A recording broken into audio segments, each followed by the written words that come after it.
Hey everybody, this is Rydo and we're back to video game news for Friday, December 5th, 2025. I'm gonna have to change it.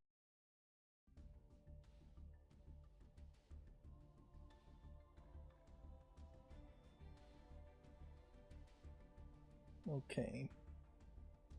I think that worked. I might want to check. Like, I had all my settings on the wrong scene, and I've never changed a scene in OBS while live streaming and recording and doing everything. Inherently, I guess that means also this is recording at the wrong recording file, I bet. So let's stop the recording and start all over again. Yeah.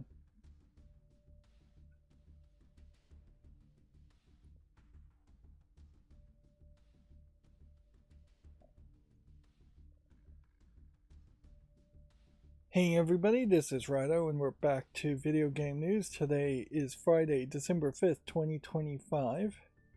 We'll do about an hour of warm-up and then we'll jump into the video game news. Yeah. Overall, the past couple days I've been doing more cleaning and decluttering and still playing a lot of Balertro, although I do feel like at this point I probably am hitting the point of burnout on Balertro, and I just feel like I kind of suck at it, so I'm not super excited about going another 50 hours into Balertro. This is interesting. As soon as I clicked on my video to see if it was playing, it says, "Don't forget you're a standard moderator for this channel. Delete inappropriate messages," is one of the things they're emphasizing here. And so yeah, they definitely are, I guess, pushing for more and more moderation as much as possible. Okay, I do think we've got it going on the stream. Yeah. I didn't do a lot of the tweaking and programming that I have been doing in the past couple days. That burst of energy may have left me for, or maybe just taking a couple days off. Yeah, and since we are in the Christmas season, then there's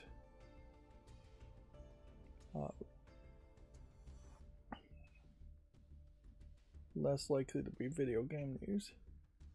And yes, once again, seems like it happens fairly way more frequently than not. There is this small possibility that I will be in major trouble because of my mortgage company deciding to sell the mortgage to a different company, and the new company perhaps being small possibility being a pain in the butt to actually accept payments, and instead might just try to foreclose on my house.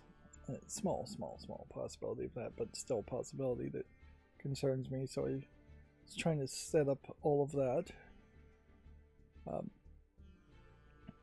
And at a certain level, I guess if they did it, they'd be doing it in such an incredibly unfair way that I'd be fighting them in court if they did try to do something like that. But yeah, you don't want something that big of a deal. There is a slightly higher possibility that this would actually fix some things and might be in a better situation when all is said and done. But yeah, I am certainly, as a video game critic and as a critic in general, more of the glass is half empty, not the glass is half full type of a thinker.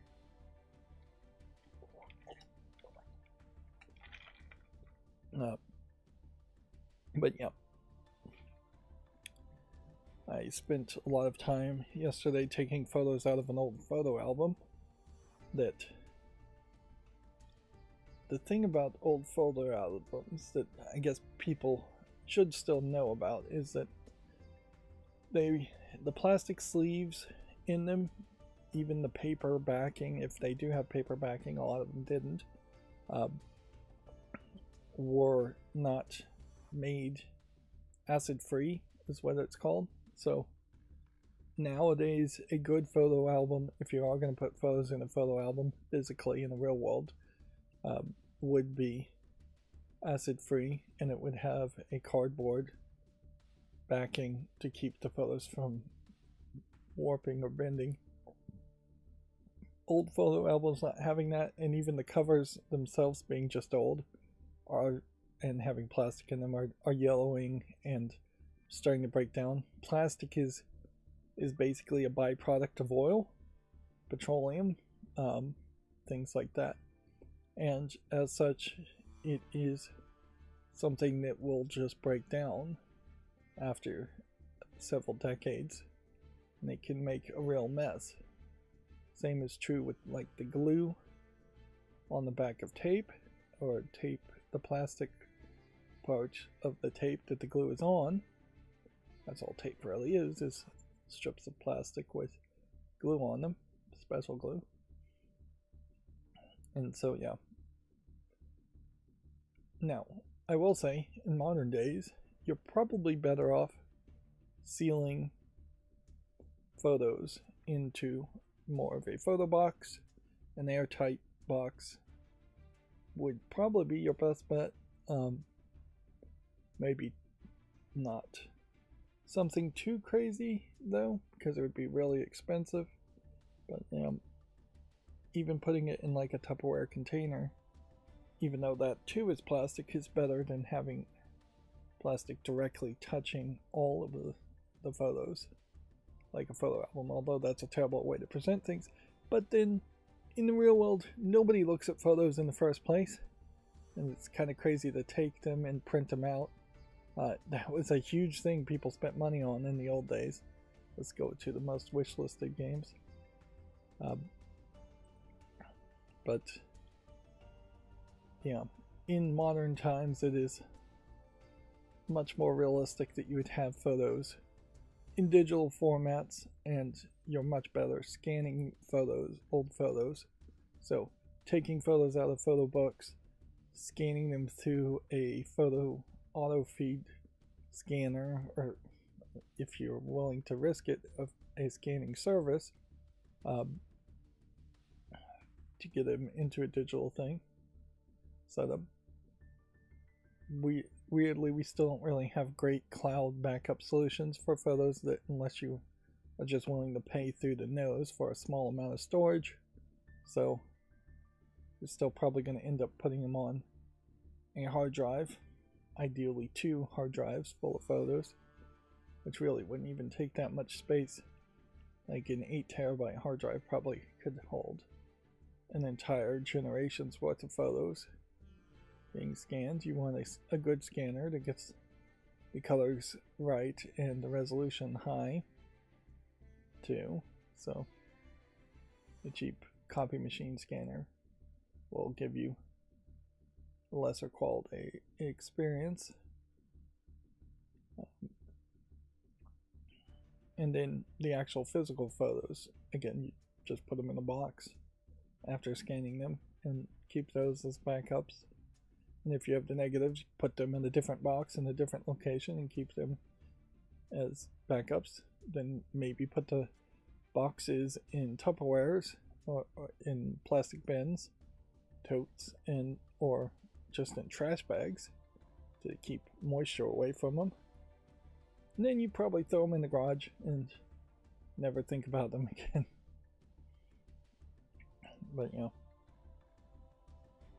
there's something inherently silly, I think, about photos, and this is certainly going to fall under just people's opinions, but it does seem like it has this twinge of nostalgia that also means you will never be happy in the present because you're always having that opportunity to be happy in the past.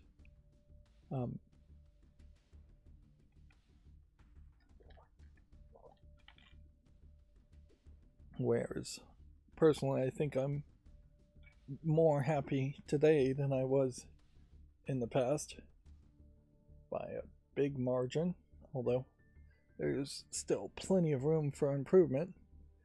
Many would probably argue I'm just never happy anywhere, and that's one way to continue striving and trying to improve things, is to never be satisfied with what you have. Of course, it's also a great way to just be miserable all the time. But yeah, there is really no desire for photos. There's also a weirdness, certainly. Now that everybody has cameras, almost nobody actually does, or significantly fewer people take photos anyways. And even if they do take photos, they don't share them in the same way. They maybe put them up on Instagram or something like that. But yeah, you kind of don't want to give camera phones to kids with the cameras enabled, because they're going to get in trouble with them, inevitably doing something, taking a photo of something that they shouldn't be, which that is generally where you used to take the most amount of photos as kids, babies and things like that, and send it to distant friends and family. And that has somewhat died down too, although it still happens quite a bit. And then when you start to become an adult, or frankly when you start to become a teenager and become subconscious about your appearance more, you tend to take a lot less photos, or want a lot less photos of yourself. And as you get older, you definitely want a lot less photos of yourself.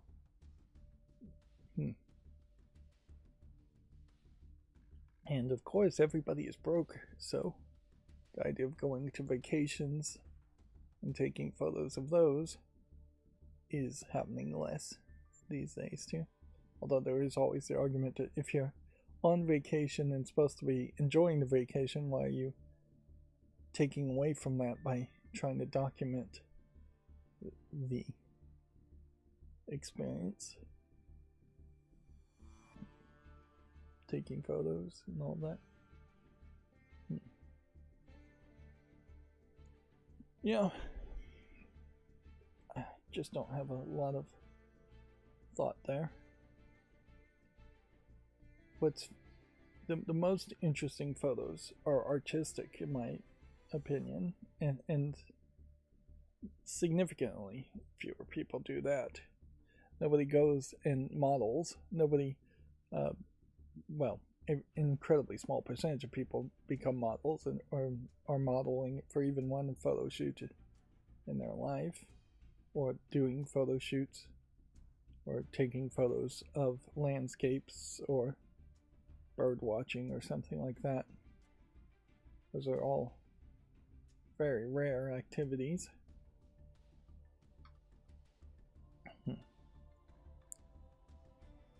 Yeah.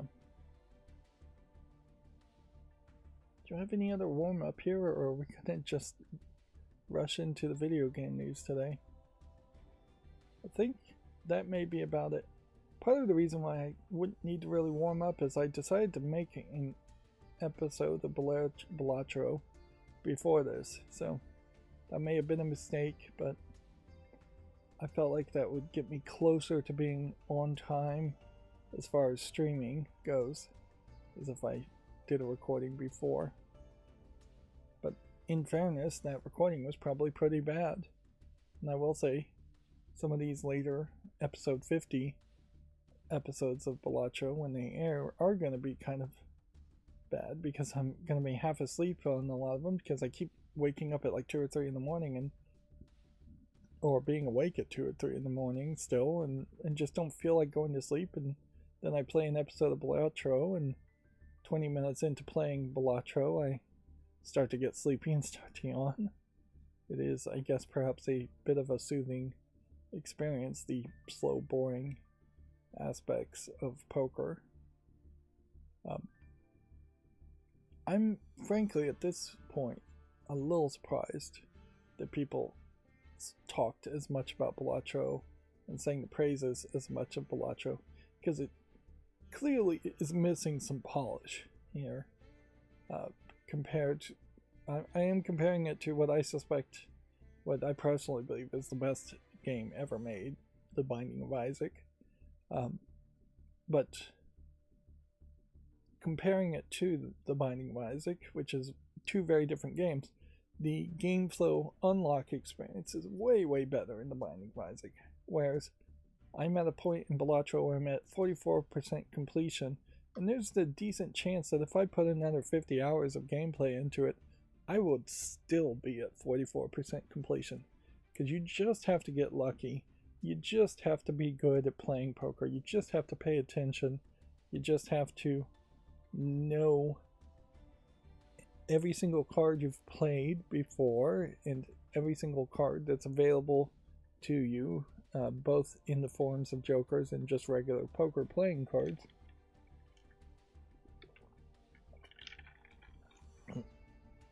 The easiest thing Balatro could do would be to introduce actual jokers into the playable cards.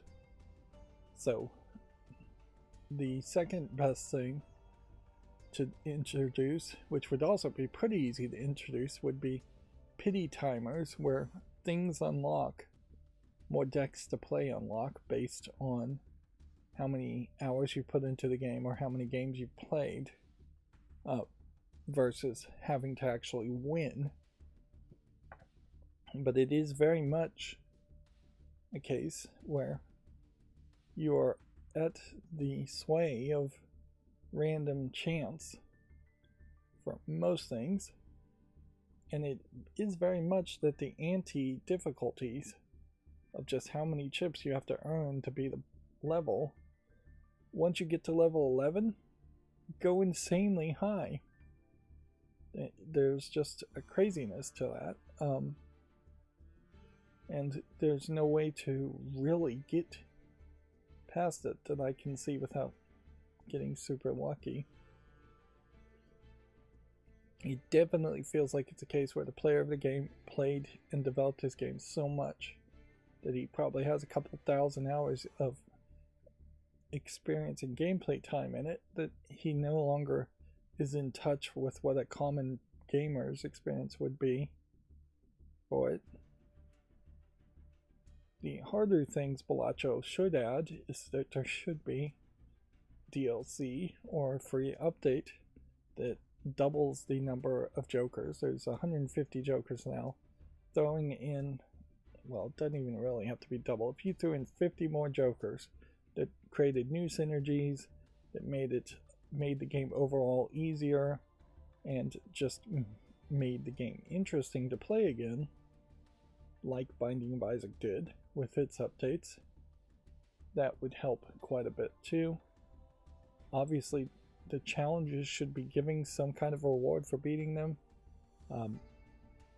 You should be getting more of a reward, which you really don't get anything for winning with any specific deck. Your reward is then you can play at a higher difficulty after that.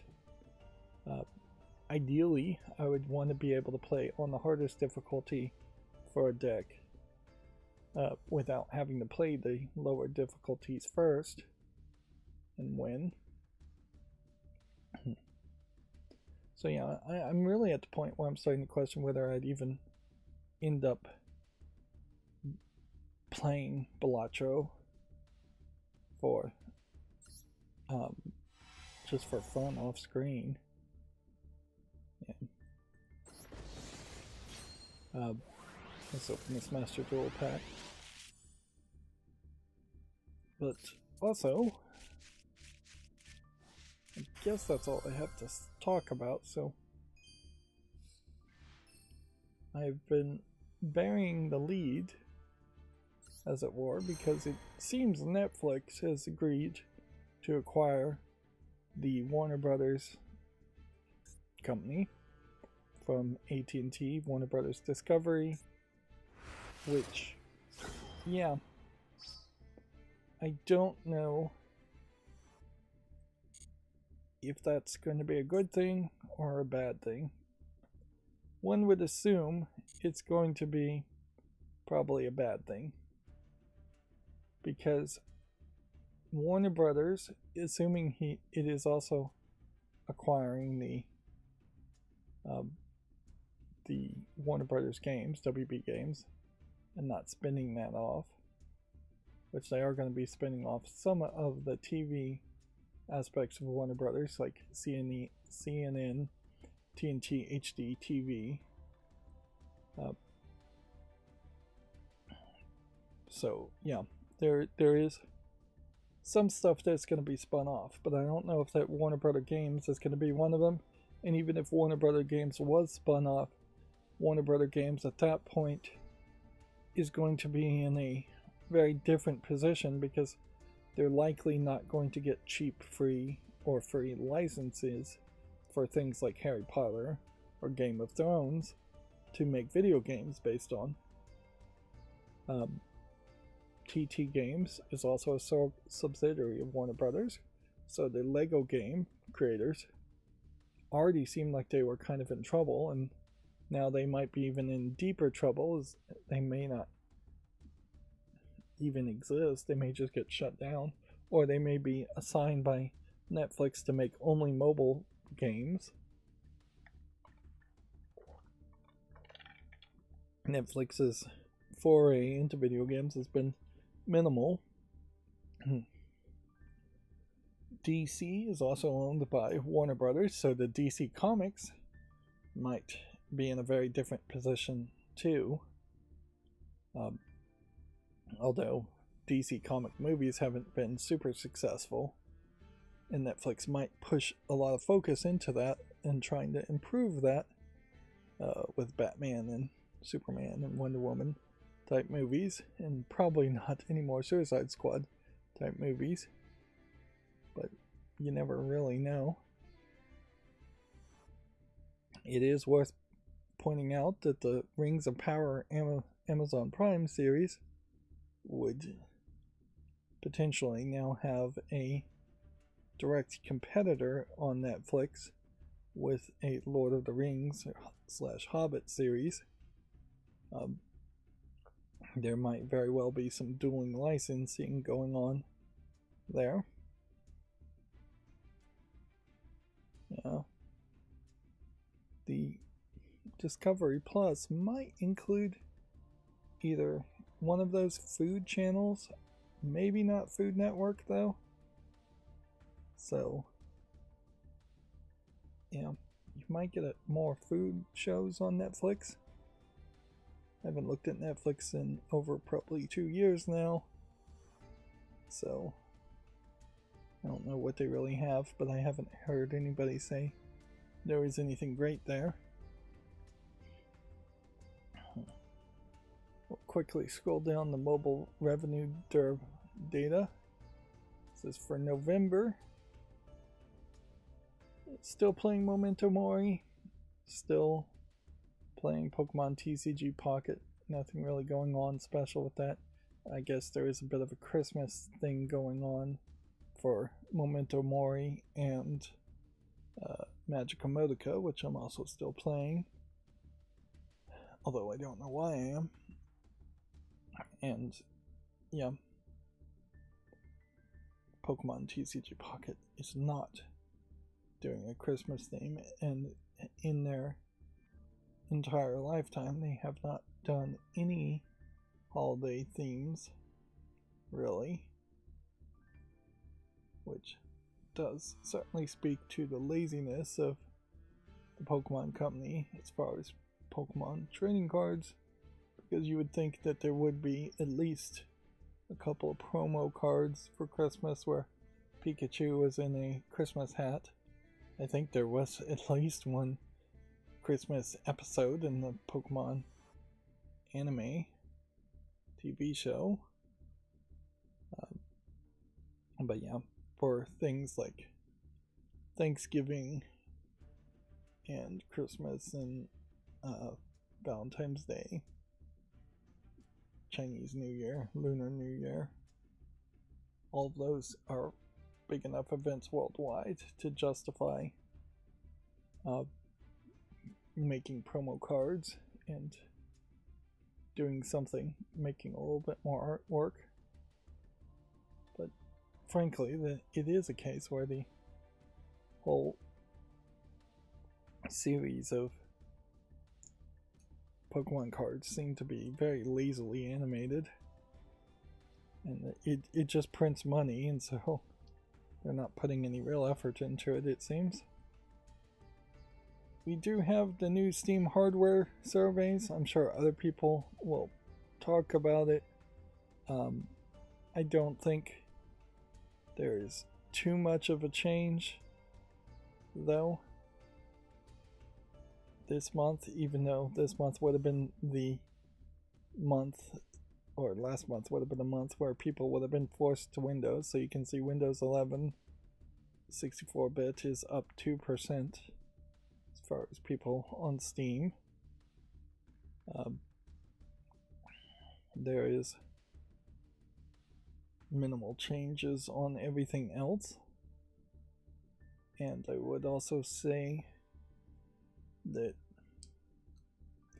we are just in a weird situation, certainly, is now is the time to buy a gaming PC or build a gaming PC, because things aren't going to get any cheaper.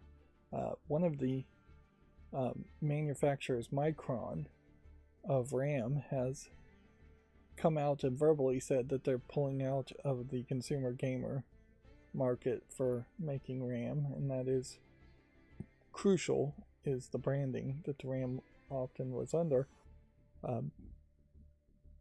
which, yeah, they really hadn't been making or selling a bunch of it anyways for gamers, and RAM is just going to go up significantly in price.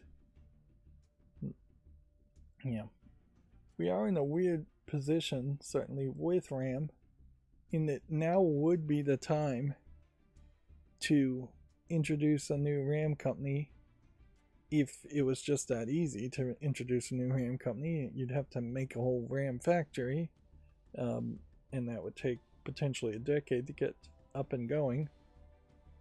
But now would definitely be the time to embrace ECC RAM and just absorb the concept of RAM is going to be more expensive, but because it's more expensive, it's going to be ECC RAM, and your computer is going to crash with random blue screens a lot less. That's one thing that Linus Torvalds, the maintainer of the Linux kernel, is really big into, as he doesn't want to compile the Linux kernel and have it crash and think that there's a bug and realize that it is just the hardware and the RAM having it throwing errors. Which, yeah, your standard non-ECC RAM that most people buy and build with is fairly frequently failing. I mean, it's moving massive amounts of data, so it having an error is pretty common, and for most people that just presents itself as maybe an audio glitch, maybe a crashed application. It tends not to be that files get corrupted because of RAM, because I think there's probably enough verification to prevent that from happening when it's being written to a hard drive and going through a CPU. So it really is just the RAM itself that's not checking for errors accurately enough, or not preventing errors on the fly. So yeah, we could go all ECC RAM. We could go to a new standard or new technology in RAM in general, which there is definitely an argument for that with chiplets either being directly manufactured by Intel or AMD and soldered directly into a CPU, which, yeah, that would give you a different setup and better speed. But it would make your CPU very expensive, though. But yeah, we are on a good point where RAM could make some major changes.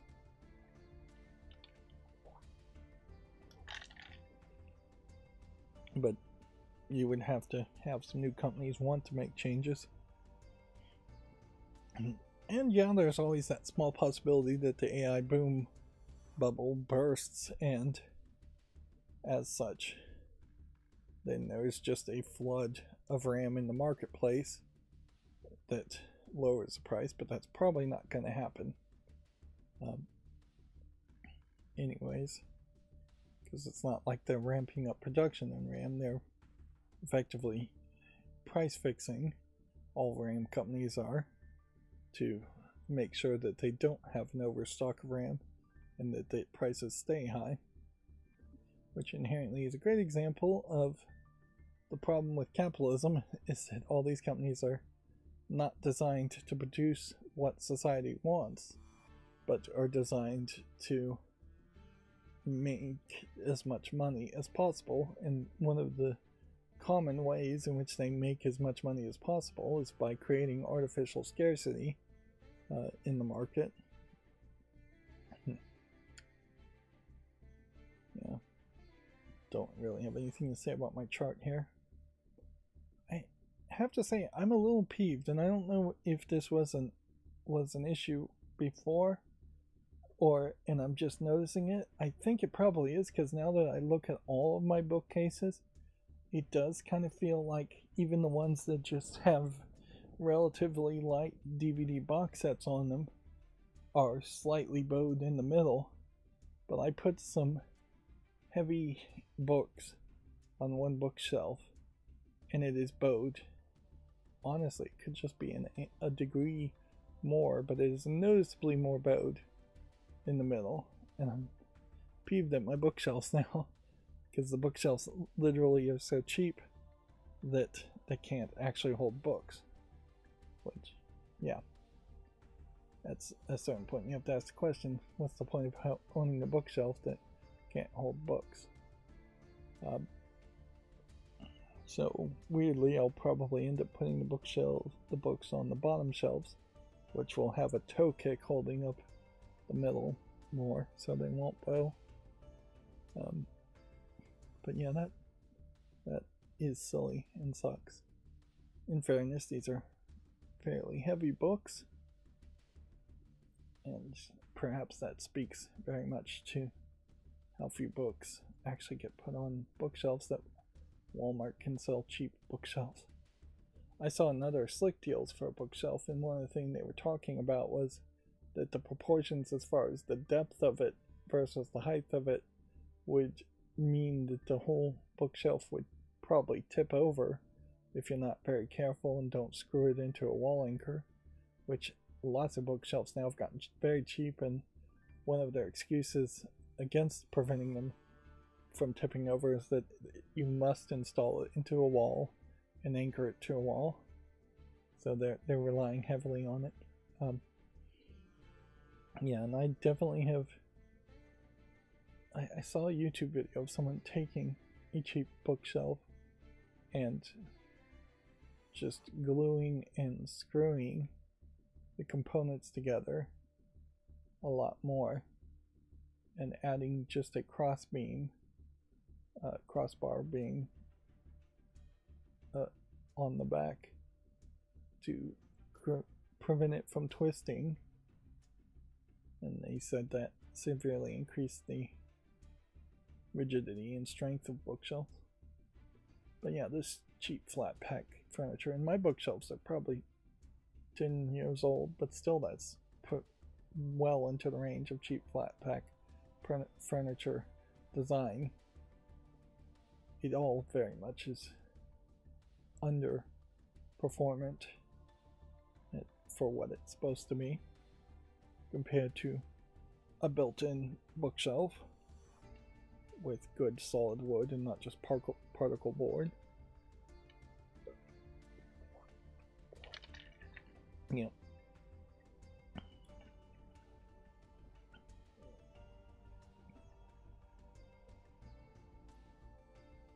Alright, yeah, and I've been talking about Belacho, so we don't need to say any more there.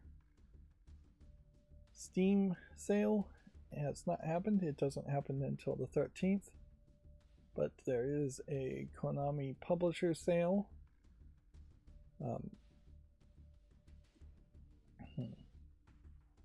And maybe some other things on sale that might be worth considering.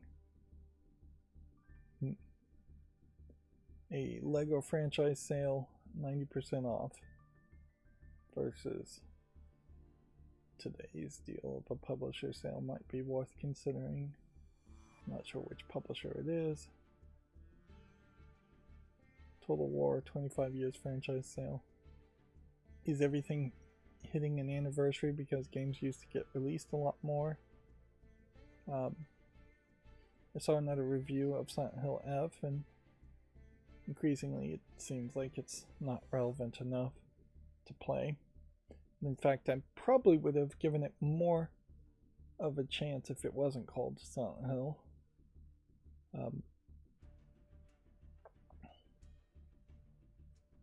But yeah. We have anything else to really say though as far as Steam front page stuff?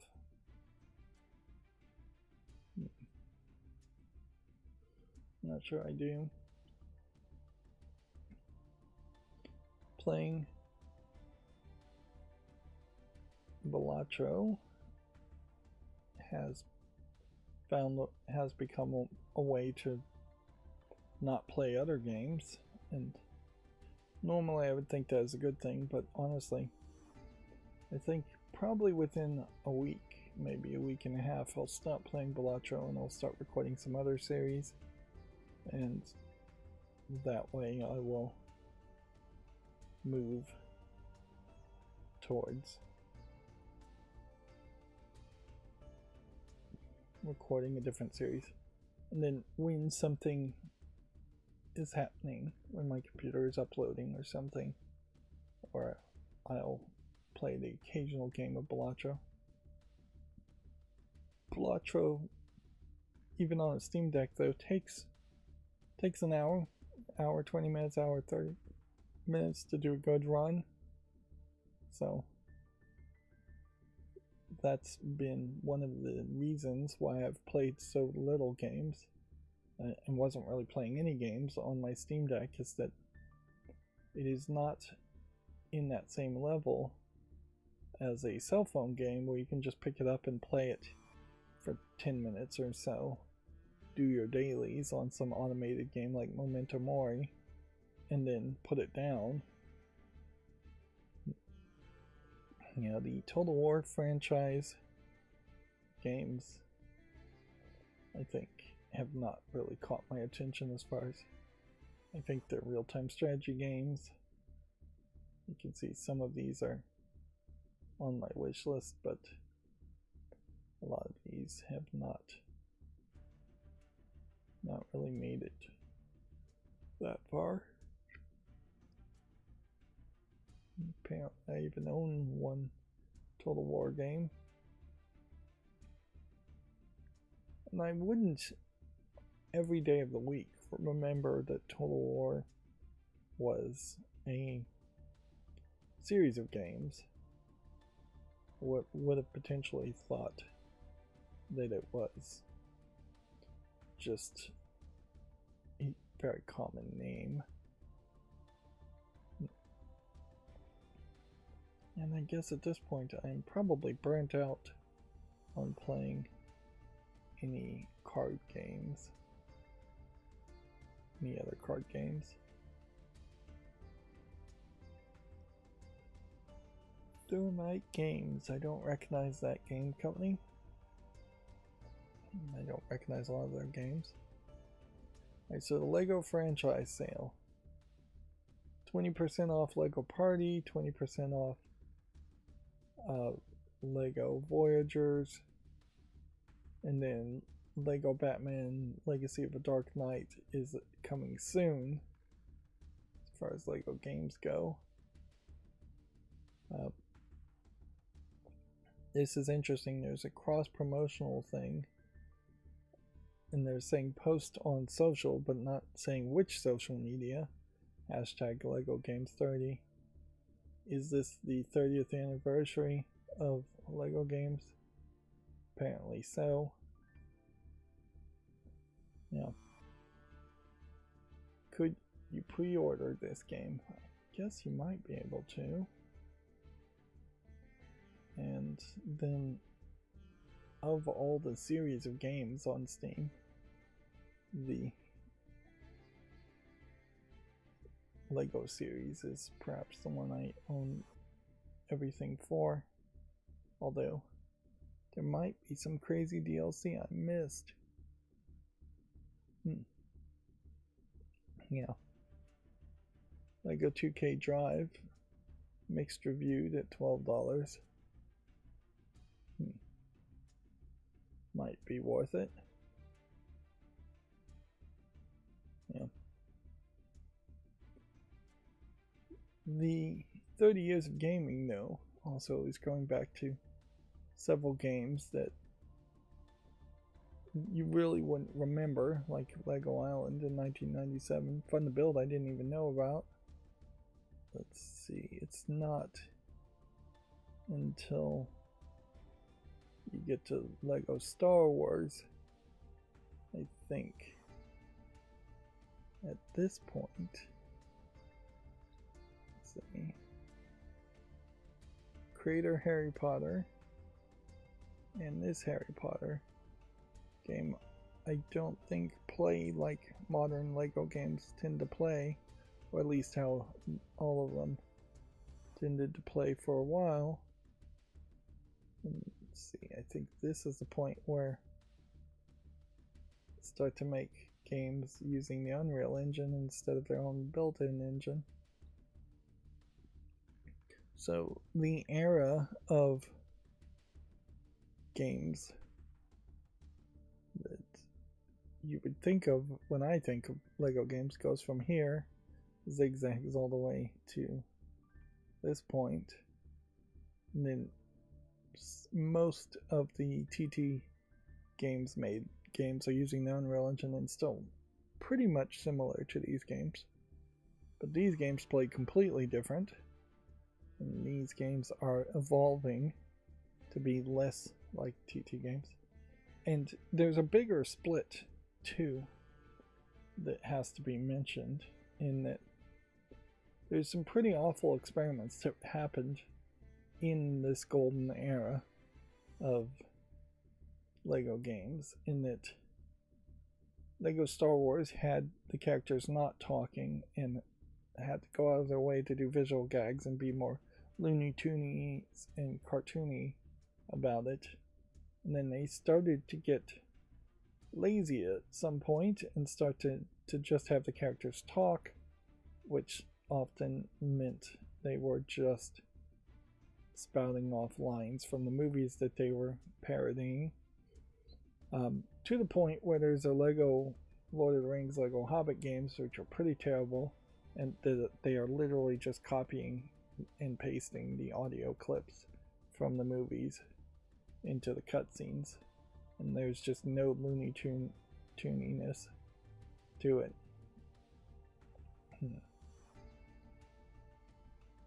Yeah.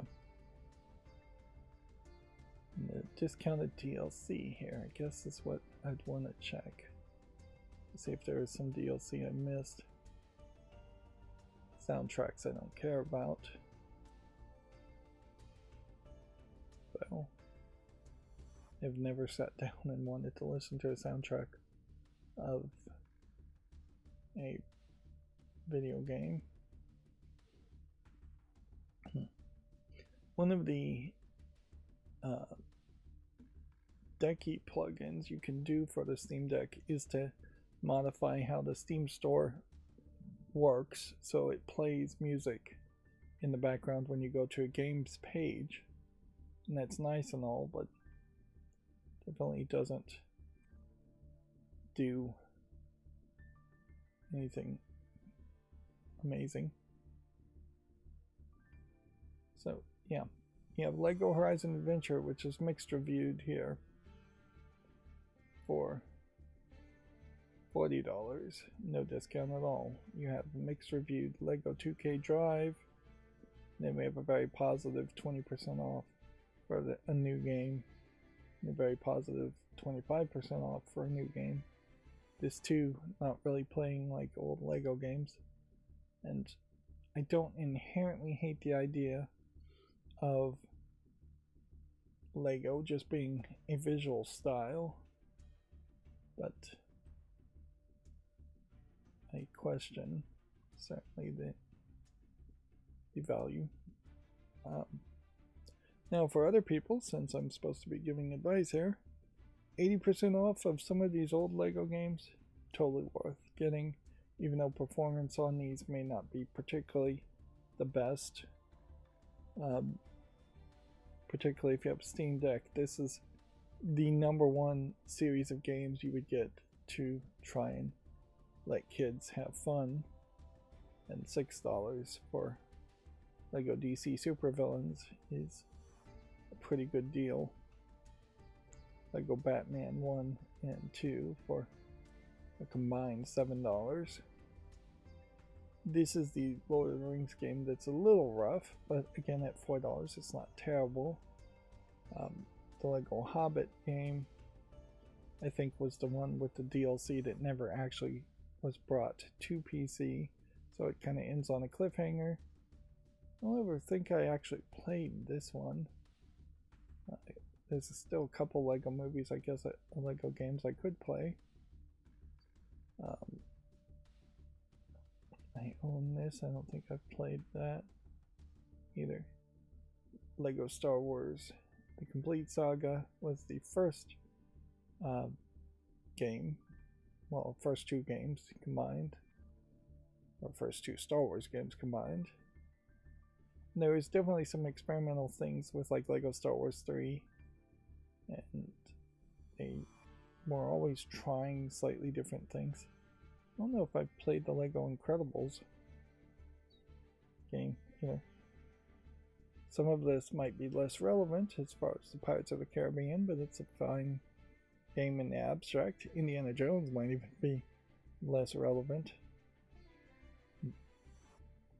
But all of these, for the most part, are, with the exception of Marvel games, everything else here is a Warner Brothers license.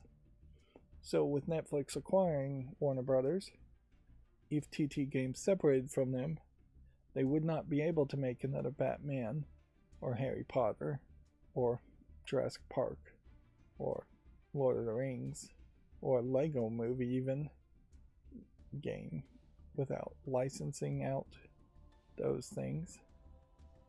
And 2K Drive and Horizon Adventures are two non-Warner Brothers licenses. So they've been already trying some of that and didn't succeed particularly well.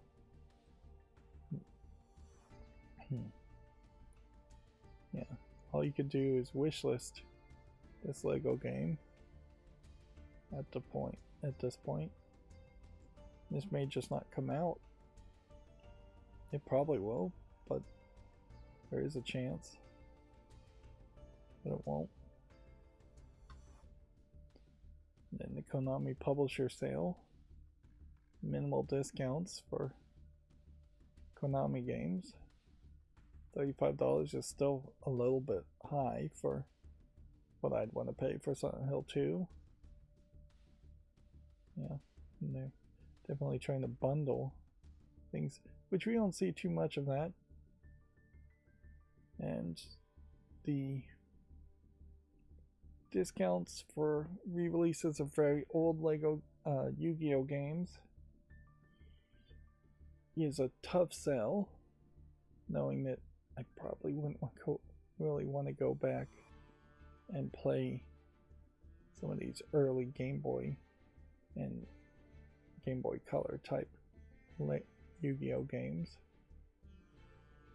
Castlevania arguably is one to think about. The older Castlevania games have some relevancy. Contra may also have some relevancy. Anything on sale right now is probably not going to be on sale later. So this Ninja Turtles Cowabunga collection of old Ninja Turtle games is potentially one to think about. But then you also have some just random games that they're promoting.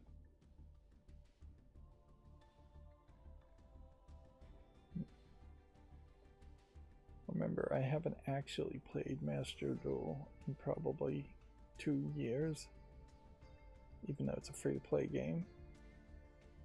I guess you just have entire categories now as far as a series that you can follow. I didn't know Steam did that.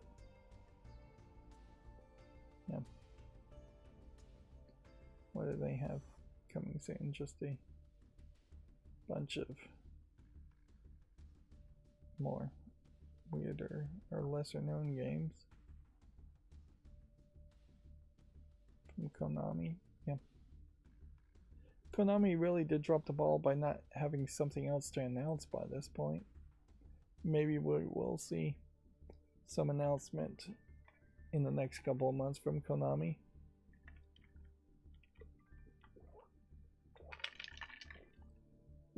But yeah, after the release of Silent Hill F and promoting that, it would have benefited them to announce something else. Or after the release of Metal Gear Solid Delta, it would have benefited them to have something else to announce. I assume we still aren't going to see any Steam Deck refurbs. There might be a small argument to seeing some a week before the winter sale, but why? Why not just put them out during the winter sale? Yeah. People are still playing the same old big games, slightly older games, perhaps sometimes on the Steam Deck. Yeah. There is certainly something to be said about how much school takes away from video game time amongst kids. Like, I definitely felt like I didn't have as much time as I should whenever I was back in school during the winter breaks and Christmas breaks. The breaks really weren't as long as I would have liked them to be, and then there was a whole bunch of just seasonal activities that cut into those things, where you compare that to summer, where you're much more free to just do whatever you really want to do.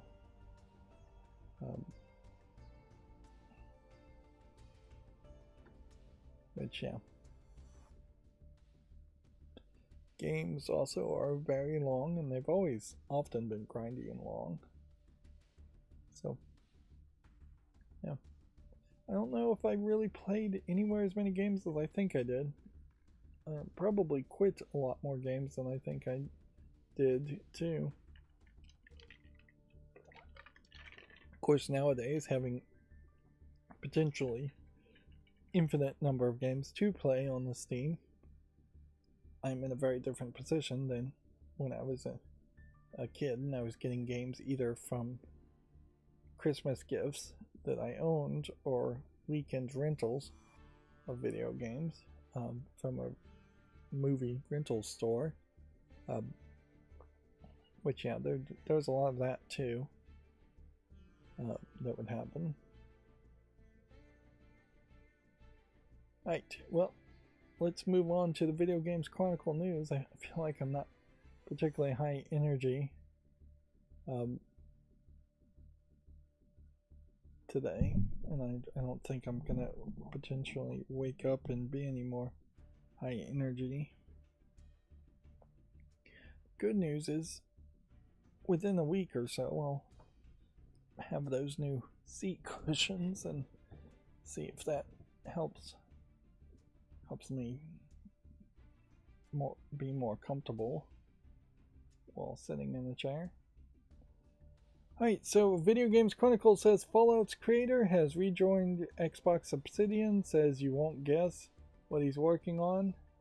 Tim Kaine, who co-directed The Outer Worlds, has returned as a full-time employee. That is interesting, but I don't know if it's really anything you should take too much from. The general assumption from the headline here would be that he's going to be working on Fallout, which, in fairness, Fallout probably does need some new leadership. It's taken too long to announce another Fallout game, and Fallout 4 was way too much like Fallout 3, and Fallout 76 was way too little like Fallout 3. But then if you're bringing the Fallout creator back in, then he is making probably something closer to Fallout 2 or Fallout 1, which is a completely different type of game, and not inherently what people even want. I think people would much prefer that the Fallout New Vegas writing and feel was the direction that the Fallout went into, and I don't know if Tim Kaine has it within him to actually make a Fallout game like that. If he's not working on Fallout, then he's making something like Outer Worlds. Outer Worlds itself was somewhat like Fallout.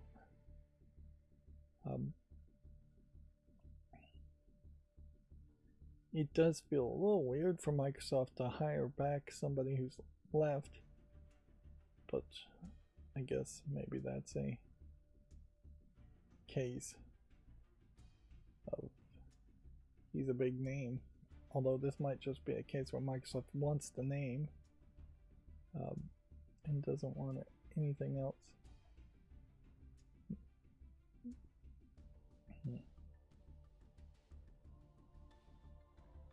Yeah, the way this is phrased further in the article says he's currently working on an unannounced project which he doesn't think fans will guess, which maybe means he's working on something completely new, which in fairness, he probably would be better if he was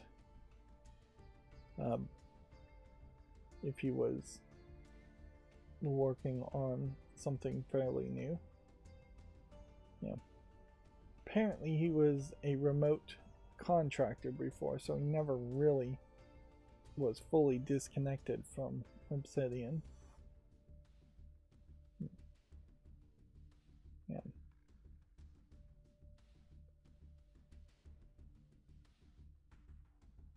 Obsidian is in Irvine, California, not in Microsoft's main offices in Redmond, Washington. And they worked on Avowed, The Outer Worlds, and Grounded 2. Outer Worlds 2. And Grounded 2.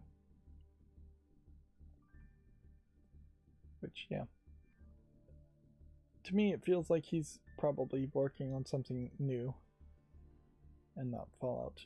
And I bet there's a completely different Bethesda-owned subsidiary that's working on Fallout, if anybody's working on Fallout. Okay, here's the story we talked about before, but maybe I can get some more details or be a little bit more accurate. Netflix has agreed to buy Warner Brothers, including game developers behind Mortal Kombat Hogwarts Legacy. It's approved Netflix will own if approved, Netflix will own Rocksteady, TT Games, and more. So they are going to still have control over the games division of Warner Brothers and not spin that off. Which, yeah, that's going to be weird, certainly. And it's not just going to be the Lego games from TT Games that might be affected. It's going to be potentially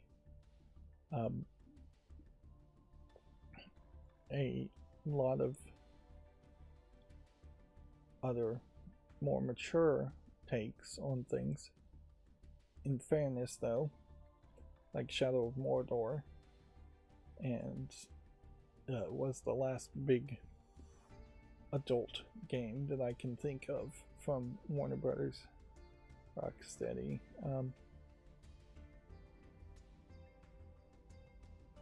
There's a bidding war, including Comcast and Paramount Skydance, which, yes, there was definitely a chance that Paramount Plus would then own all of the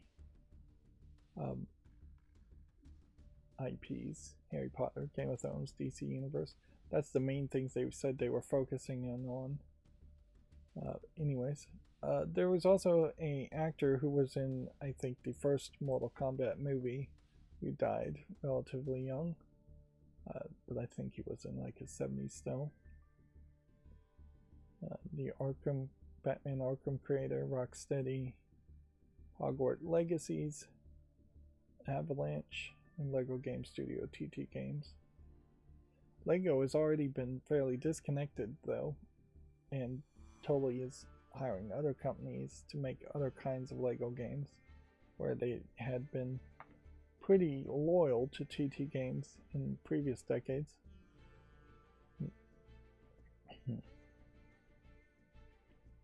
So the quote here is that by combining Warner Brothers' incredible libraries and shows of movies from timeless classics like Casablanca and Citizen Kane to modern favorites like Harry Potter and Friends, with our culture-defined titles like Stranger Things, K-pop Demon Hunters, and Squid Game, we'll be able to do even better. Friends alone might be a thing that would just keep people subscribed to Netflix, which there is definitely a speculation here that Netflix's prices are about to go up because of this acquisition.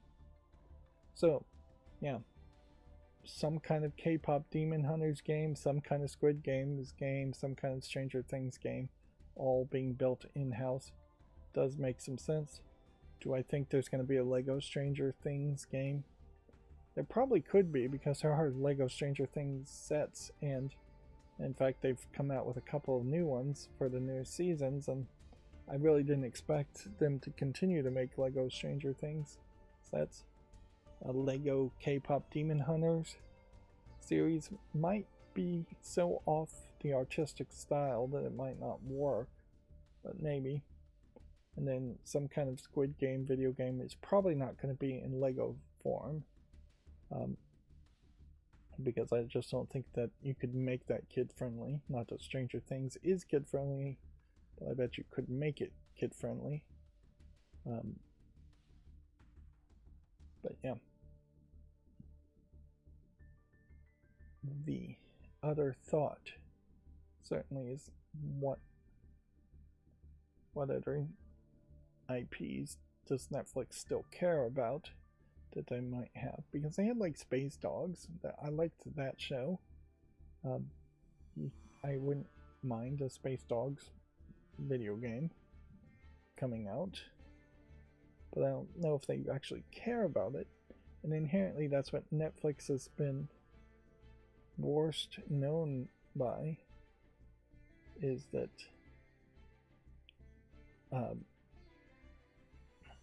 the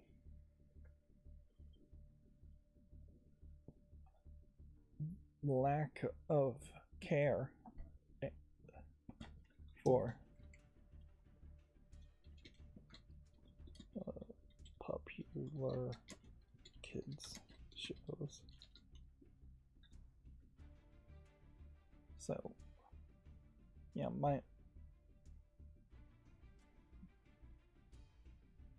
my thought there is certainly that you just aren't going to see them really commit to making video games for a lot of things. If we go down this list quickly of what are popular shows for kids on Netflix, there's a lot of very young content, probably too young content, because I don't think kids that young should probably be watching Netflix in the first place, and I just don't know how much they really are curating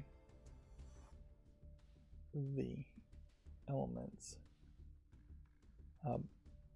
to make sure that a kid's account, yeah, here's the Dogs in Space series.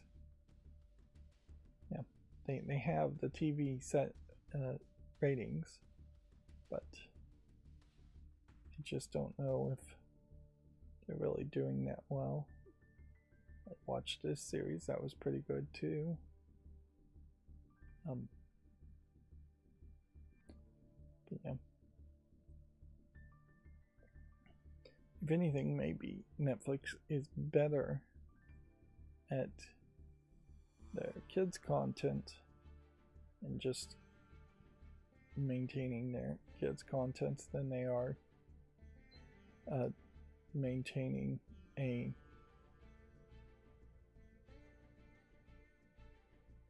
the adult content shows. But yeah, I just don't know. Here's a great example of bad web design. You go down here and you click next, and it just dynamically updates the list and does not click you back to the top, which is ways to make anchors. Now, obviously, they have a license to a lot of things, but Netflix isn't going to be capable of making just Pokemon games, just because they have the video streaming license in that very specific spot.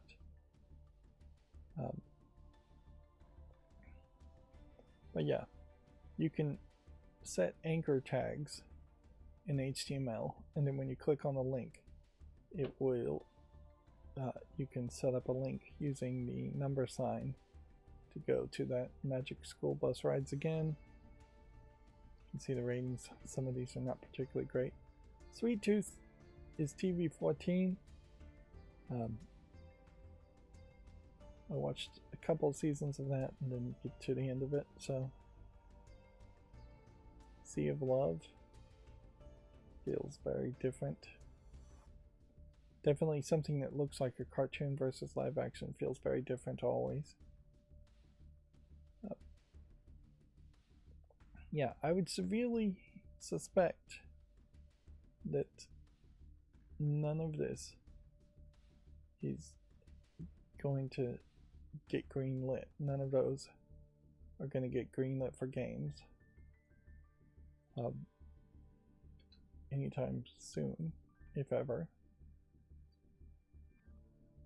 And then if we go to Rotten Tomatoes now, 100 best Netflix series to watch right now.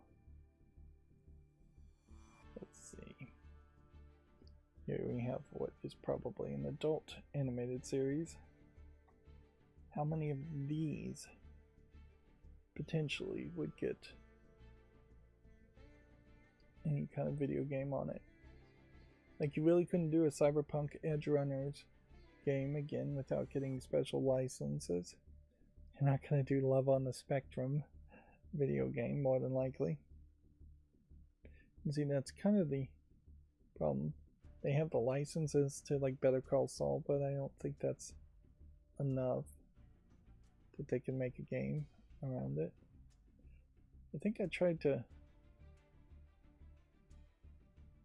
watch a series thinking it was Lupin, but it actually wasn't Lupin. Yeah. This is going to be fairly informative to me and not super video game related as far as just what is the case. This Evil series could have been something, but it just wasn't very interesting.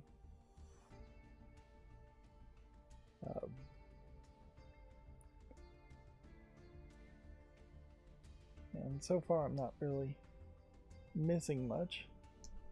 I like the Big Mouth series, but it would be basically like making a South Park series, a video game, if you're going to make a game around it. And certainly the Big Mouth series is all about kids coming into puberty and their sexualities, and is a comedic crass look on it with a terrible animation style that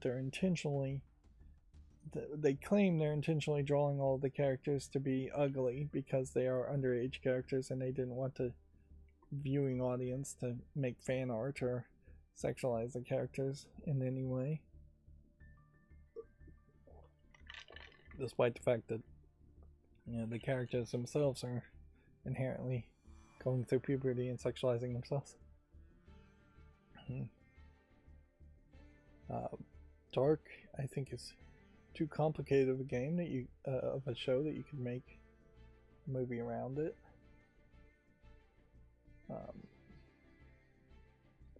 Ton of these I haven't watched or even heard about.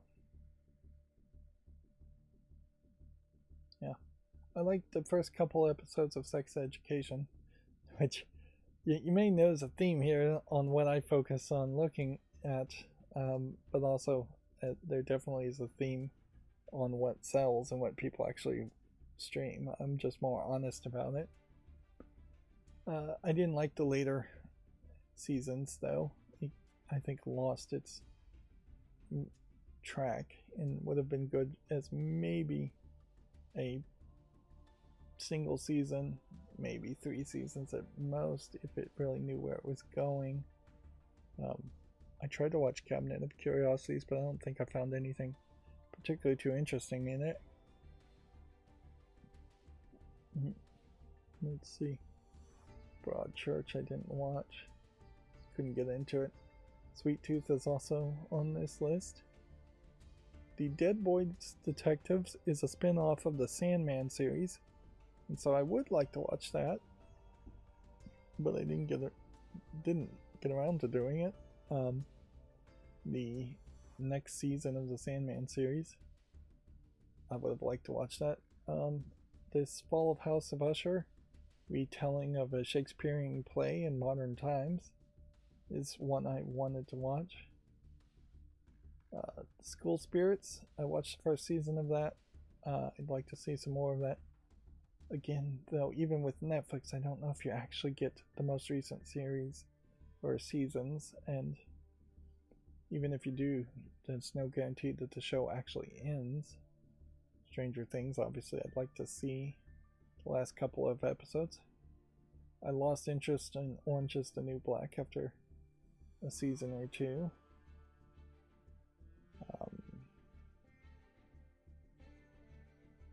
Seinfeld's always worth watching, but not worth paying Netflix prices for. Love, Death, and Robots as an anthology series of short animations is interesting, but you couldn't make a video game around that. All of Us Are Dead is probably just a zombie movie.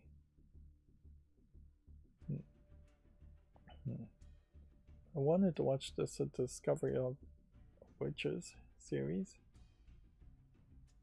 I probably would sit through watching Terminator Zero, although I don't think it's in any way big enough. What's this one?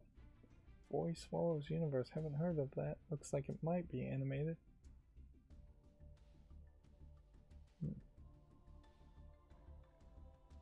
Live action One Piece. Probably not really worth watching. Splinter Cell game. It's not going to lead to Warner Brothers making a game. Squid Game way down here in the 91 spot. Interesting, according to Rotten Tomatoes, which doesn't really mean much. Black Mirror is an anthology sci-fi series. You could take some of the episodes of Black Mirror and try and make a video game around it, but only a few. Alice in Borderland, I want to watch the rest of that and the new season of that. Yeah, so we just scrolled down 100 things on Netflix, according to Rotten Tomatoes, worth watching, and the truth of it is maybe 12 of them have some small chance of having a game spin-off, but probably closer to 3. Let's see. You look overall on channel shows. Most of these shows that have been renewed or canceled are not even shows I would be familiar with, or I may be familiar with them, but I'm not particularly too interested in them. TV in particular has become very, very boring for me. And if I am watching anything, it is just anime on Hulu, which Hulu is going away, so it'll become anime on Disney Plus, possibly, or it'll be just me back to watching discs. Doctor Who, the reboot of Doctor Who, I haven't watched any of the most recent series, and I pretty much stopped after the female Doctor was introduced. I watched a couple of those episodes, but it was getting increasingly difficult. BBC still makes it very hard. Harley Quinn as a comedy series, I saw the first season of that, I liked that. High Potential is based on a French show called Hip, but it's telling a very different retelling of that story, and really it's just an excuse to have a murder of a week type plot, like so many other shows. This is actually a rather long list of shows that actually exist, but because they are so incredibly spread out amongst other things, mostly things that are canceled here are things you may not have even heard about.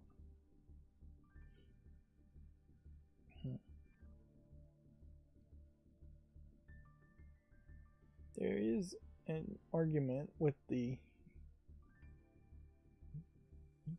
deterioration of the internet that TV on the internet in some easy way should have a new revelation to it, that you don't need to potentially, that there should be a future where you don't need to potentially install an app or have an extra subscription to something, and you can just play the video on a web page and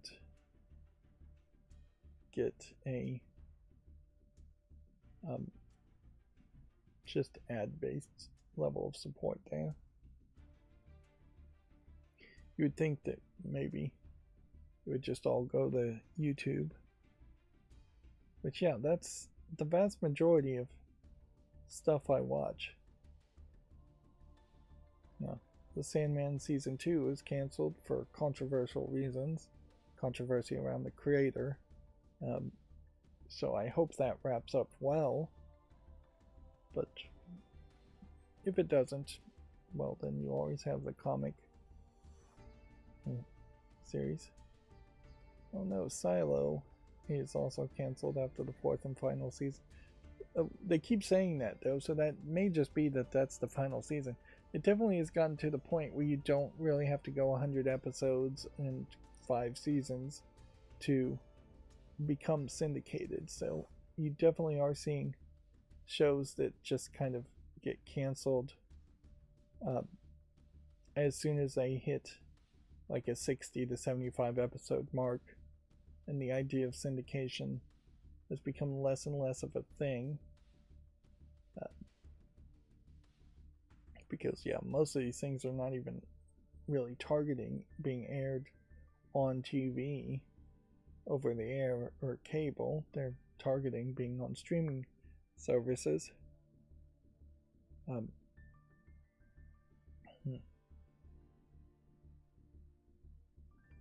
This is a great example of a list where it is very much curated.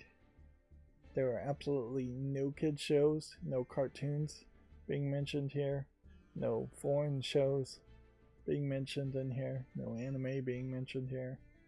So you really are only targeting what your standard adults might be watching, and in fairness, most of these shows are being watched by very, very old people who are just used to watching TV. Old people in nursing homes that maybe have evolved enough to know how to stream, but their tastes aren't going to evolve any further than that. I've heard this Yellow Jacket series is worth watching. Paramount Plus has definitely been one of the nightmare shows as far as nightmare streaming services, where you just don't have an opportunity to watch it unless you're paying for that extra thing. I wanted to see here if Bar Rescue had been renewed. Yes.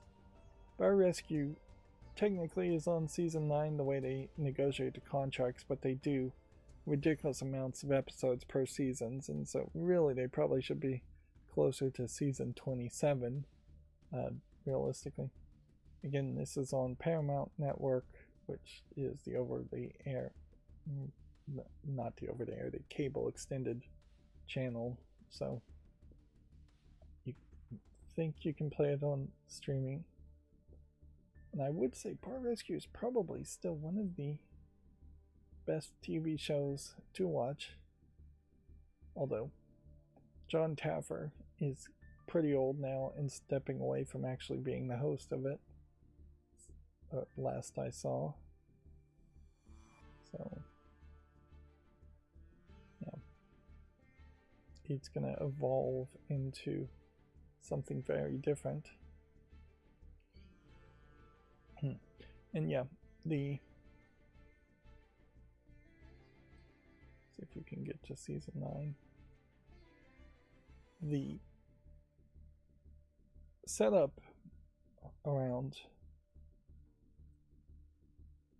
the main guy in charge just kind of sitting in a van watching on cameras and not physically walking around and really being present as much is a concept that Gordon Ramsay has also copied, as he's getting pretty old too.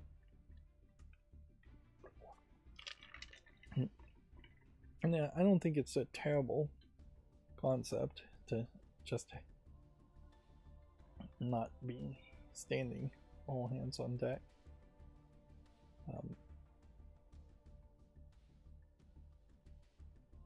But yeah, you can see he is now sitting in the back of a van, it seems, with people way more, and way less of him actually standing and having the shot taken. In a lot of cases, he's not even being involved at all. And you have other people that he's sending on his behalf. In fairness, though, John Taffer's real job is as a consultant for bars and the bar industry in Las Vegas, which is also probably in a collapse at this point. So in his real job, him sending other people in his as representatives is probably pretty common. But yeah, we can see we're up to episode 38 for season 9. Yeah, episode 40 looks like the last main episode here. So multiply 9 seasons by 40 and you'll see the massive amount of shows really there. So yeah, that was a long ramble to say I don't really know what Netflix could do or would do. We should probably, well, I'm not even going to bother to look at it because I know Netflix games suck. But you can just look here at the icons of the games that Netflix has pushed in their previous efforts as far as games, and none of these look like video games that you would expect to want to actually play, and they all just look like cheap mobile games that you're going to have very much less interest in.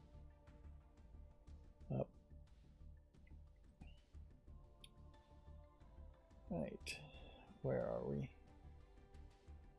now? Well, where we are, I guess, is I probably need to take a break, so let's do that first. Then maybe I'll get back on track after that. So yeah, I will be back in just a few minutes.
Okay, I'm back. It's fairly annoying that after Black Friday and Cyber Monday, there really are no other sales, slick deals happening so far. Although I have noticed a couple of things on Amazon are cheaper than they were on Cyber Monday. In particular, the smart ceiling fans, the DC motor ceiling fans that I like, are significantly cheaper than what they were marked up to, just because they were marked up during Cyber Monday. They were marked up to $125. They're down to $75. $75 for a ceiling fan with a light kit is probably a pretty good deal, and I certainly thought about it, but frankly I've already spent too much money and I really don't have enough of a desire to replace yet another ceiling fan in my house so close to the last time I replaced one. There are potentially arguments there that I still have 3 ceiling fans that are not of the same style, so I could get everything to match and everything to be a smart ceiling fan, but also those 3 ceiling fans are of decent levels of quality and not that old. So it isn't the case like the last one I replaced where the motor had basically been burnt out and coated with dust, so it wasn't running well anyways. The best argument would be to replace the one in my TV room. That way, when the TV is turned on, the light aspect of the light kit would dim or turn off. There is, I guess, a decent argument for that one. The lesser argument would be to put one in my smallest bedroom, where you're maybe not going to need it, but there's still a decent argument there. And then I have one room that has really tall ceilings, and putting one in there would also help. And it would be a trade-off, certainly in that room, from putting in 4 Zigbee bulbs, instead having one Wi-Fi device that is both the fan controls and the lighting controls. Even though you ideally want to reduce the number of Wi-Fi devices, you're not going to get it down to 0. And I don't know if 4 Zigbee bulbs isn't still going to be interfering just as much, because it's all on the 2.4 megahertz frequency. Now, none of what I just said there has anything to do with video game news, but it is certainly where my head is at the moment. Is like, yeah, shopping sucks. Okay, so our next Video Games Chronicle article says Suda51 says he wants to bring back this forgotten PS2 game, hopefully sooner rather than later. Michigan is one of Grasshopper's less known games in the West. Interestingly, I did see a YouTuber cover this game, and I'd never heard of it myself. And it's kind of a bizarre horror game, if it's the game I'm thinking of, in that it's called Michigan Report from Hell, and it takes place in Michigan, or near Lake Michigan. It takes place in Chicago, covering a plane crash in Lake Michigan. And then monsters potentially show up while killing off your main character or your assistant character, and then you just get a different assistant character, and it kind of has an early feel interaction like the first Zombie in the Mall game, from Capcom, where you can take different photos. Players decide what to film and are scored accordingly, with points allocated for suspense, for well-shot, interesting events, erotic filming for filming upskirts, aiming the camera at pornographic magazines, or immoral, filming citizens being attacked by monsters instead of helping them out. And so you have your three-choice split path narrative that happens there. It's an old PS2 game though. You can just see by this trailer, more than likely you can see the JPEG blocking. It would have to be fully remade for it to really matter, or it would have to be cheaply ported, and I think cheaply ported is something that is more likely to happen if anything was to happen with it. The concept of being a cameraman and filming horror does take from that Fatal Frame concept, certainly. Forcing the player to see spooky things. But it has more of an investigative feel to it.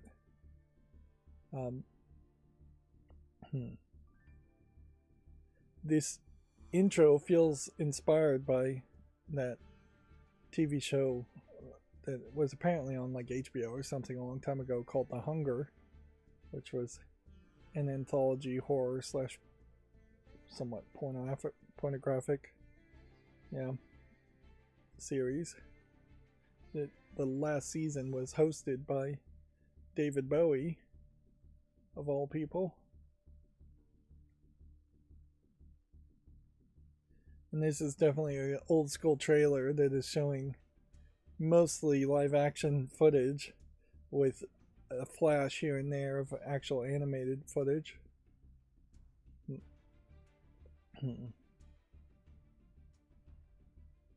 It very much breaks from what you would expect from a modern game, though, in that you're just not in control and that you just don't have a weapon to defend yourself with. So I don't know how well something like that would really play. Although, in fairness, the Dark Anthology series of shows are probably not too different from Michigan. So if Suda51 was actually evolving his style, which I'm not sure he really is, and learning from other people's evolutions on those ideas, he could make something like Michigan Escape Story from Hell, much more like the Dark Pictures Anthology series of games, and much more like some of the more modern horror games where you are effectively just doing walking simulators. The painting series of games, but I forget the name of it. Not too different either. There is definitely a censorship thing, though, that you would potentially see the eroticism in the upskirts shot path completely removed, particularly with more modern graphics. So, yeah. It is always nice, though, to see creators want to do something with their old creations. And usually creators do want to do something with their old creations where the publishers and the funders don't want to have anything to do with the old creations if the old creations didn't prove to be financially viable. Let's see. This is part of the announcement that Grasshopper had, a Grasshopper Direct, which I really didn't think Grasshopper as a company was big enough to really be doing directs, but then it looks like the announcements they put out maybe are them drawing a line in the sand and saying they are big enough to do their own directs. But yeah, Grasshopper wants to bring their newest game, Romeo is a Dead Man, to Switch 2, but needs to make sure the engine will play nicely with it first. Suda51 says the studio is still testing to see how well the Switch 2 handles the Unreal Engine's 5's features. Which, yeah. Epic, the company that runs Unreal Engine, is going to say that it runs fine on the Switch 2, and it's a matter of the developer optimizing, but it definitely seems like it is not an easy thing to optimize. Unreal Engine 5 isn't, because you are seeing game after game run poorly, not just on the Switch 2, but on the Xbox and PlayStation also. Okay. As we look at this trailer, there's a lot of weirdness, certainly, but the actual gameplay feels very similar. Yeah, very similar to No More Heroes with the laser sword swinging, but it feels more like The Evil Within, in that it seems like you're going through some kind of crazy dream world. And you have a gun and other weapons, unlike the sword swinging in No More Heroes.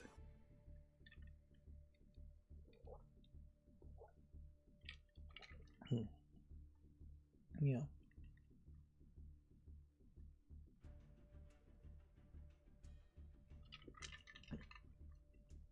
So yeah, that is not coming too far from now, and that looks like a wild and crazy game. Probably very much the game I should be covering, because it's going to be more niche and it's going to be up my alley. So if I was going to spend extra money and try and play games brand new and try and get the footage out in time, which is all probably not going to happen, that would be one to pick, compared to, say, trying to cover every single new game, or cover like Battlefield 6 on its week day one launch. It's described as No More Heroes Studios' bloodiest action game yet. Feels like it might be a bit more sci-fi action-y with the mechs. And it's taking gun-based combat from Shadows of the Damned, too. So they are effectively taking what they've done before and combining it and hopefully improving upon it, one would assume. I also just assume, too, that it's going to be a little bit more horror focused and less silly / lewd. Where there definitely in No More Heroes were characters that were in bikinis and were a little bit lewder. So there is probably also a case here that they just can't do anything more with No More Heroes, and they made, I think, 2 separate side No More Heroes games for the Switch 1, and I think that probably hurt them, the series too, and that Nintendo may have been funding them to make some kind of side silly game, and that just hurt the branding. Also, it may just be a case that if you have 3 games, that's all you really should do. I think there's a decent argument you probably should only make 2 games in a series, and then the reboot should be game number 3, with a decent amount break between it. Let's see. Grasshopper announces Romeo is a Dead Man release date, says it will be self-publishing it, which that is also new news. Suda51 jokes that Grasshopper has won its game of chicken against Grand Theft Auto 6, meaning that their release date is not going to be pushed back what GTA 6's was. You don't need to watch the trailer, the exact same trailer a second time. Amazon's Prime's 14 quote free games for December include Lego 2K Drive and Deus Ex Mankind Divided, if that interests you. It's really hard to recommend Lego 2K Drive with its level of reviews, particularly when Sonic Crossworlds is out now. Yeah, and them giving Fallout 1 and Fallout 2 for good old games is just straight up advertising the Fallout Amazon Prime TV show. The PlayStation is publishing the first game by the J.J. Abrams Bad Robot Games. It's a co-op shooter directed by the Left 4 Dead's creator. The game is currently in development for PS5 and PC. Again, I hate where they give all the credit for the development of a game to a single person. And creator is a fairly generic term. Like, you could make an argument Gabe Newell was the creator of Left 4 Dead because he probably signed off on the production of it as the guy in charge of Valve. Bad Robot, as a TV production, film and TV production company, has been doing interesting things for the past decade, I suppose, but I'm not sure they've done anything particularly interesting lately. Episodes 7 and 9 of Star Wars, which really got messed up by them not doing episode 8 of Star Wars, and even if they had done episode 8 of Star Wars, I'm not sure that the sequels of Star Wars, the sequel trilogy, would have been that great. The Star Trek reboot trilogy of movies was alright, but it just didn't really catch my attention. The Cloverfield trilogy is barely even a trilogy of movies. You see Bad Robot as a production company on many other things. Now they are moving into video games. Here's the logo. You've almost certainly seen it. But yeah, I wouldn't think that any one production company is notoriously known for doing good or bad. They have hits and they have losses, and really a production company is really just a video game publisher by a different title that, instead of being a video game publisher, is a movie publisher. They're just doing the funding and taking all the profits. Moving on, "Let Justin Lin work his magic" is a quote. The Arrowhead CEO says that Helldivers movie director doesn't need to have played the game. Some fans complained after it was reported that Lin doesn't play video games. There is definitely an opinion out there, but I'm not sure that there's been enough actual fact as far as whether someone playing the video game would help or not, because it's not really just a question of wanting a director or an actor to have played the video game for maybe an hour at most.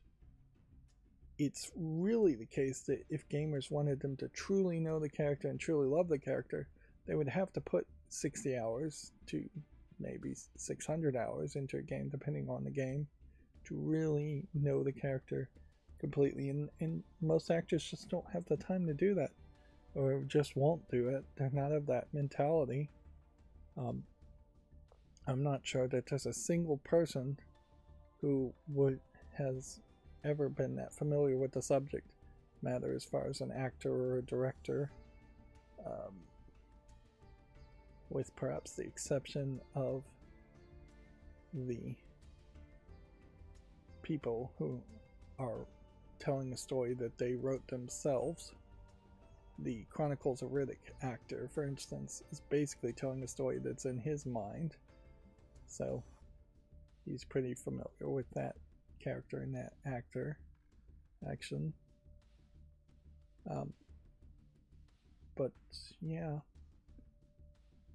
if you look at like the Dungeons and Dragons movies, it's probably a case that nobody who worked on those movies actually significantly played a lot of Dungeons and Dragons, and so probably there's some familiarity lost there. Probably there was something lost there. I gotta kind of side with the gamers on this side, though, even though what they're asking is fairly unreasonable. It is the unreasonable ask that kind of needs to be asked, where either you're going to make a Halo TV series and have played all the Halo games, or you just shouldn't make the Halo TV series. Like, there's been far too many examples of that. One has to assume that the Fallout developers of the Fallout TV series had played enough of Fallout to know what was going on there, and just weren't given a 10-page synopsis of the events of Fallout.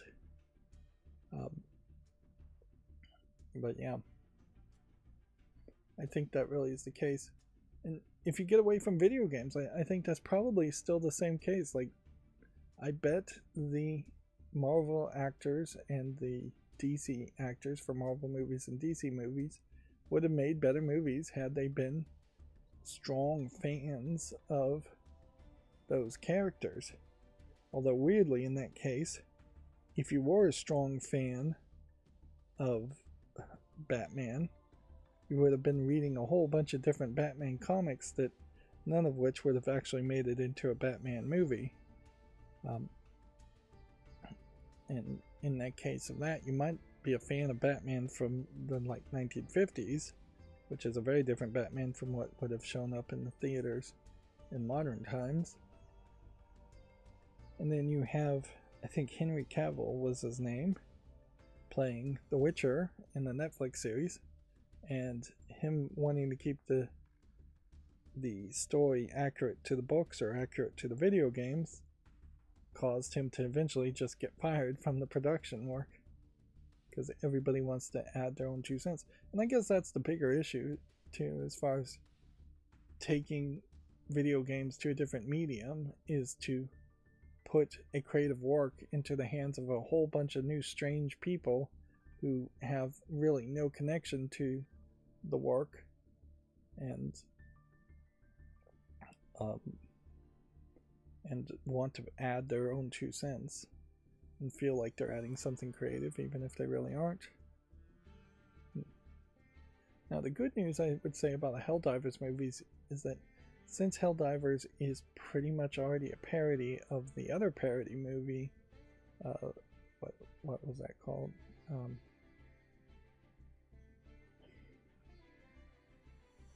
Forget the name of it. There's a whole series of them, but the first movie is really the only one people ever would have seen. Yeah. I want to say Earth Final Conflict, but that is totally not the movie series. That was an old Gene and Roddenberry sci-fi series that came after Star Trek and tried to be the next big Star Trek and didn't really work.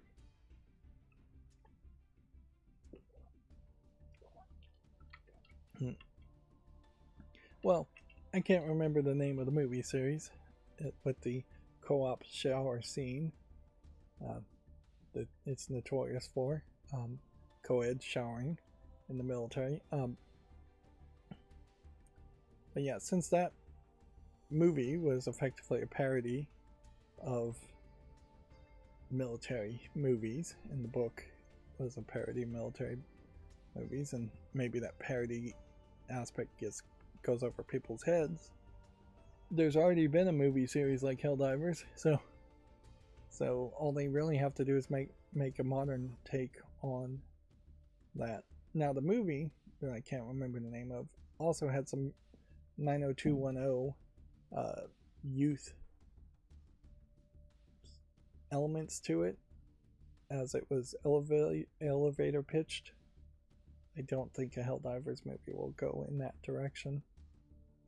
And try and have a group of friends be the main focus. As a movie, it might be a little too on the nose, too much of a parody, too obviously a parody. It runs into a huge danger of being interpreted as being too political, and maybe too political about current modern day politics, particularly in the United States. So yeah, there's a lot of dangers that a Helldivers movie would not be well received, and even a well received movie is not going to do particularly well. It's always crazy to me, just in general, that video games are trying to have movie adaptations and TV adaptations. It makes sense on the part of the TV and movie productions, but honestly, it just feels like you're cheapening your brand whenever you as a game company are selling out, literally selling out, to have a movie made or a TV show made after your game. And only a few of them have worked really nicely. The Last of Us TV series, the Fallout TV series are kind of the only examples I can think of where it worked nicely. Yeah.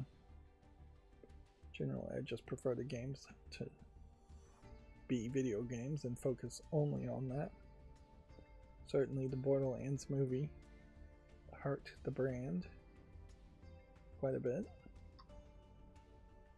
Moving on, Sega says it will use AI in game development, but only in appropriate use cases. The company is aware that AI can face strong resistance in creative areas. They're aware of it, they don't care, they're still going to use AI.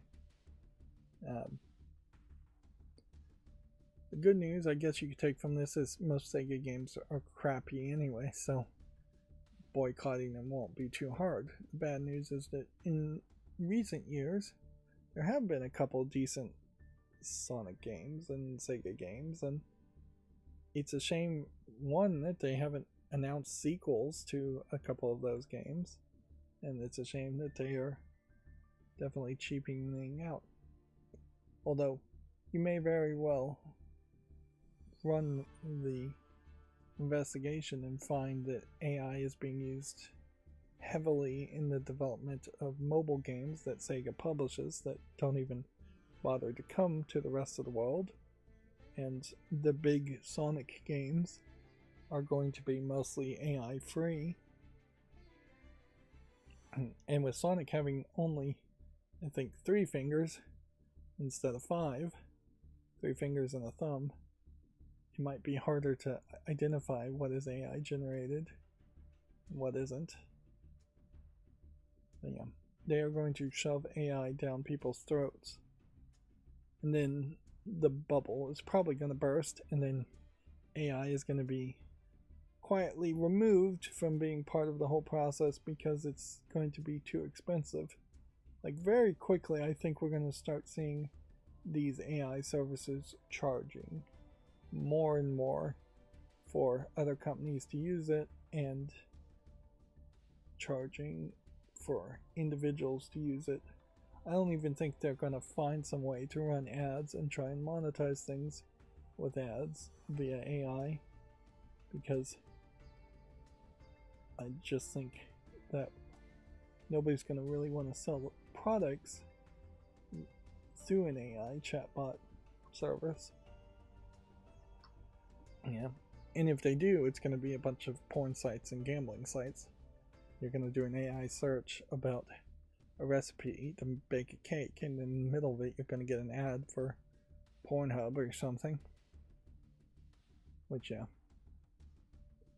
that'll just cheapen the experience quite a bit. Moving on, the Monster Hunter Wilds director tells players who found it too easy that I would appreciate it if you pick it up again.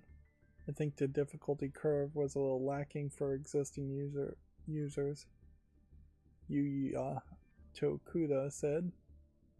That is the nicest way to phrase please play our game some more. Translating it from Japanese, I'm sure.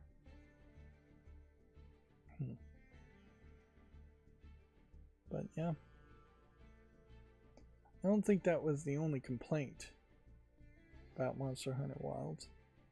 Now I'm noticing we don't have any tabs opening to Steam from Video Games Chronicle, which is pretty typical. They tend not to have a link to the game. Although, you know what? That's worth investigating. Let's turn off our Violent Monkey script that changes it and look at more of the ugliness of what it looks like on my internet otherwise, which still has ad blocking enabled on the router side. I'd have to go out of my way to disable that, but it's just hideous. Is there a link in any of this? Yeah, here's a great example of just how awful the internet has gotten for the actual game.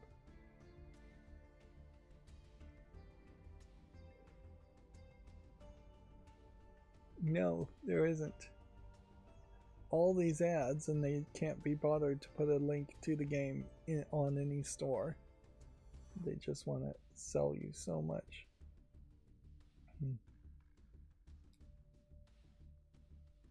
Yeah. These sites, they just do not really want to be curators of news anymore. They really just want to sell and get affiliate links from sales. And it's so awful that I don't really want to support these sites. Honestly, if Video Games Chronicle and Gematsu and Gaming on Linux all shut down tomorrow, I'd just go and find other sources. I might shed a tear for Gematsu and Gaming on Linux. Really wouldn't for Video Games Chronicle. But yeah, I just don't think they really deserve the ad revenue for as awful as they made their product. Think of it here. I'm gonna make an example. If somebody bakes you a cake and gives you a cake, do they deserve to be paid for it? Yes. Do they deserve a tip? Not likely. I think tipping as a concept is ridiculous. They should just be appropriately paid. Now, if somebody bakes you a cake and then adds poison to it or poop in it and gives it to you, should that person be paid? No, that person should be thrown in jail. So they have effectively poisoned their own sites with ads and just nonsense to the point where if they feel a lot more like a criminal than someone deserving of a paycheck. And unfortunately, that's a lot of services and out there, both on the internet and the real world, is like phone companies feel a lot more like criminals running scams than they do a company that is actually deserving of a paycheck.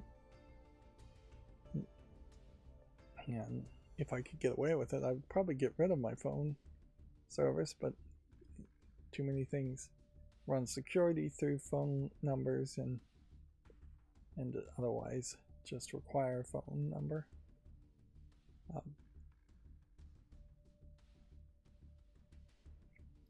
Alright, our last Video Games Chronicle article for today says Claire Obscure Director says putting it on Game Pass lowered the barrier of entry and helped reach a wider audience. Xbox helped us get the word out there and reach a lot of players.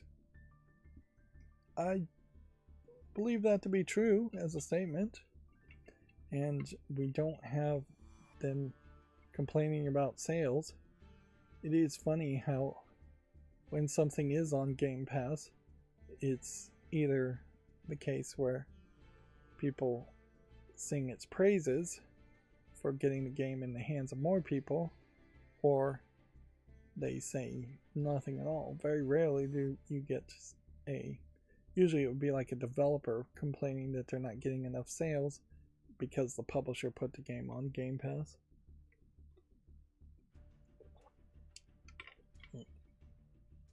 The problem, though, is Game Pass is losing its appeal to gamers, and PSN has, I think, never really had any appeal to gamers. And so you have this case where it's becoming more and more expensive to maintain Game Pass, and you're getting less and less for it. So there may be a critical point where the numbers really start to show that very few people are paying for Game Pass, and thus you're not getting that lowering of a barrier to entry. Currently, though, I would say it probably would be better if there were more games like Clair Obscur on Game Pass. A lot of the JRPG games in particular, Japanese games in general, if they were on Game Pass, could lower a barrier of entry. It is interesting and probably speaks to where Microsoft's focus is, that there isn't like one free visual novel every month in the Game Pass setup. Because yeah, that would be cheap and that would be easy to do. To say here's a free visual novel, it'd be pretty easy to get a small Japanese anime game per month added to it. And they sometimes will do like the bigger fighting Dragon Ball Z type games in Game Pass, but they don't go with smaller indie games that much. But yeah, those smaller indie games certainly could use a larger audience to at least try them. But yeah, it would probably be the case that if every month there was a visual novel on Game Pass, that would just be every month a lot of players would balk at the idea of playing a visual novel. Moving on, that brings us to the Gematsu articles. And for some reason we have games out of order. Yeah. Over the weekend, I'll try to get back to programming, and in that I'm hoping to make more progress of replacing my UI Vision macros completely so that the news stories will open in the right order consistently without crashing, without running into problems.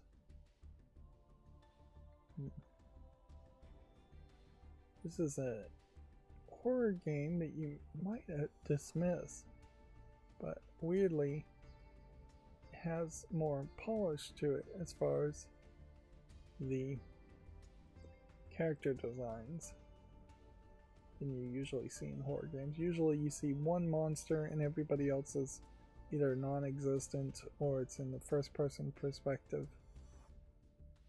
And so then there's usually only one character.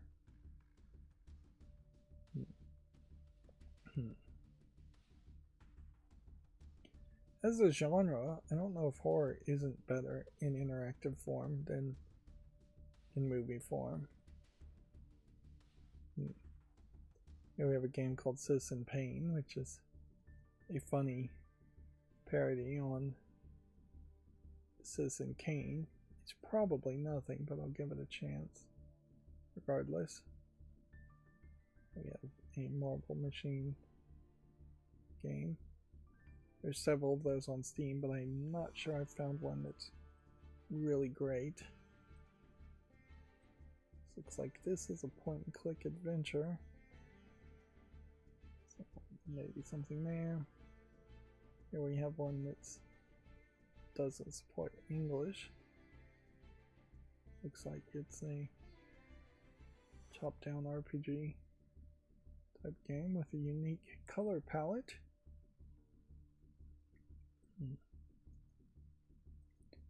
Yeah. As we approach the new year, I'm slowly trying to build up hope that I can get a lot more accomplished this next year. than I did this last year, which, yeah, the whole cleaning and decluttering issue has just been an albatross around my neck. And yeah, I'm making more progress there in the past week or so than I feel like I had in the last month. I'm not sure why all these games are here, though. These are all just games that came out on Steam, I would assume.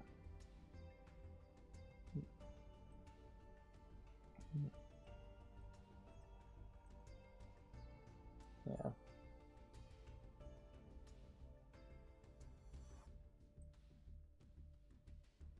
Let's see. I feel like there was a game similar to this before. Kind of looks like it's a mobile game that has been ported to Steam years later.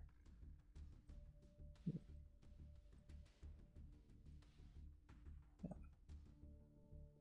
So yeah, I talked about in the past that I wanted to add a bunch of flags here for things that don't support English, have microtransactions, have AI in them, have sexual content in them, just all on this empty bar, on top of adding a timestamp of when it was last seen and when it was first seen, as far as each game's page, with also buttons to close the tab or put it on the follow list and make a wish list YouTube short on it, and probably also make a YouTube short on it without putting it on the follow list. That might be fairly hard to get it to go on the follow list.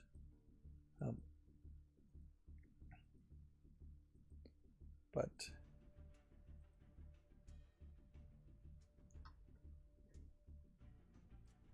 one of the things that occurred to me is, if I'm going to put all of these extra text things, why not make them links? So when I click on AI, it would jump down to the bottom here if AI existed. And I don't know if I can do that, because it would require changing the HTML to have an anchor tag, which may be not a problem, but there's a page reload that happens when you click on a link. So, maybe a problem. It's a intriguing challenge on the face of it, which may prove not to be an intriguing challenge in that practicality, and may actually just prove to be impossible. We have yet another, probably Korean, nope, Chinese full motion video. Again, I cannot tell the Asian characters apart. But yeah, increasingly I think we're going to see more of these happen. And I could definitely see there being some problems there where, if it's a cartoon, parents are cool with it, but if it's a full motion video, live action actors, maybe parents are going to be a little bit more concerned as to what their kids, their teenage boys, are playing, more than likely. This is an art style we probably should see more. There definitely are art styles like this where I imagine Western animators could draw this style pretty frequently and pretty easily, and if that's what they have to do to make a better looking game instead of using AI, I'm willing to live with this art style. It does kind of have some roughness to it and isn't for every type of game, certainly. This is a point and click, and they're making a reference here to Grim Fandango, another famous point and click. In fact, I think there are several things here that are references to things. This is a reference to the anime Berserk. This is K9 from Doctor Who. This might be a guitar from Back to the Future. Yeah. I think maybe everything here might be a reference. This is from One Piece, I believe. This is from some other anime, I think.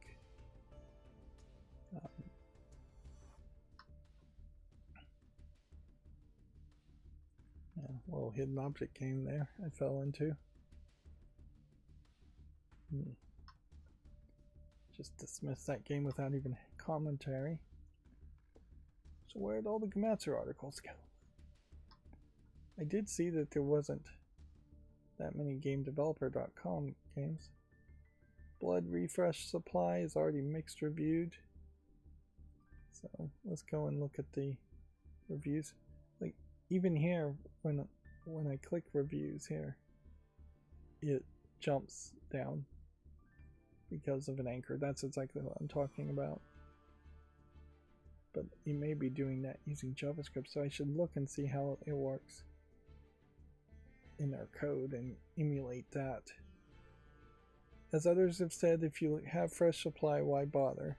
Unless you haven't played Blood before, care to explain why, then maybe I'd recommend it. Also, why not release this as a free update like some of the fellow reviewers have stated? Heretic and plus Hex and Doom plus Doom 2, Quake and Quake 2 all got free updates. Why not this? It'd make a lot more sense to updates than re-release.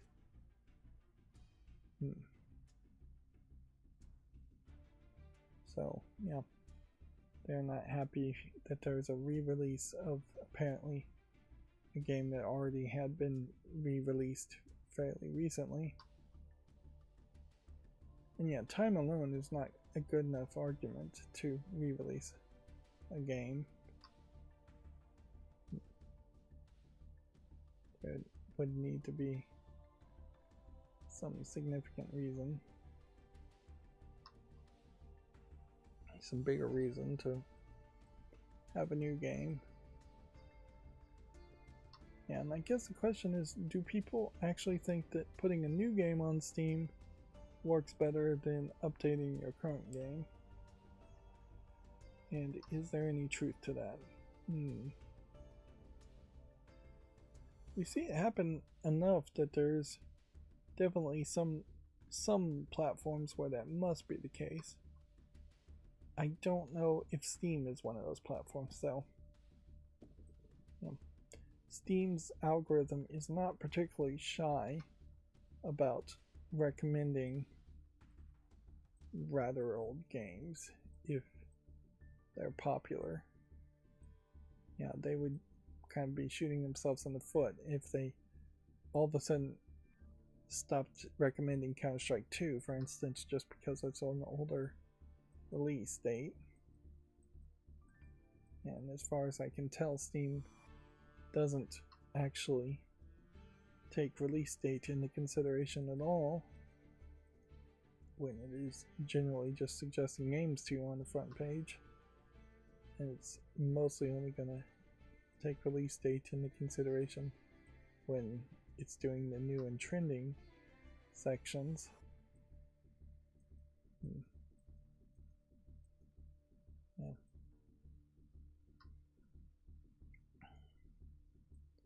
And I don't know what happened here.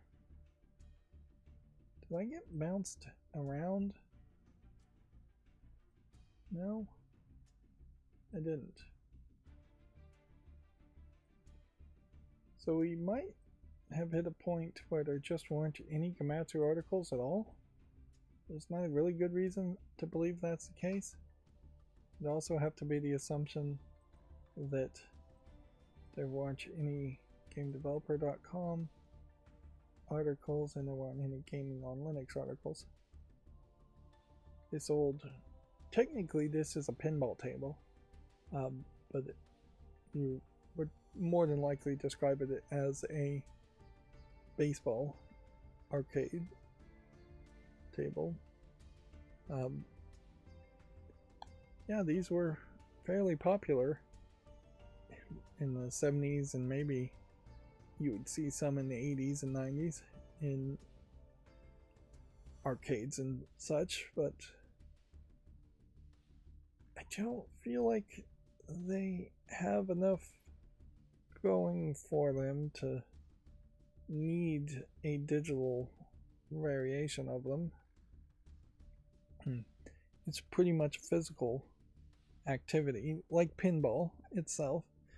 The complexity of pinball barely justifies having digital pinball tables, and the scarcity of pinball justifies it.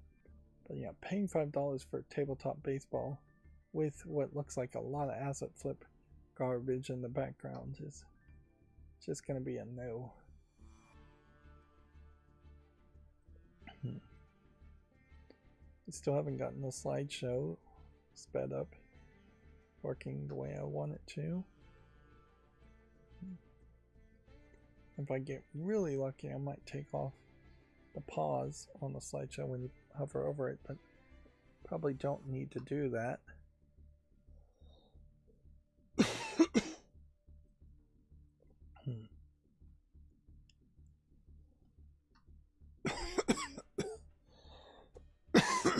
Excuse me. You can see Cloudheim here is mostly positive.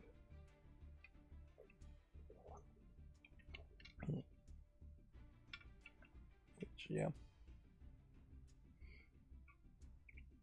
This is a game that is in early access. That's another thing I want up here too, is just early access targeted too.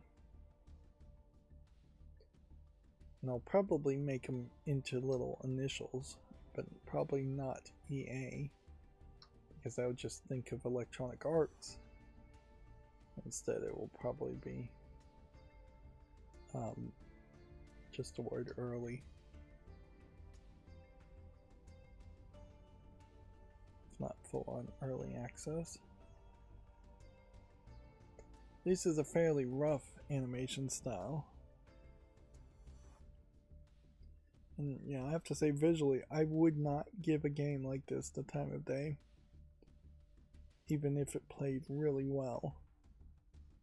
Being so zoomed out, being so tile set, so lacking in custom detail, it just looks not good enough to my eye. And yeah, they say it about food, you eat with your eyes first. In video games, you definitely purchase and play with your eyes first. So if something looks like an RPG Maker game, if it looks like there's some kind of AI or asset flip thumbnail to it, it is going to go in the discard pile. In the case of this, the thumbnail looks unique enough, but the actual visuals of the game feel too simplistic. Yeah. Even in the early days of gaming on PC, like 80s, that art style would be certainly not a good sales pitch.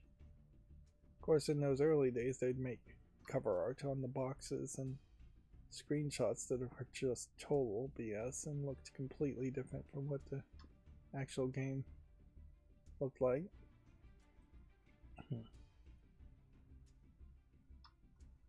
Yeah, there definitely were games that in that Atari era did look that terrible. And that's in part, I'm sure, why Atari failed.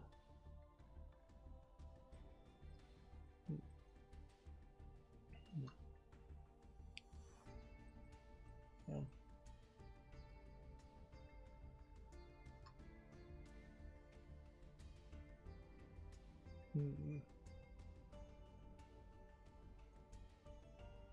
Ghost Dawn Wars.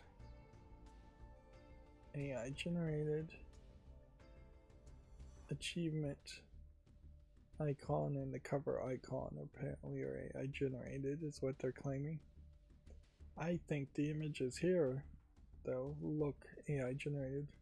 If not, they just have kind of that French fashion look.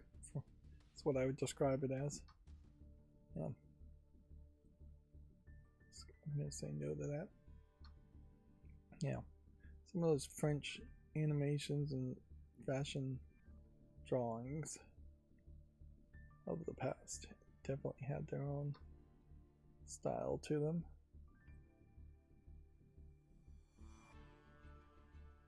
Blood and dust. Probably it's nothing, but I'll give it a chance. I give way too many games a chance. Certainly. You're Another Wife. Feels like a game that probably should be in the adult section. And I don't think it's actually a game as much as it is a virtual desktop character, but I'm not sure.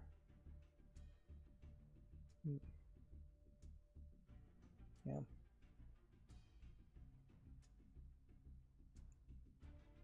Yeah, in my youth I might have engaged with something like this, but now it just feels like you're engaging in something that is going to lead you down the path of falling into a fantasy mindset and just a not incel mindset, but just a celibate asexual mindset, because there's nothing really involuntary about it, although incel perhaps is the more common phrase to use there. But yeah, I would say probably not engage with these. And then you also have the problem, and you're seeing it with some of these AI companions that are coming out now, is that somebody is going to look at your phone, somebody's going to look over your shoulder eventually, or you're going to be in public. And so the idea of having a virtual girlfriend on your phone is going to just lead to embarrassment, more than likely, for many people. Alright, well, that brings us to the bumper for Gaming on Linux. So let's move forward and see what the Gaming on Linux articles are. 4 Total War classics have joined Good Old Games in their preservation program, with more on the way. Okay. That would be this list here. Epic and Steam banned it, but Horses is now out for other stores. Yeah. Which, yep, it's proving to be fairly controversial. That being said, Good Old Games, the Humble Store, which would mean, I guess it's a direct download from the Humble Store and not a Steam link, and itch.io have all decided to keep it, although the Humble Store briefly decided to stop the release. They did actually put it up.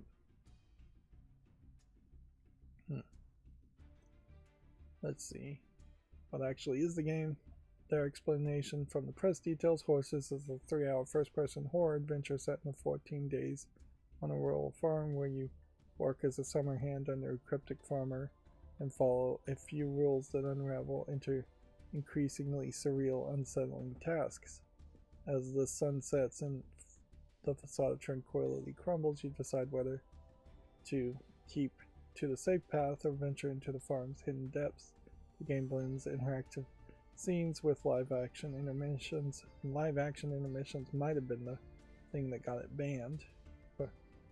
Monochrome visions and the silent cinema title cards with unique gameplay events each day. It's a game about the burden of familiar trauma and Puritan values, the dynamics of totalitarian power, and the ethics of personal responsibility. Boy, is that a lot of fluff as far as what the trailer actually looks like. The situation with it is quite confusing, and to explain it is a fair bit. The developer has put up a lengthy official statement in FAQ. So far, it seems that both Valve and Epic Games have refused to actually clarify exactly why they have chosen to ban the game, and the store is making it all the more puzzling. Like many other games and media, it has some subjects that some may find uncomfortable, but there's plenty of games that are far worse out there. And Live and Steam too. I don't know what and Live there. Live on Steam too. It's probably what I'd have to assume. Yeah. The general assumption here is what they're describing the game is not really what the trailer makes it look like. And we'll just watch a brief second of this to show what the trailer looks like, which is there's a bunch of weird horse characters that are creepy, and a big portion of their butts are showing, and it looks like full-on frontal nudity. Yeah, and there's censorship in this trailer now where I'm not sure it was before. So yeah, that's a female character, and the branding scene there, and the drug injection scene there, and horses breeding, like all of that could be the red flags.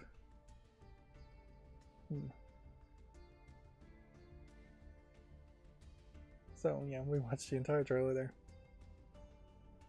So yeah, take that weirdness of a trailer and then try and squeeze it into this ridiculous fluffery puffery of a description of the game, and it just feels like the actual developers of the game is not really being honest, or honest about themselves, or honest to the world about what the content really is.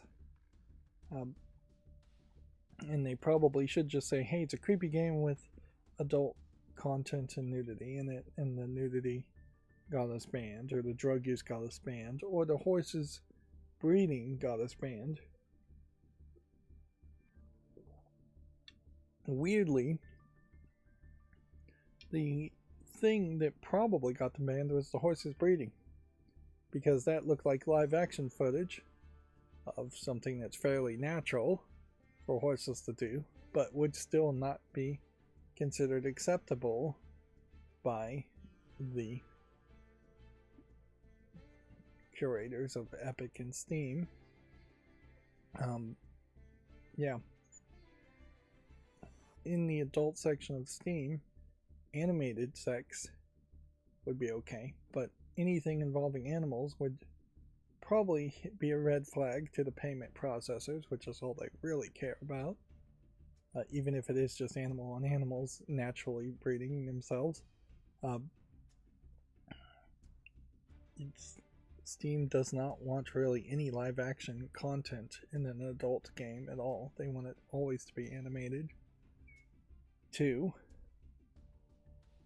But yeah, it's also not really selling itself as an adult title that should be in the adult section, I'm sure. So, while this is the most recent example of censorship happening and payment processors being a big part of censorship happening, that is a thing that it is not as clean of a story. And unfortunately, this is a problem with a lot of censorship things, is that the story is never clean. It's not like one side is perfectly blameless and the other side is totally guilty.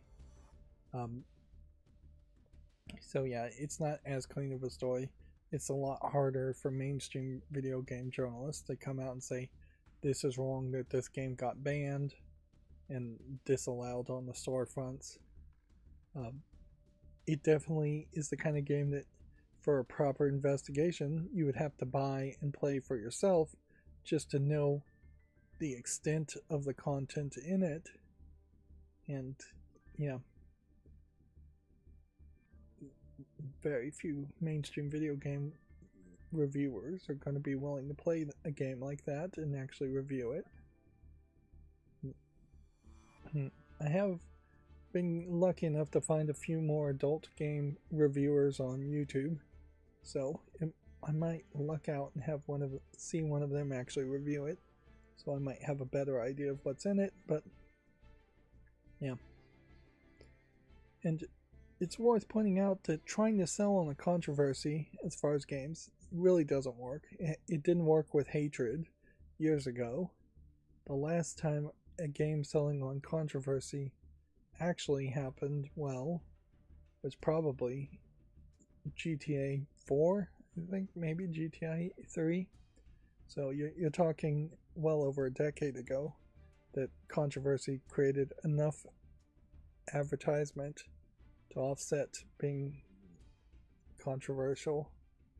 But nowadays, games really would never sell on controversy. It's not good for their brands, and it doesn't get people to really want to go out and check it out. Moving on, you can get some Raw Fury games like Kathy Rain, Sable, and more in the Humble Bundle, in the new Humble Bundle. Kathy Rain's Director's Cut is probably the right Kathy Rain to play if you must play one of them. I didn't like the original version of Kathy Rain enough to try it. And then the rest of these games I don't really know if I'd want to say anything on it. 30% off of Blueprints as a coupon really isn't that much. Yeah, I definitely don't want to get into the habit of buying Humble Bundles to get coupons to buy more stuff from that. Now, in this case, are these links to Steam? Yes. So why then are none of these open? Yeah.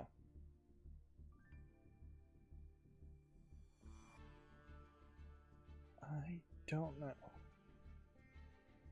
Like, Kathy Rain Soothsayer. Open this link in a new tab. That takes us directly to Steam. Which I guess I do have this on my wish list, and it is overwhelmingly positive. Kathy Rain Director's Cut. He's rated very positively.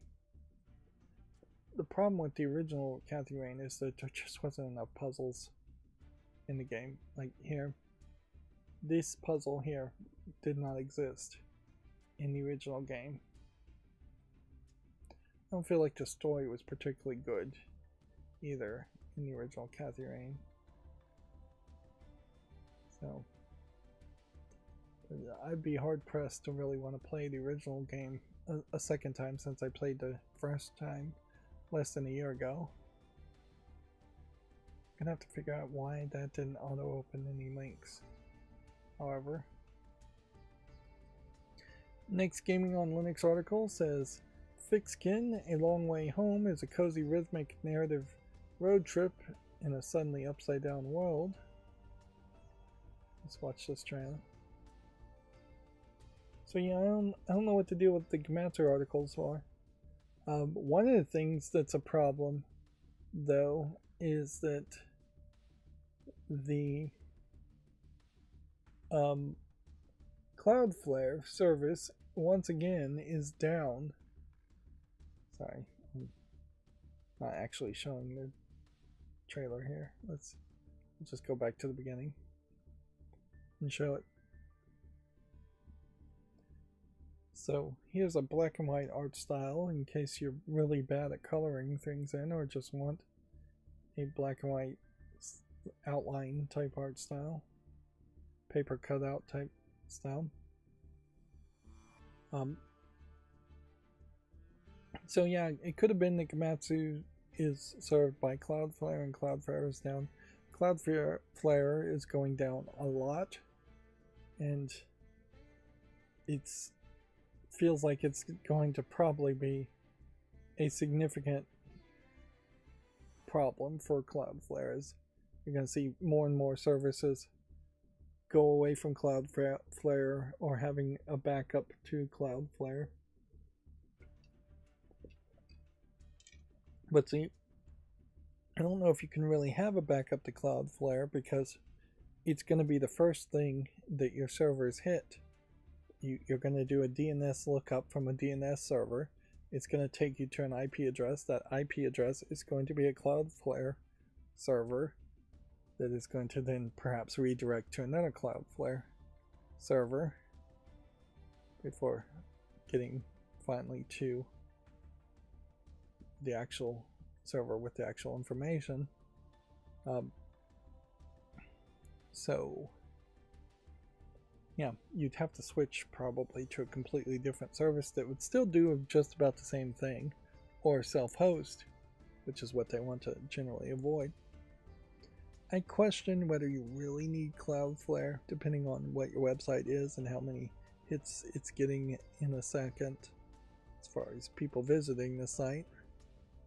And I don't know if really failed to ban isn't just about as good as a application that you could just self-run and self-host. I talked about in the last stream, so I won't ramble about it too much, but definitely we need to rethink how the internet works together, so servers just cannot go down unless they absolutely need to or want to. And honestly, it probably should be a case that they can't go down at all. That once you put something out in the public, it is just out in the public always. It's different when it's like private banking information, but for a public website and domain, old versions should just automatically be cached and backed up automatically. Alright, moving on. Gaming on Linux says Guild Wars Reforged has arrived on Steam. This is a collection of characters that I do not recognize. I feel like I've heard of Guild Wars as a name of a game, but I couldn't really tell you what it's about. Looking at this trailer, I would think it might be an action game, but I think it's might be a MMO or a strategy game.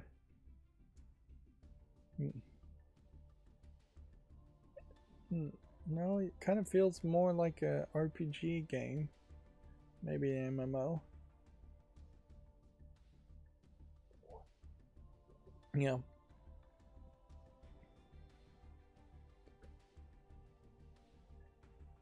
So, I guess the question here is that, is this a MMO that's free with microtransactions? I would assume. That would be my guess as to what it is. Let's see what it looks like on Steam.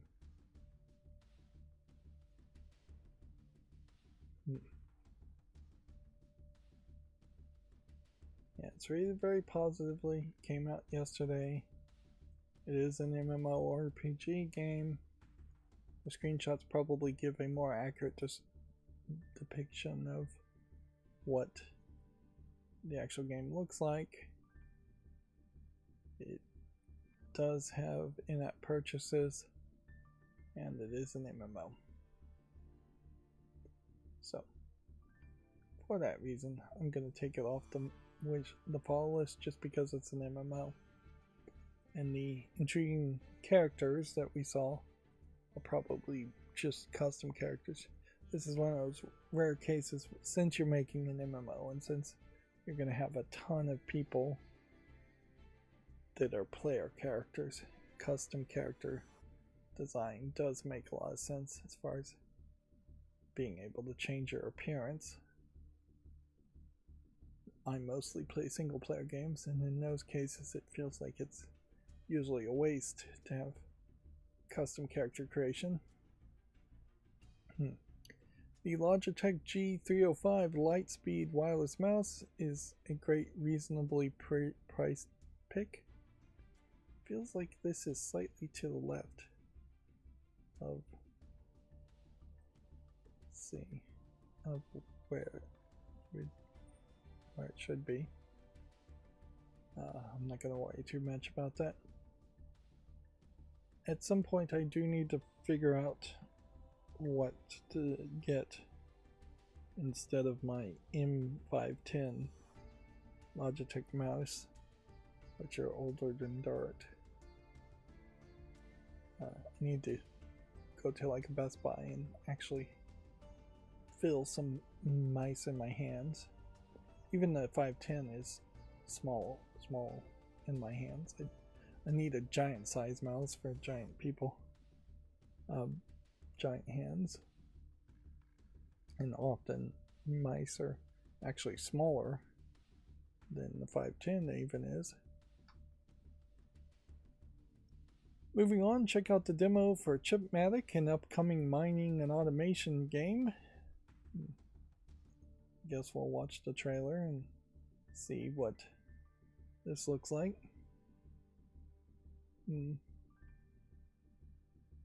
Yeah, it feels like a Terraria style 2D Minecraft type game. I've tried to play a couple of these in the past and found them fairly boring. I don't see anything here that is uniquely different enough to not feel like I'd get bored with it. There are Minecraft mods where you go through a lot of progress and automation like that. And if that's really what you're interested in, it's probably something that would work well. Let's see. Unreal Tournament 2004 gets revived by Old Unreal with approval from Epic Games. So they've given full approval for Old Unreal to revive Unreal Tournament 2004 and keep it updated, because they don't really care about the game, I'm sure. Epic Games does. This is not an Unreal Tournament that I think too many people have talked about or are that enthusiastic about. But maybe, I don't know, I could be wrong.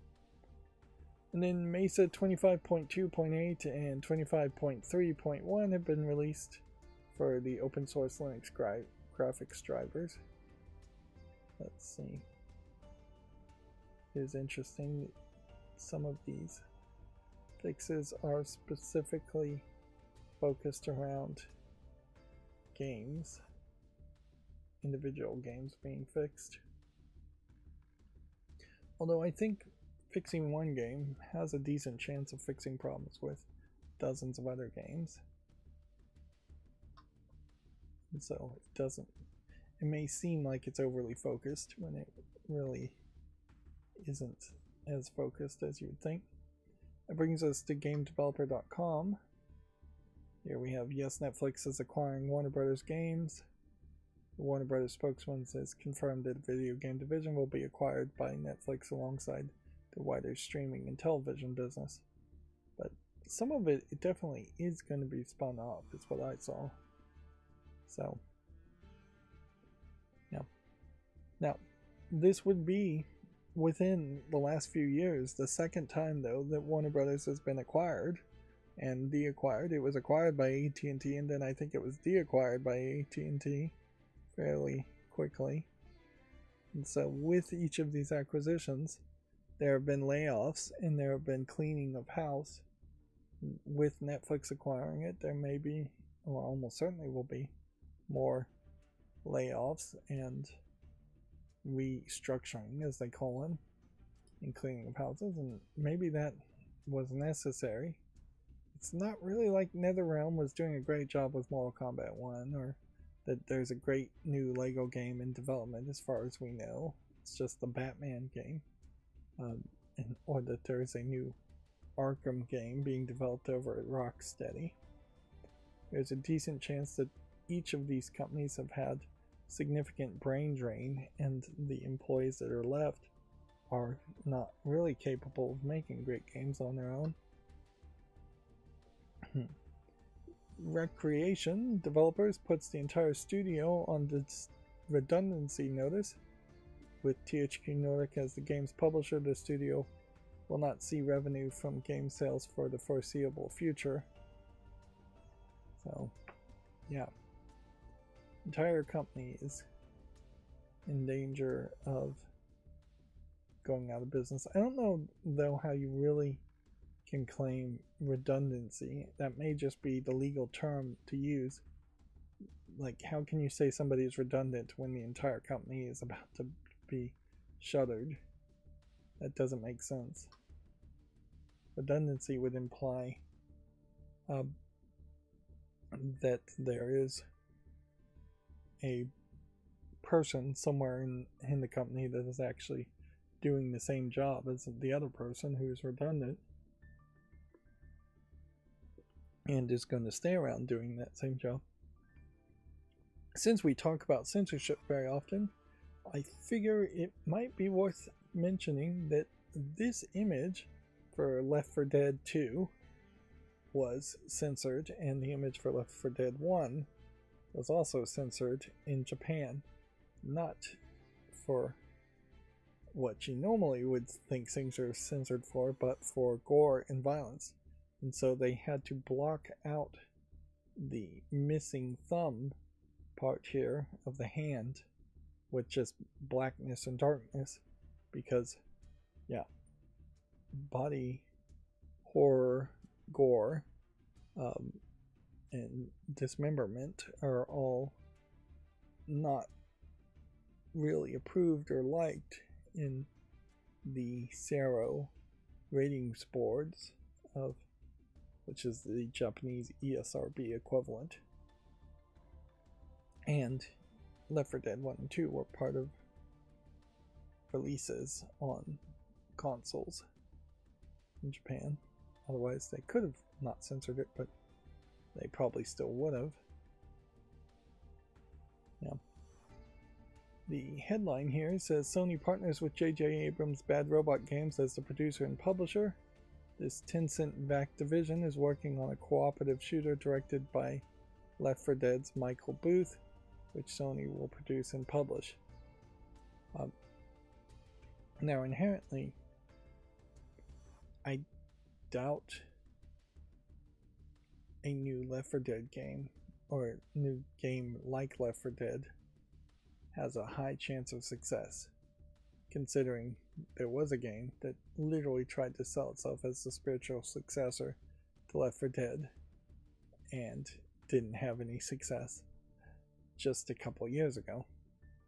But the core conceit of Left 4 Dead only really worked because it was released at a specific time where there wasn't anything really like that, and it was part of the orange box.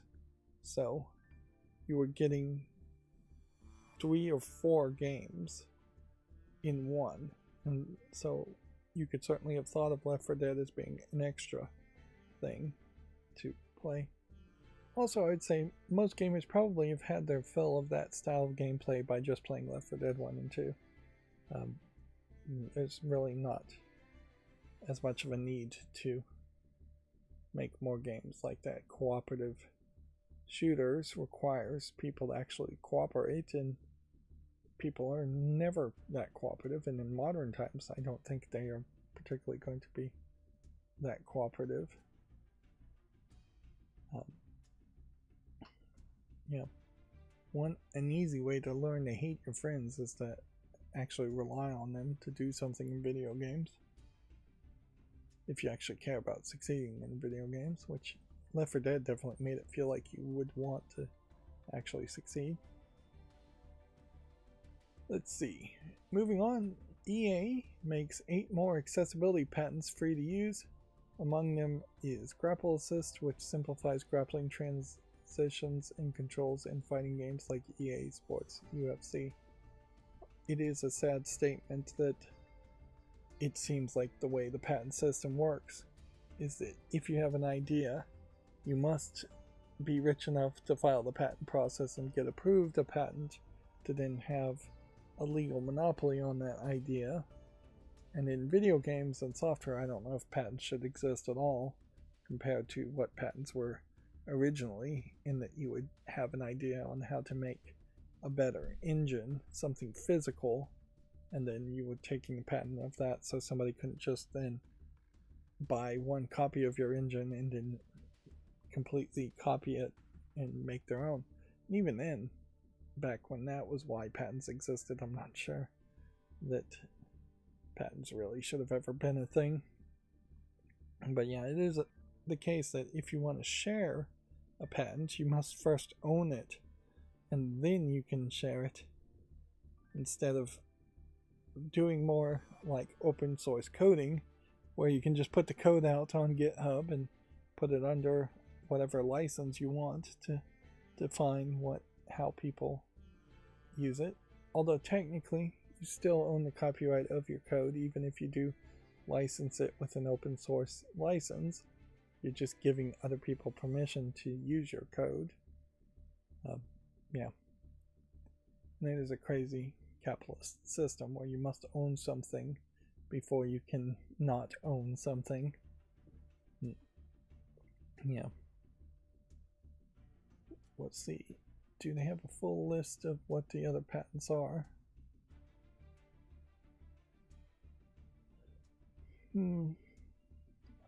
Alongside grapple expression are expressive speech audio generation, robust speech audio generation, and speech prosody prediction. Prosody? I don't know what that word means, but I would assume it's how often they talk.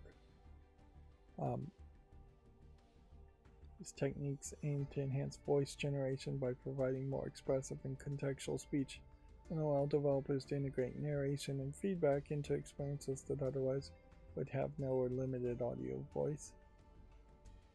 I'm not sure if these are so much generative patents as they are assistive patents. They're saying they're assistive patents, but they sound more generative in that they just would be something you would use to make the characters talk to you more often. Let's see. Roblox has been banned in Russia for hosting LGBTQ+ content. Russian media regulators Roskomnadzor is blocking access to the popular UGC platform.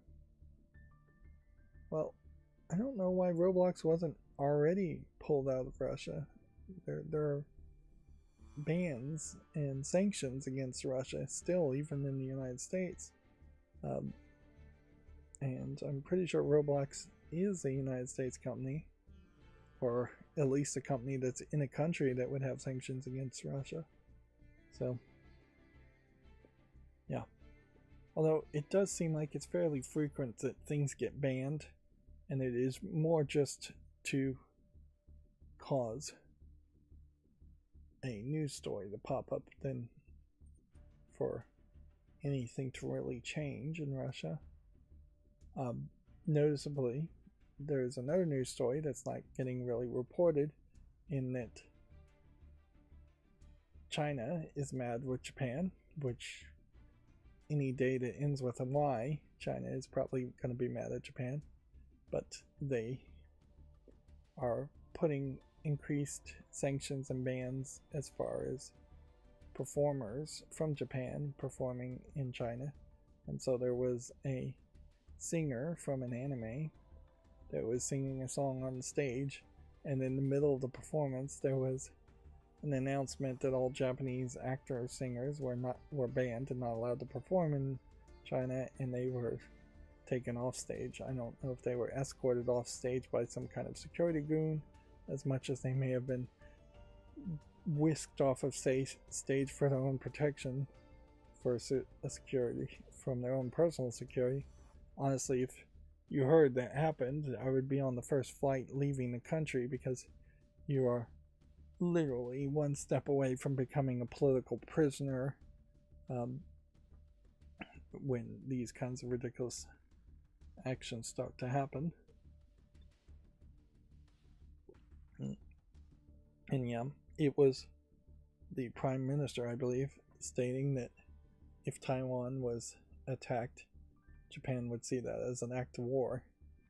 But yeah, they are fighting a war of words, certainly now, as every year China runs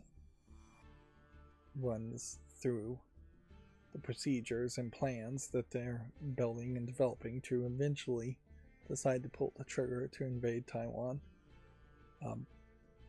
And their hope, I assume, is to eventually just have Taiwan give up and accept that they're going to be taken over by mainland China, in the same way that Hong Kong effectively found enough puppet politicians to effectively give up and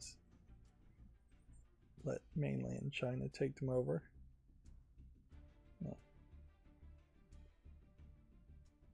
And yeah, that's a story that's not getting reported in the West. Alright, and so technically this is now all the new games on Steam, even though we've seen a whole bunch of them. Here we have a Christmas game. Doesn't look quite detailed enough to catch my attention. This looks like some kind of flying game. It's probably nothing. Guess I should explain what I'm doing. When I scroll down like this, that means I'm closing a tab and not making a YouTube short on it. When I swipe this way, it means I'm keeping it to make a YouTube short on it. When I click the follow list, that means it's interesting enough to potentially capture my attention. This is a different art style. Again, overwhelmingly positive game. Looks like somebody hand pencil sketched this and that would be their forte and abilities. Let's now be disappointed and scroll down and see if it's AI. Nope, no AI disclosure, which that's good to know. This might be the animator or might just be a random reviewer. Yeah. This kind of art style could easily be put in a picture book too. It would be more at home in my mind in that style. I'm going to say no to this. It's not quite good enough. I think we'll say no to this. No means no thing.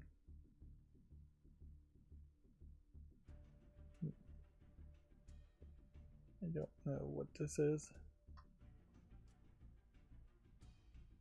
about. Psychological horror game about saying no is what it described itself as, which it's an interesting thought. Yes, maybe there is an argument that some people probably need to learn how to say no as much as I think there are some people that need to learn how to say yes or say anything at all, just express their opinions. There's probably a lot of bad marriages that could have been avoided if people learned to express themselves better about what they like, what they don't like, what they are willing to tolerate, and what they aren't willing to tolerate.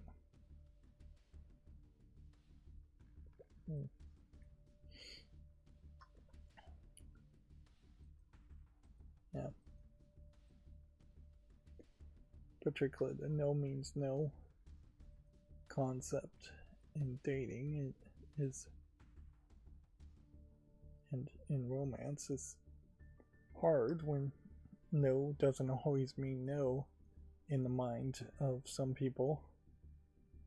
Then they have to learn to express themselves better and say, hey, when I say no, I don't really mean no, or when I say the safe word, I do mean no, for real.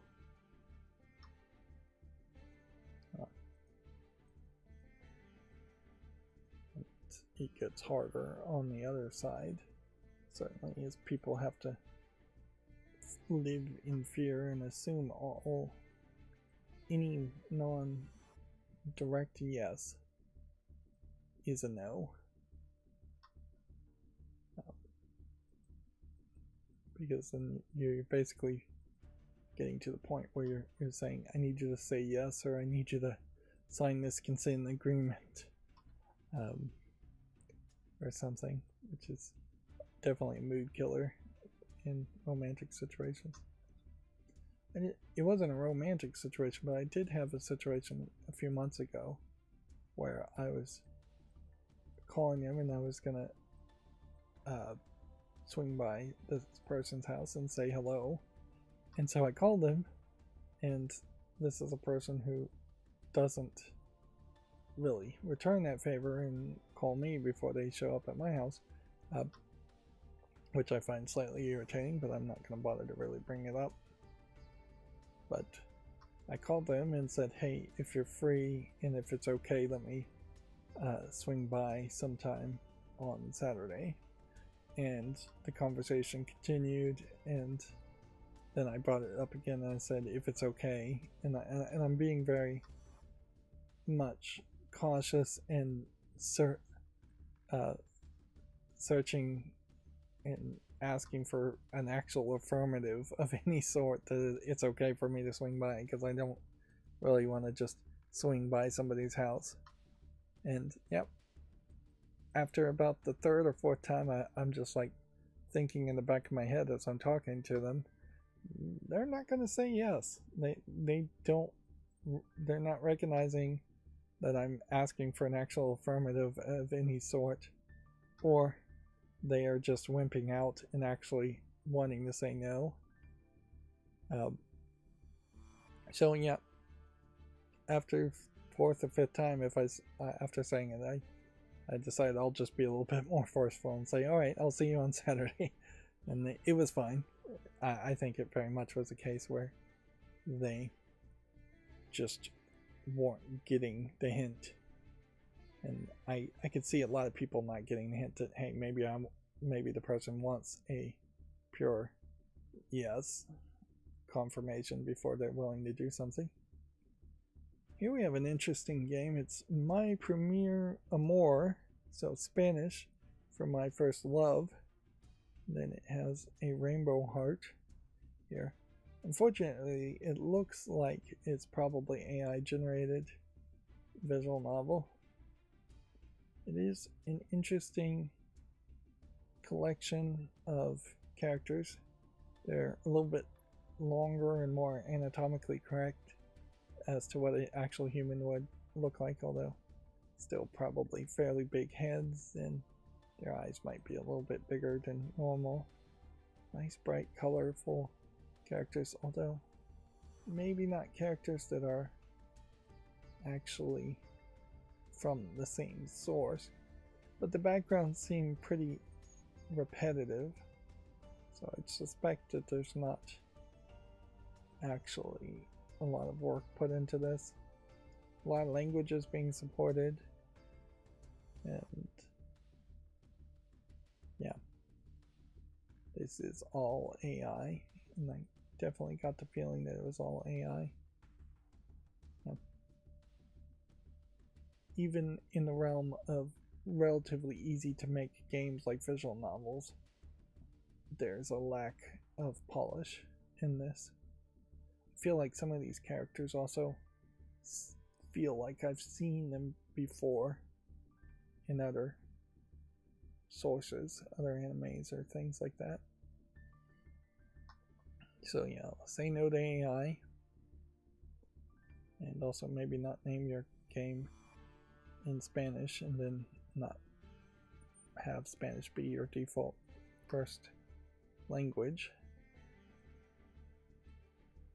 Ferocious here is already mixed, so I'll take that off the follow list. Still looking for a good dinosaur game. Extremely blurry at 1440p, has only 2 graphics settings, many first frames per second drops. It's extremely dark on 100% brightness, audio bugged, way too loud. The movement and crafting feels cheap. AI is bad. The main character goes from normal guy to naval SEAL in Navy SEAL in 1 minute.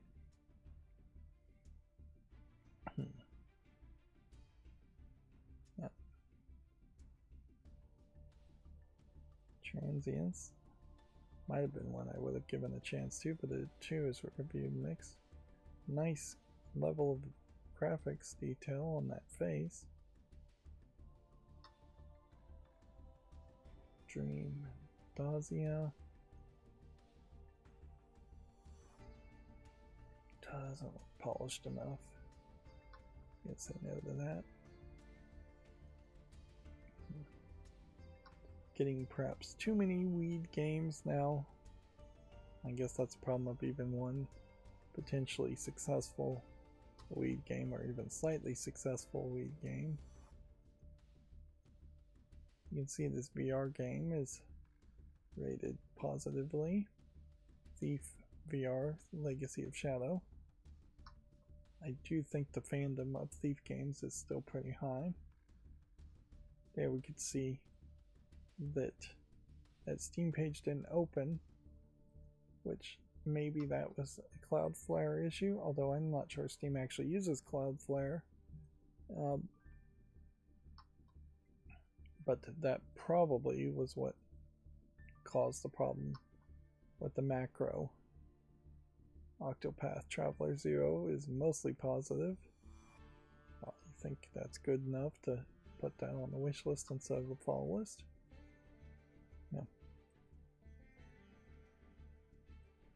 Yeah, that's the lack of robustness in a nutshell. If one page causes trouble, the entirety of the whole process of opening hundreds of pages of tabs gets thrown out of whack. As far as I know, it actually does open all the pages, it just opens them in the wrong place. Floatsome is mostly positive, very positive in its 1.0 version, so we'll put that on the wish list. Detective Rainy Night sounds like it's probably a name confusion game with Detective Rain. No, that's not the name of the game though. The name of the game is Heavy Rain.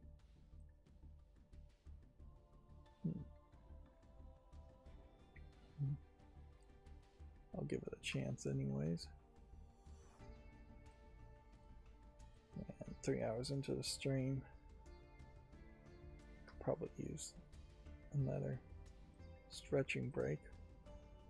Which more and more it is the case that I'm taking breaks just to stretch, just to stand up and walk around a little bit.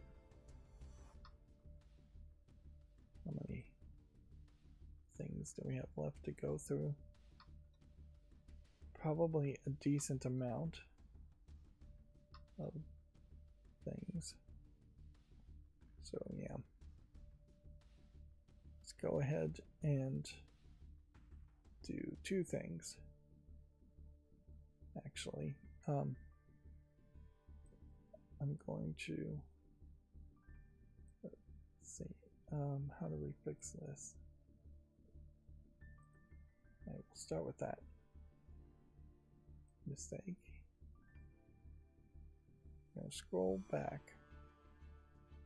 and I'm going to grab the Gematsu articles tab, and I'm going to try and scroll forward to where I was and click on these, and I'm going to scroll down to page 1, and then I'm going to open all of these tabs.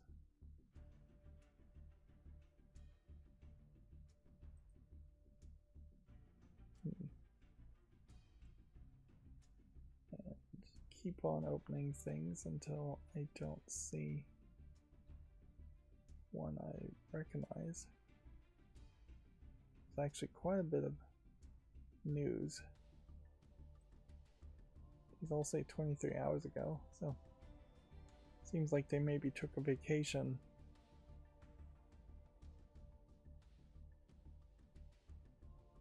But that would just mean that there should be more news stories.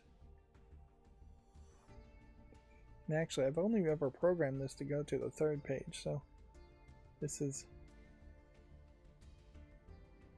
a weird case where we're going all the way to the 4th page.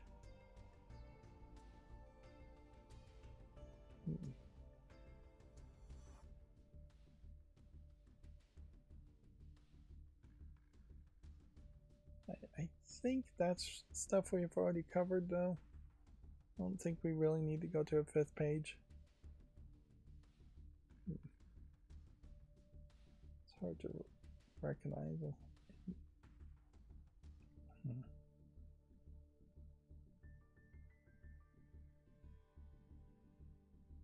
I think the Famitsu review scores. That's as far as I'm willing to go. Alright, so we'll let all of those load, and then we'll take a brief break so I can stretch my legs, and I'll be back in just a few minutes.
Okay, I'm back. Sorry about that. Yep. They have this whole thing where you can say, Alexa, thank my driver, and give a free $5 tip, free to you, $5 tip to your driver. And I was planning on using that, but the packages I just received are definitely in pretty bad shape. Now, I don't know how much of that is really the driver's fault. You can never really tell. But I've got other deliveries coming soon, so I'll wait and see how those go. And frankly, they're bigger deliveries. Anyways, yeah, this is really, really badly packaged. Stickers are crinkled, box is bent up and beat up. Yeah, they probably are in the Christmas rush, if I can excuse that kind of quality of delivery at all. And I really do like to reuse boxes. Increasingly, not just like Amazon exterior boxes where there typically is a box inside that box, but even like food grocery boxes and bags. I'm thinking more and more about reusing those, and how can I reuse something like that to hold something instead of potentially trying to have everything out and about on the shelf, or everything just lying about. But we're supposed to be talking about video game news, and we're back to the Gematsu articles, so let's go through this. The Famitsu review scores for issue 1926. Some of these articles I'm pretty sure we've already covered. Yeah, Black Ops 7, 32 out of 40. Chronos, The New Dawn, 32 out of 40. Kirby Air Riders, 36 out of 40. Metroid Prime 4 Beyond. I have not heard anyone talk about this game at all. It's 32 out of 40. Octopath Traveler 0, 34 out of 40. And Where Winds Meet, 30 out of 40. Star Sand Island adds a Switch 2 version. Now, again, we just opened up all of these tabs. So, why did none of the Steam links open? Like, there clearly should be a link to Star Sand Island here. This is the Stardew Valley game that is also 3D CGI and anime color palettes with a group of probably lesbian anime girls from the looks of it, even though they might very well not mention that ever. Look Mom No Computer is coming to the PS4, Xbox One Series and Switch. Boy, did that wrap all the way around. It's a twin-stick shooter action RPG currently available for PC. Yeah. Again, I'm just going to have to hold on to that tab to figure out why the Steam links are not opening. I mean, that should be rock steady, and that should be working.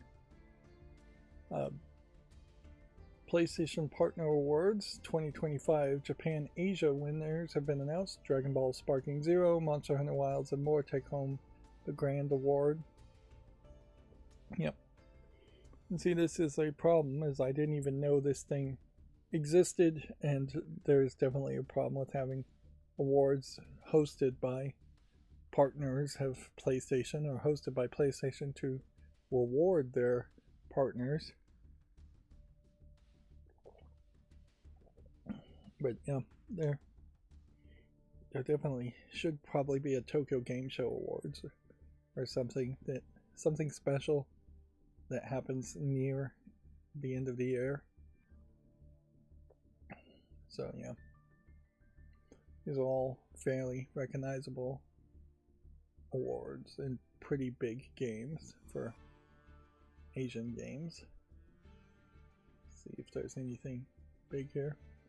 Notably, Expedition 33 also manages to get a win as a non-Asian game. Yeah.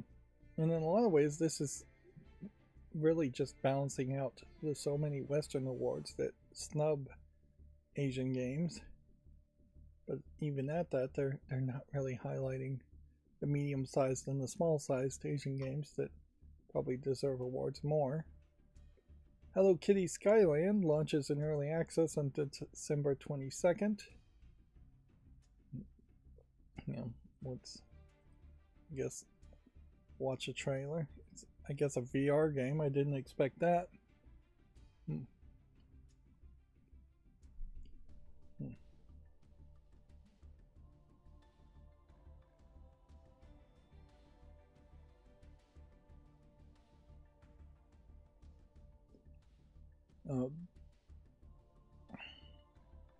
There's a Slick Deals, as this is playing, for the Flintstones complete set Blu-ray, which still would be like $30 for the entire series and 2 movies, but I'm not sure if it would contain the old black and white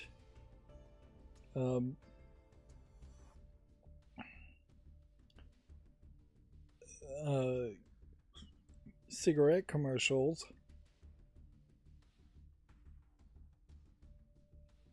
and I'm not sure there weren't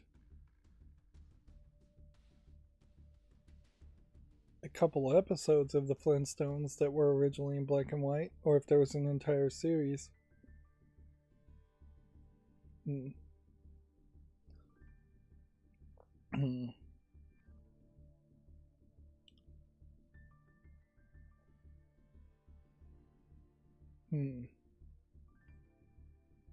So I'm Googling that. Sorry, I'm trying to do it. Well, this game in VR looks less Hello Kitty and more just like a hangout game. According to AI and Wikipedia, the Flintstones The Complete Series does not include the black and white versions of the episode, as the show was produced in color for its entire run. However, the first 2 seasons were originally broadcast in black and white before transitioning to color in the 3rd season. So, yeah, I'm not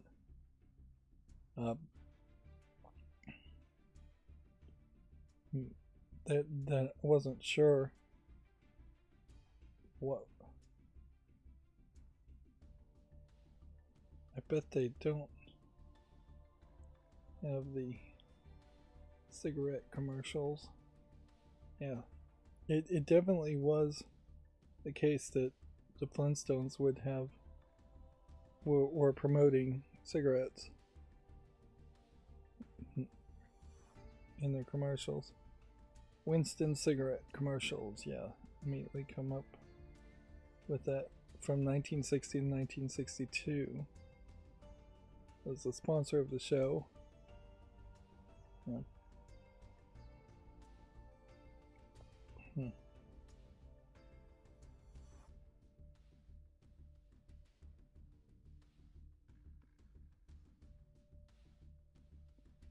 And that's where I'm most familiar with it. And the answer to that search, which is stupid, I'm wasting my time on this, is no, the Blu-ray release of the Flintstones does not include the original cigarette commercials, as cigarette advertising on television has been banned since 1971. The show has been edited to remove such content for modern audiences. And so that's a great example of censorship, whether you want to call it that or not, and lost potential media, in that the Winston cigarette commercials are something that actually did happen and is now being whitewashed and erased from history, dooming people to potentially repeat it.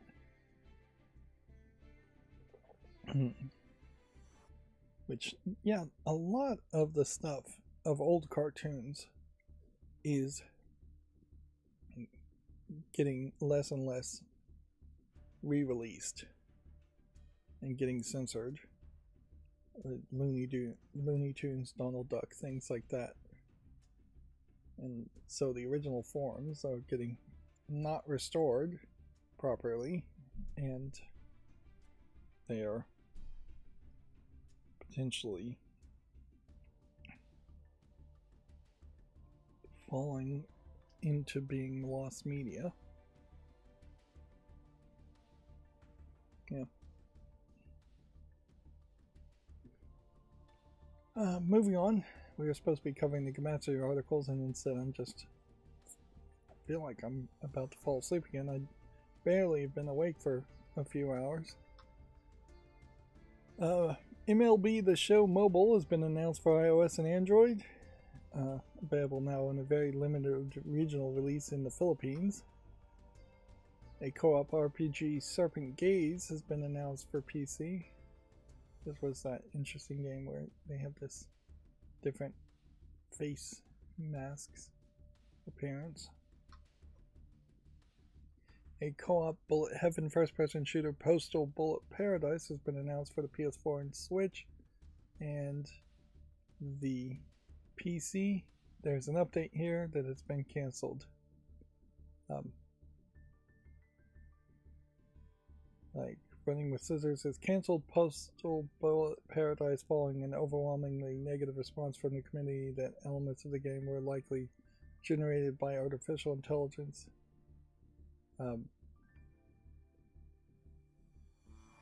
Which, you know, the strong feedback from them is that elements of the game are very likely AI generated and thus has caused extreme damage to our brand and our company's reputation. I don't know how much reputation Postal's company really had.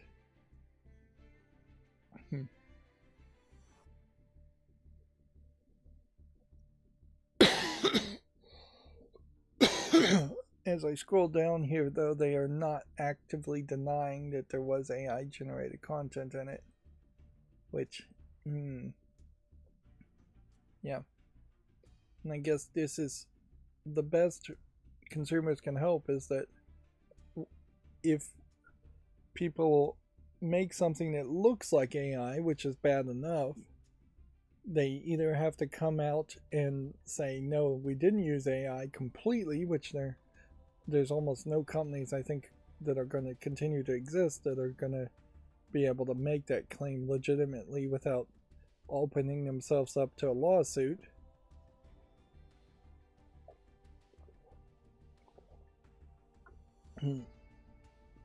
Now, with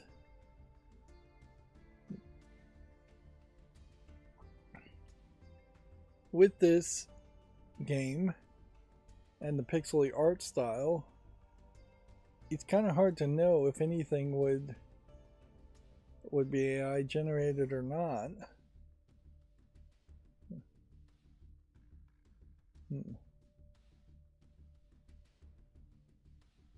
Yeah.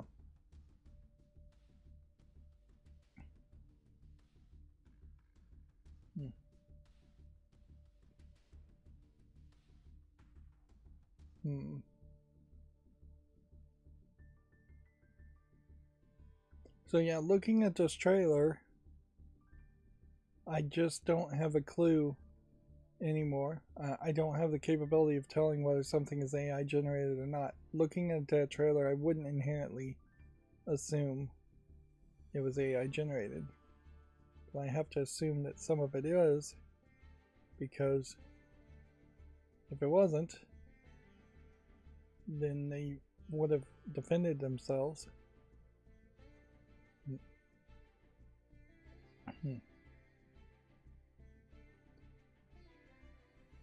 Yeah, the second part of this is we've always been and will always be transparent with our community, our trust in the development team of Goon Swarm Games, which they're throwing under the bus, and therefore we've killed the project. We have a lot of good things coming. Some you know, some you don't. So they're throwing Goon Swarm Games under the bus, saying that they probably do suspect that there's AI going in this. Yeah, but yeah, particularly for a mobile game when you have things at lower resolution, it's just kind of hard to know if anything would be AI. It's also really hard to do anything here when something here is breaking the slideshow. I don't know what it is that's breaking the slideshow.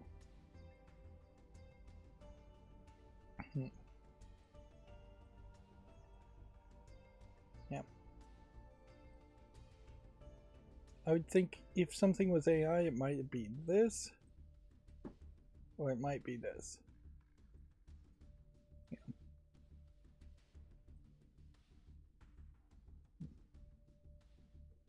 Yeah, I think we're going to get to a point where every game is going to be accused of being AI, and game developers are going to have to preemptively come out and say, no, we didn't use AI.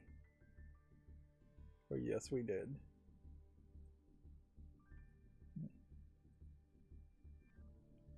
Moving on, Ju Fu Tai Raiden's Guide for Pixel Museum is coming to the PS4 on December 10th, Xbox and Xbox Series and One later.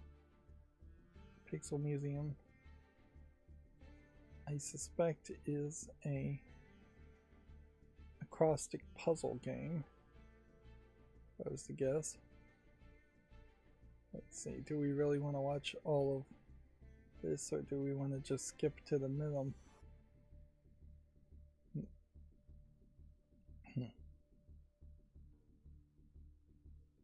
Yeah.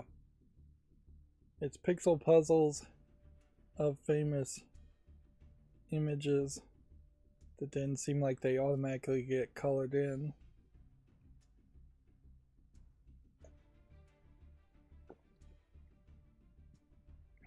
I played, I think, a free-to-play version of these kind of acrostics recently, and it really was rather good for how much you paid for it, considering I think it was free.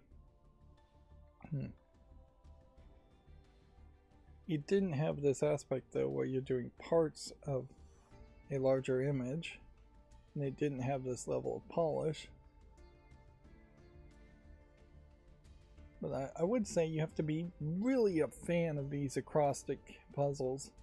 They're barely puzzles, and I'm not sure if an anime girl adds much to the whole experience.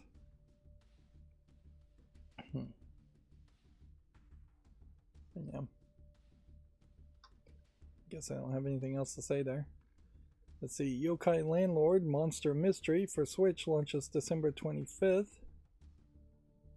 Do we want to watch this trailer? Let's skip to the middle and see if we can figure out what it is.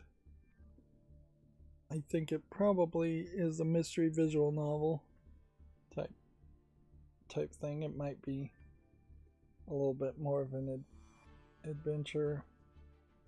Seems like you go to different locations, seems like you make notes, seems like you can pick different dialogue choices.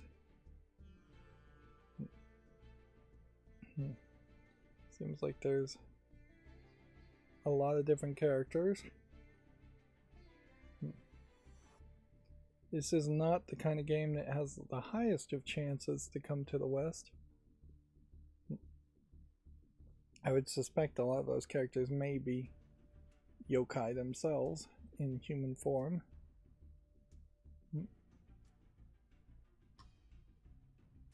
Let's see, Anton Blast the End update launches December 18th.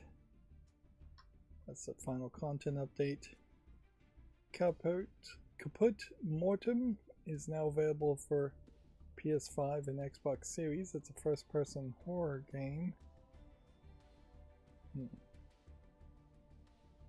Yeah.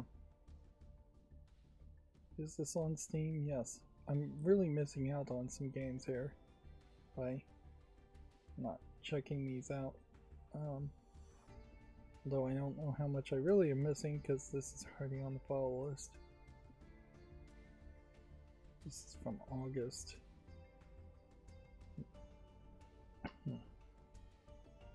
Let's see. An arcade racing game 4P GP 4-player Grand Prix has been announced for Switch 1 and 2 and PC. I rewrote the text so it's 1/2, which really reads as 1/2.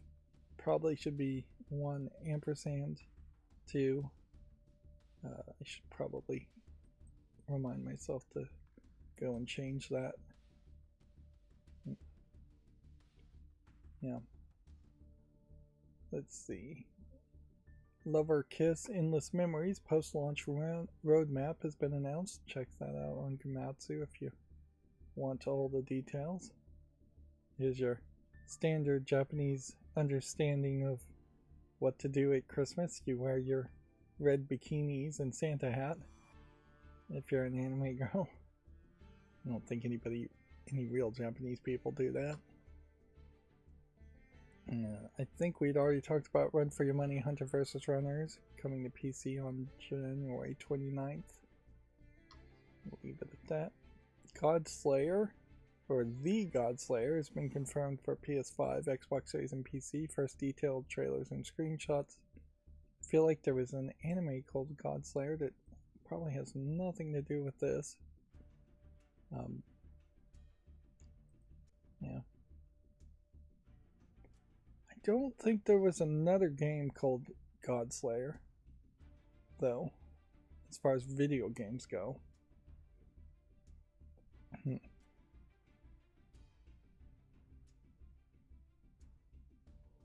Yep, this feels more like a Chinese influenced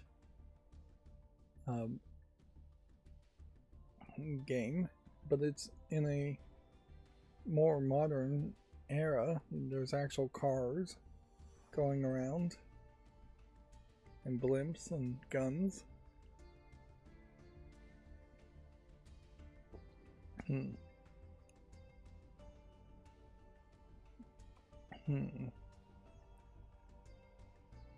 And there's definitely characters that are magical too, it seems.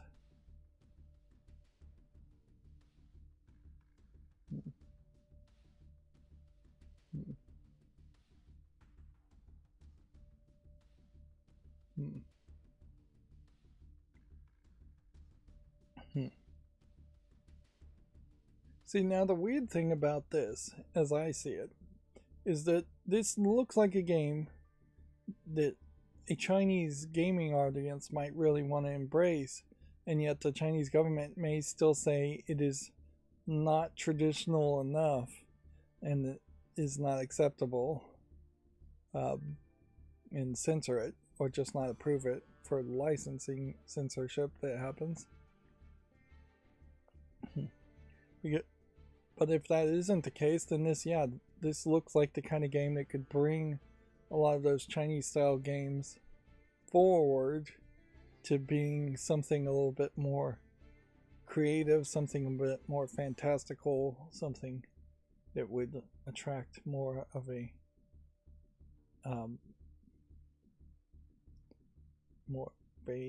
worldwide audience. It's part of the PlayStation China Hero project, and so it is somewhat ironic that PlayStation, a Japanese company, has to come in to fund the development of games that are being made by Chinese developers. Moving on, Terminal Brigade is coming to the PS5, Xbox Series on December 7th. It's a free-to-play action roguelike hero shooter out now for PC.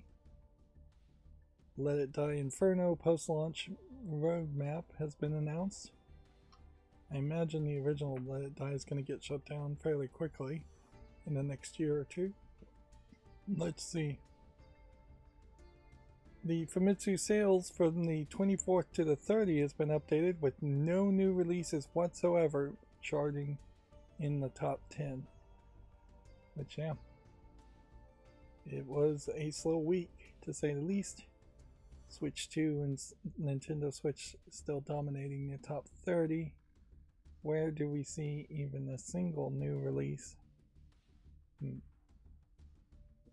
Yeah.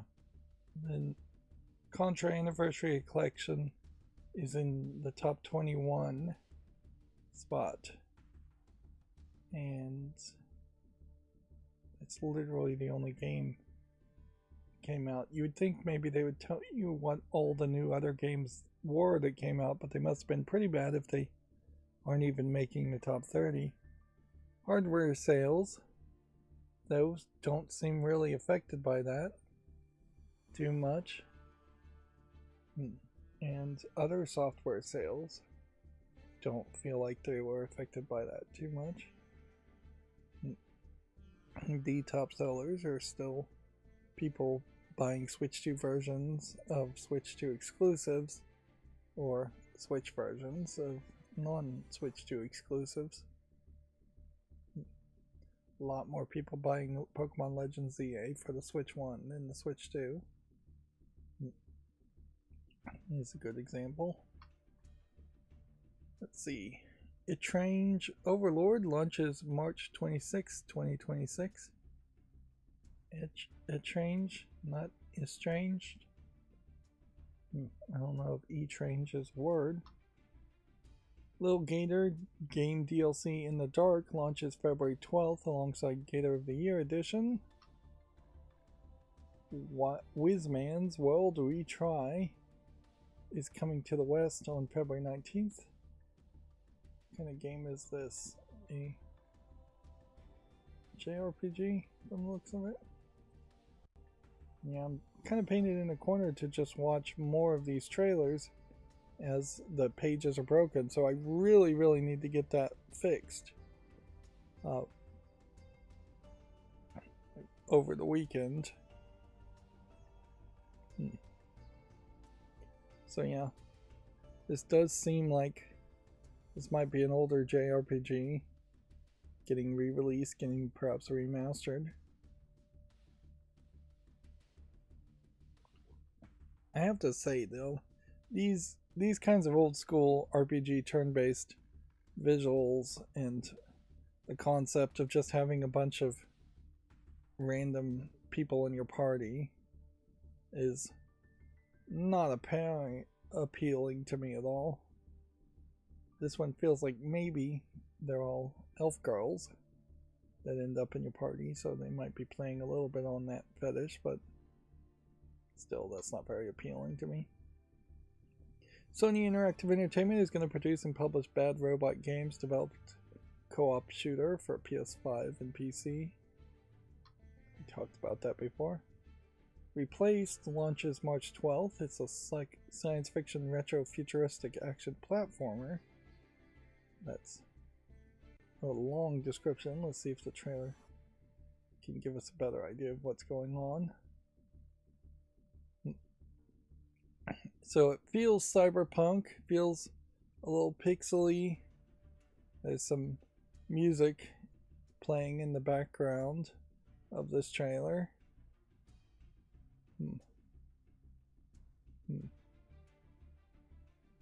Yeah.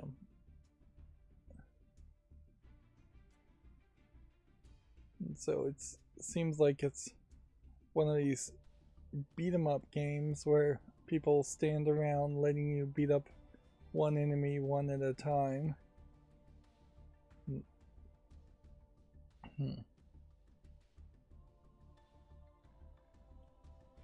And there's some climbing and some cutscenes.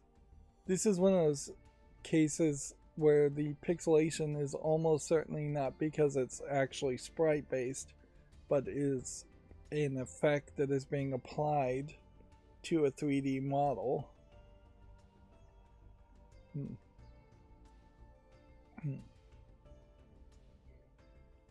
Well, for side-scrolling games, that definitely looks different compared to what we usually see. A modern fantasy London set co-op action game called Casts Out has been announced for PS5, Xbox Series, and PC. I would assume It's something fairly weird looking with a dragon and a troll looking character in magic. I guess the cast out is a magical aspect being referenced. Now at first look, this just looks a lot like an Overwatch type game or a lane type game.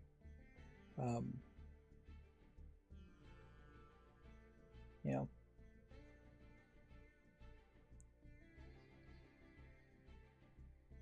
Which I guess there might be something slightly interesting in running down lanes and not shooting people, but instead casting magic.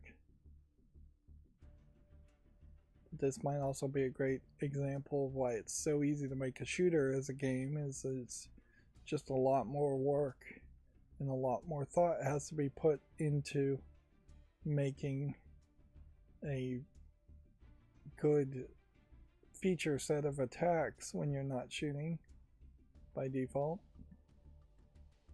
Yep. Looks like there's some destructible environments. Looks like you, at the moment, really only have 3 characters that are gonna have to work together to beat a onslaught of characters. Now, the big guy looks a lot like the Thing, and his attacks feel a lot like the Thing. The small guy could be basically any psychic character from a comic book universe, and the Ram character could be any big, strong Russian headbutt type character. So I wouldn't be surprised if this game was in part in development with some license around some comic book characters. Juggernaut was the big strong head Russian character I was thinking of from comics. Even only 3 characters in co-op though still is a pretty high demanding thing. This is quite the bizarre image. Systems driven exploration game Killjoy has been announced for PC. They're saying it's inspired by Outer Wilds. I have a hard time believing that, as we see a unicorn apparently being ripped in half. Yeah. That seems crazy. And they have it as the thumbnail, and they are showing this.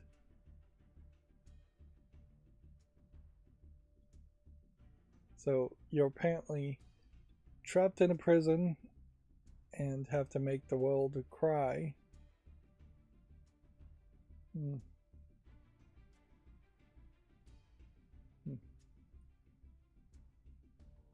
So, yeah.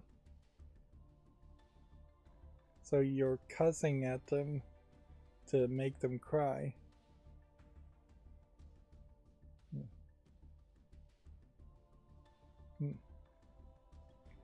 This feels more like a Rick and Morty episode than a video game.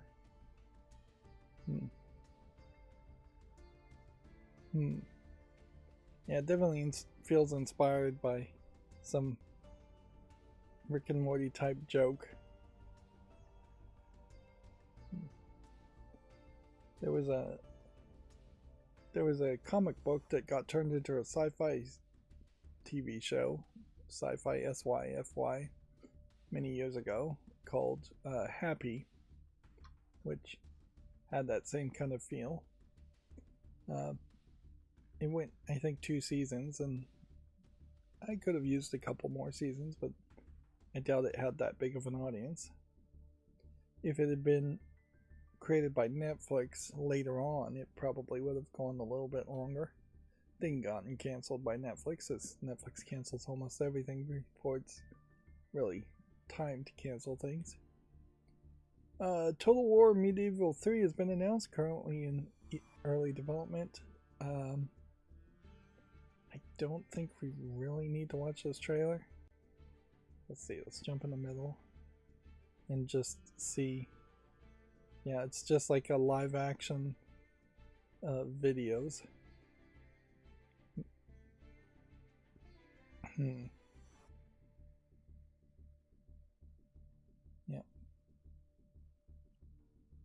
So this is just a bunch of people. Just a bunch of people sitting on thrones talking.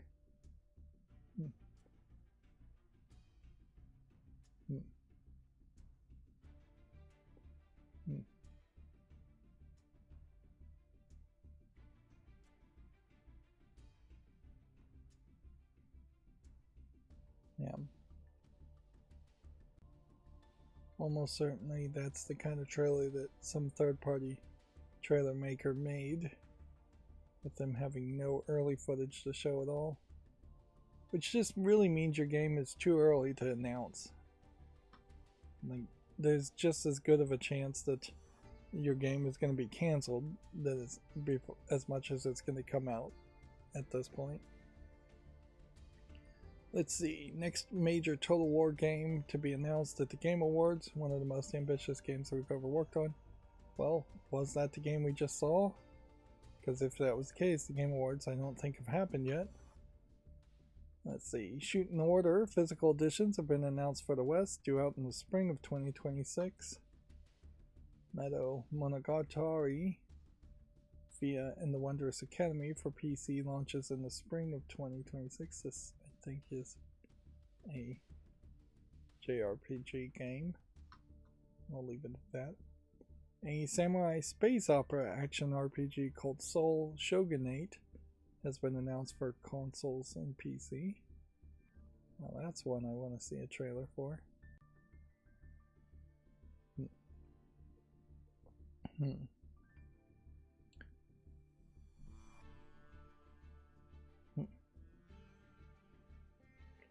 course, I say I want to see that, and then I immediately pick up my phone and start browsing as these trailers go on.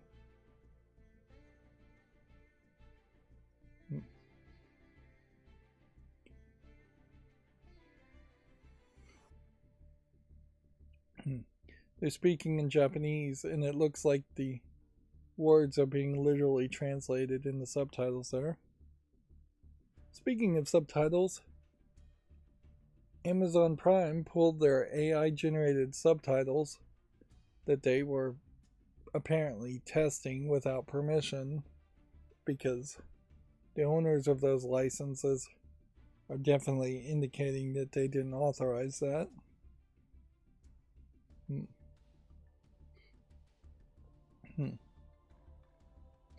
It's funny here, we're seeing a more sci-fi samurai type game, and this definitely feels like a Japanese game, and so it's just not as surprising, for lack of a better term. And I can't actually name a sci-fi samurai game where the character actually is a samurai, which it seems like they are. But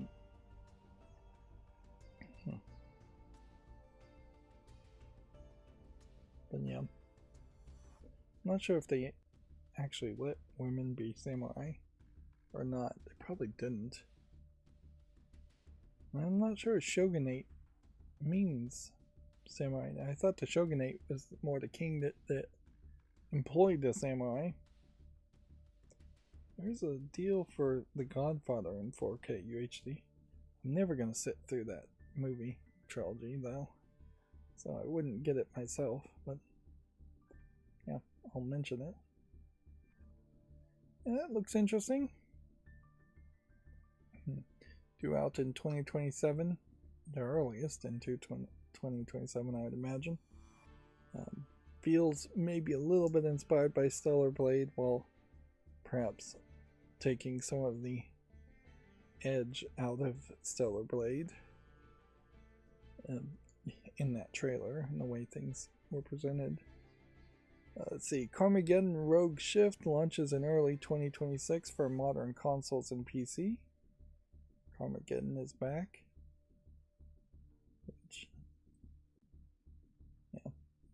I'm glad all these trailers are only a minute long or so.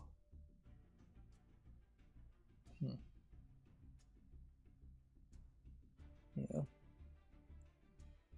Linus Tech Tips has said that he's afraid to even run around in Cyberpunk 2077 and do anything other than drive.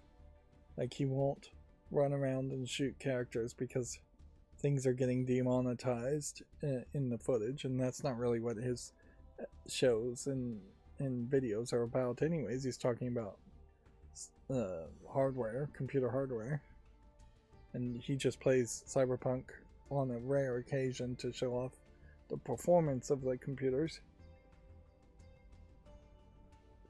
But yeah, they've really gotten down to the point where he'll just jump into Cyberpunk 2077 and drive around.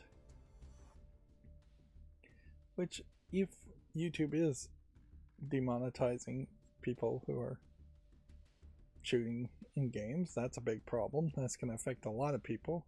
If they're demonetizing people who are running over people in the cars, this game's going to get demonetized. Anybody that makes footage of it is going to get demonetized. And you kind of have a theme of a lot of games here that are still pushing that mature level of content. And if YouTube really does stick to their guns, ironic phrase to use there, then we're going to see lots and lots of people be demonetized while trying to play what would be pretty common games of the time coming out. Yeah, I feel like, though, YouTube probably doesn't care and would be more than happy to demonetize all gaming channels if they can get away with it. Demonetize as many people as possible if they can get away with it. Meanwhile, they're also doing the NVIDIA recap, which I looked at mine, and it was... Now, I looked at the recap from Discord, didn't I? That was pretty boring. I haven't looked at the YouTube recap yet. That too is probably going to be pretty boring. Let's see. Rogue Point has a WTF is Rogue Point trailer, which looks to me like it is a shooter game. If I was to guess, let's jump in the middle here. Yeah. Seems like you're just running around and shooting people. It feels actually like it is more of an extraction shooter where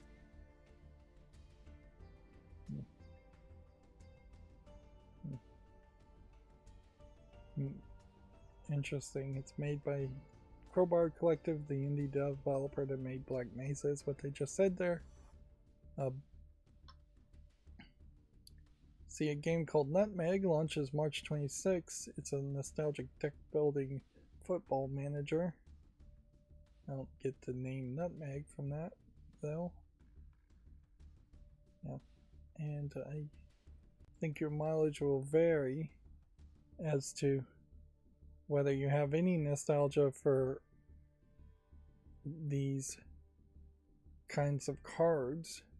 I think probably people in the UK and Europe are probably more familiar with these kinds of cards and would have nostalgia with them. There probably were a few that were available for purchase in the United States, but it was almost certainly nowhere as popular in the US, because soccer's nowhere as popular. Or football, as they call it. Let's see. MIO, Memories in Orbit, adds a Switch 2 version and launches January 20th, 2026. This is another game that jump into the middle and see what it is.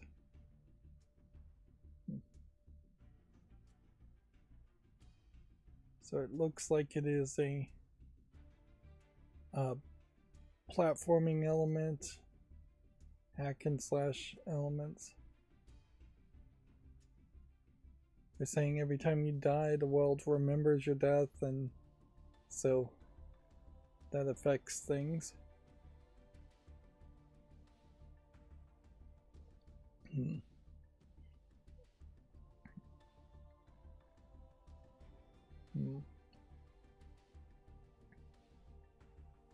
It's an intriguing initial concept, it looks like, in that the character seems to have these tendrils slash hair elements that are a major element to how you maneuver and attack.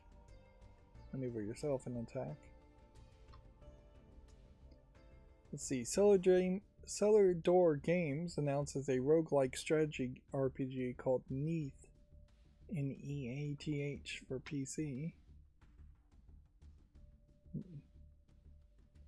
We'll jump into the trailer. It's from the creators of Rogue Legacy 1 and 2, which I guess I should check to see if I own Rogue Legacy 2. Might be time to play that game. That would be a nice comparison to Balatro, certainly. Particularly since I don't feel like playing Binding of Isaac at the moment.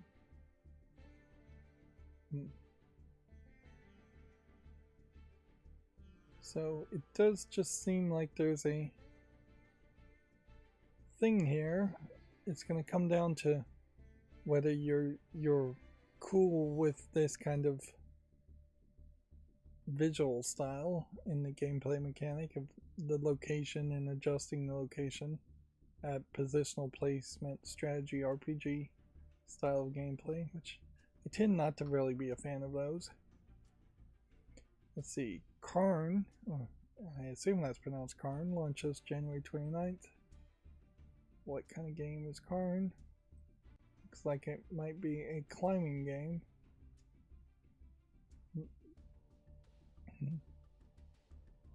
Nope. It's got more of that soft cell CGI look to it. Seems like you got a robot. There's been quite a few climbing games that were announced over the past couple of years, and we've yet to see one actually come out and be much of anything. Weirdly, Peak wasn't really announced before it came out, as far as I saw. And that did have a brief bit of excitement around it for a week or two. Unfortunately, particularly as we think about Game of the Year, that's really how it goes most years, is that you have a game that people are super hyped about for a week or two, or at least games journalists are super hyped about for a week or two, and then it just stops getting talked about. That doesn't inherently mean people stop playing it, they just stop promoting it, they stop talking about it. Gamers inherently aren't salesmen, so they maybe play the game, but they're not gonna review it or promote it or advertise it after it loses that first week of new polish on it. And then very quickly after that point, a lot of gamers will just jump to the next game and start talking about the next game. And there's far too many gamers that will play a game, not even make it to the end of the game, and then make content, review it without actually finishing the game, and then just move on to the next thing. But yeah, that is not going to help you make unique, insightful commentary, for sure. Moving on, Lunar Strike launches in May of 2026. Oh. It's a science fiction narrative adventure and exploration game. Yeah. Inherently, I think we're going through so many Gamatsu articles that I wonder if we have 2 streams worth of news. But no, I don't think that was the case. I think I think it's a...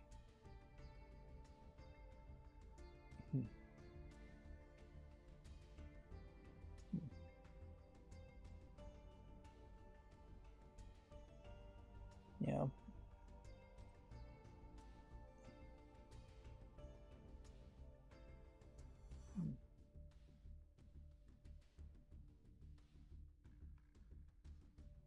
Yeah, I'm sorry, I'm paying attention to the thing. They're apparently scanning people, and the scanning of people seems to kill most of the people that are getting scanned.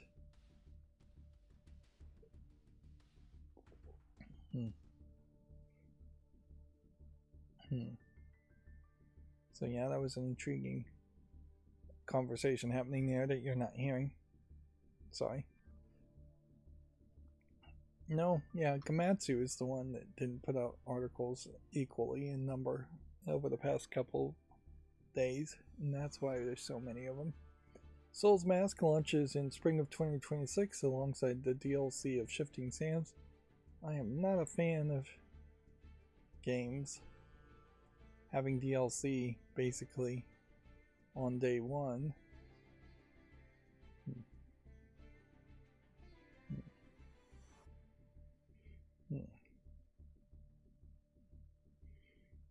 So it's Egyptian, but also looks like flying machines.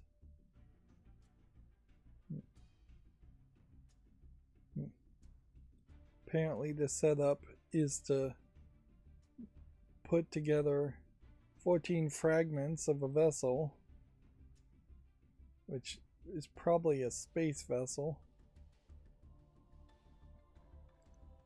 This looks a lot like Conan Exiles if you took the Conan out. Yeah. And it definitely feels like it might be too much of a survival game for its own good.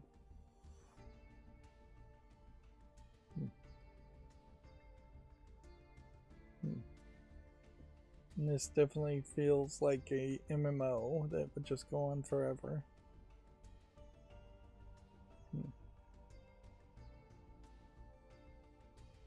And yeah, that was one of the problems with Conan Exiles, is that you'd occasionally see something that looked more in the style of the kind of game I would want to play, and then it would just be wrapped around a ton of survival grinding MMO stuff that I just wasn't interested in actually engaging with. Yeah. For this trailer, these boss fights look interesting, but if you only rarely can do a boss fight,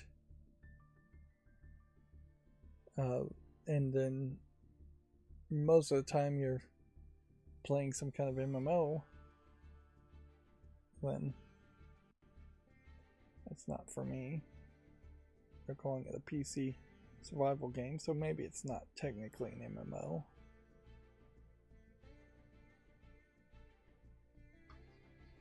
Let's see.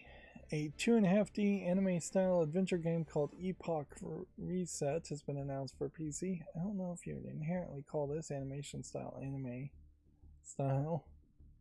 Let's watch the rest of the trailer and see if I have a different opinion there. Okay. That looks anime style, but usually when they use the phrase anime style, it's not actually being animated by a Japanese company. And even at this, I would say this is perhaps closer to a Filipino or Korean style by modern standards. And more than likely, I suspect this is a actually Western company.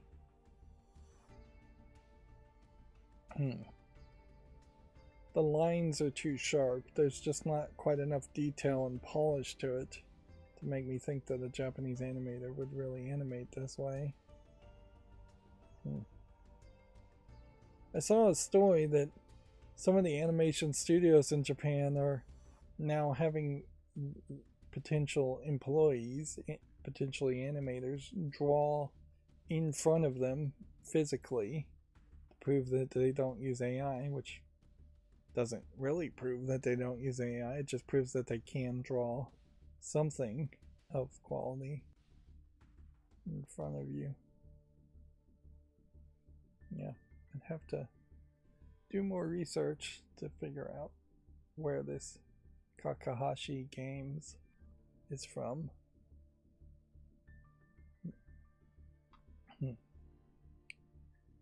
Yeah, this is the movie I was talking about earlier that Helldivers is parodying, Starship Troopers.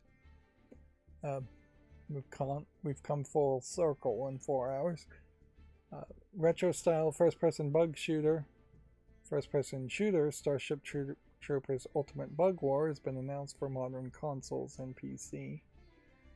It's from the Warhammer 40k bolt gun developer Auroch Digital. Modern consoles are PS5, Xbox Series, Switch 2, and PC now. That's how I'm defining that. Yeah. They're somewhat late to the party, but I think they could still capture an audience from Helldivers fans by being a actually Starship Troopers game.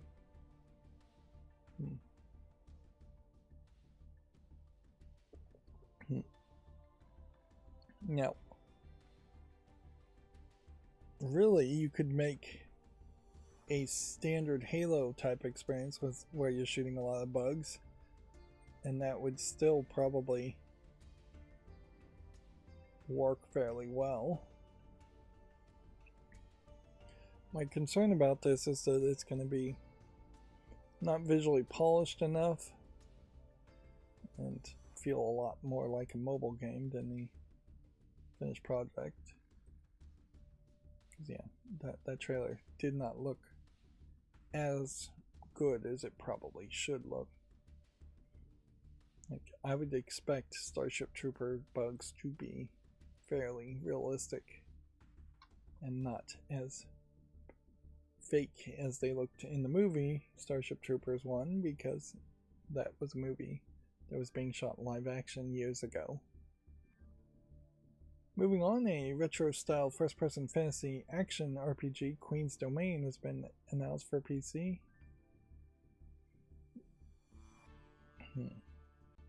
Let's see. Just a ton of announcements. Is this all from the China Hero Project announcements, or what? I don't know. It'd be funny if it turned out the Game Awards did happen just earlier today and I just didn't get the memo. Would explain so many announcements, certainly. I guess there is a thought with Warner Brothers being acquired by Netflix that maybe you should get some of the Telltale games or Hogwarts Legacy, some of the Batman games. There's a little bit of a thought there. I don't know if there's that much of a thought, though.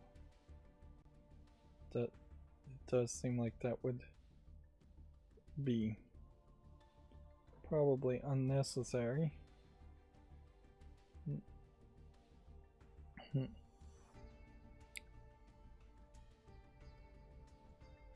Yeah, I don't think these games are going to just disappear, but you never know.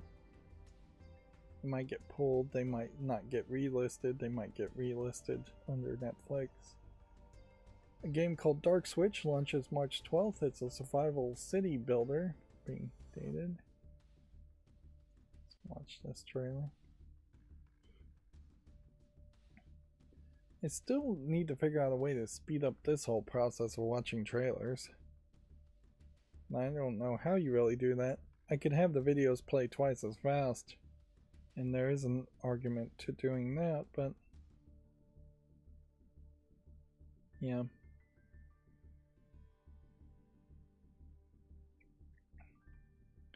I don't know what else I could do.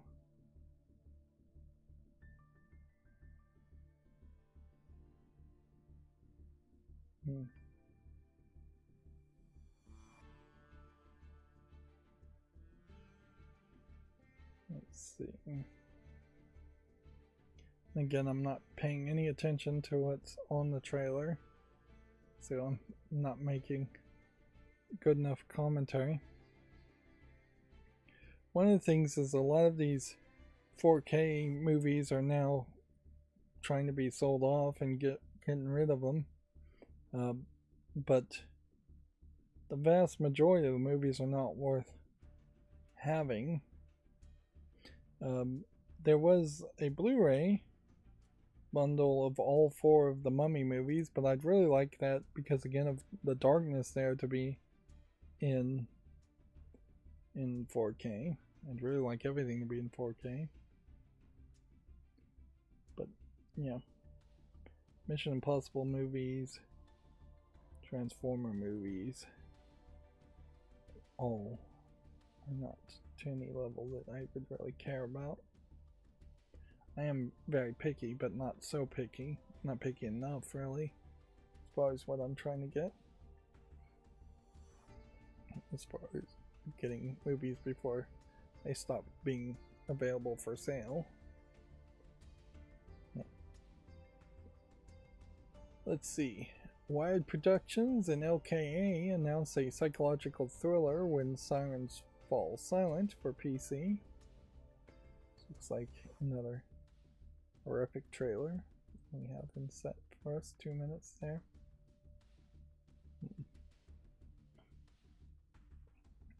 Particularly horror games, since there's such a large amount of competition, you really have to keep an eye out. From the creator of Martha is Dead. And we have a character already showing a lot of belly.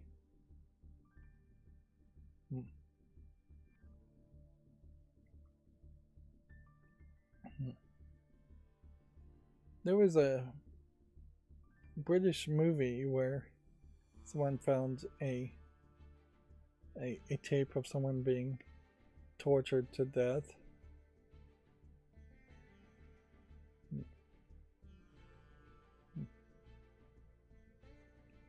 Yep. So she's reading a message and being forced to read a message.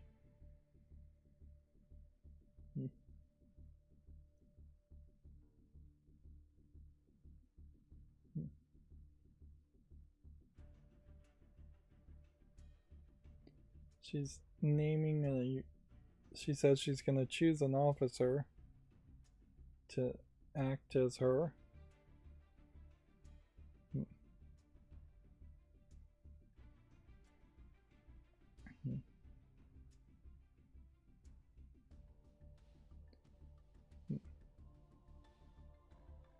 Yes, this feels a lot like that TV show, which I don't really feel like that TV show should have been a video game, but it might work.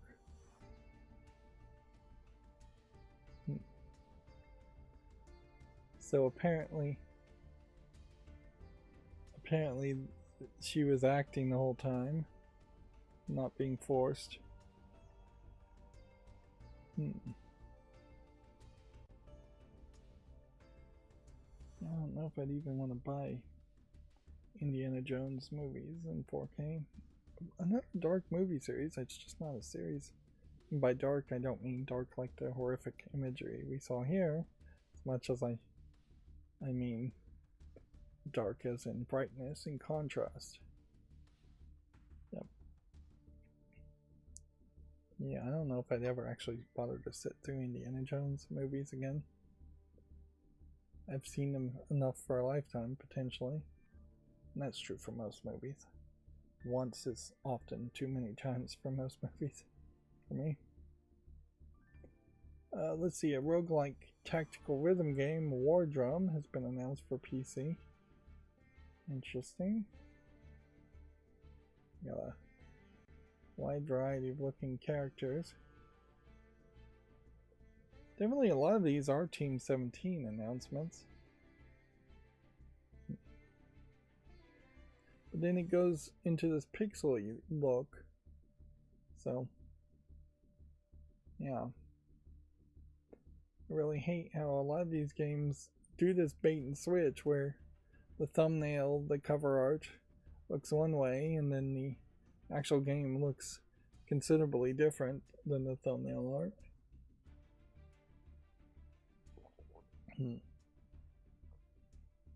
This does look like this is another strategy game, slightly different angle and perspective for a strategy positional placement game, but still the same old, same old.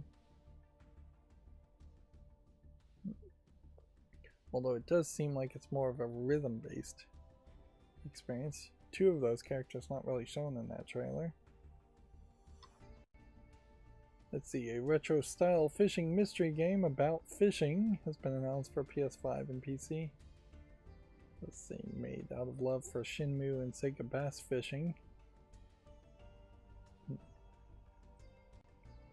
Yeah, we are getting quite a few weird games getting announced, and games announced in general.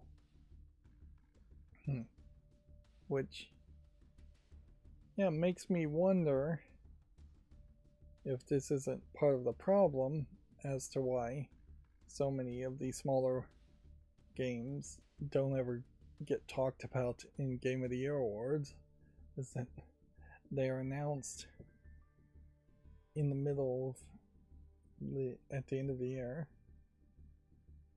where it doesn't really make sense for people to be paying attention. This definitely feels weird. But you know what? I have struggled in the past to find a fishing game that I might actually want to play, and a weird game where the gameplay mechanic happens to be fishing might be more up my alley. Warhammer 40k Dawn of War 4 story trailer is available on Gematsu if you want to check that out. We'll skip that one. Luna Abyss launches 2026. The Eye is opened. What kind of game is this? I want to watch this trailer, and I'm actually going to pay attention to this trailer. I say that as my hand just unconsciously reaches for my phone.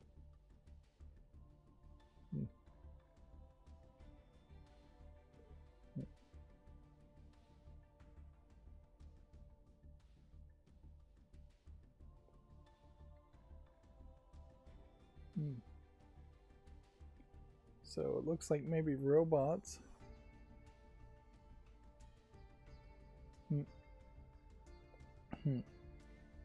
So it kind of has like a new school Doom feel to it if you took out the demon imagery and added a more weirder imagery instead.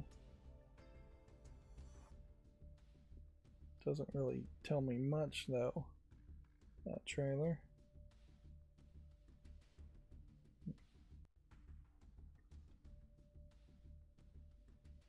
Man, we got so many Gematsu articles still to go. Science fiction puzzle adventure game Rivage has been announced for PC. Yeah, it's really hard to justify doing an extra stream from the publisher of Blueprints, which means almost nothing. But yeah, hard to justify doing like a flawless cleanup before the sales stream if we also are spending extra time through all this stuff.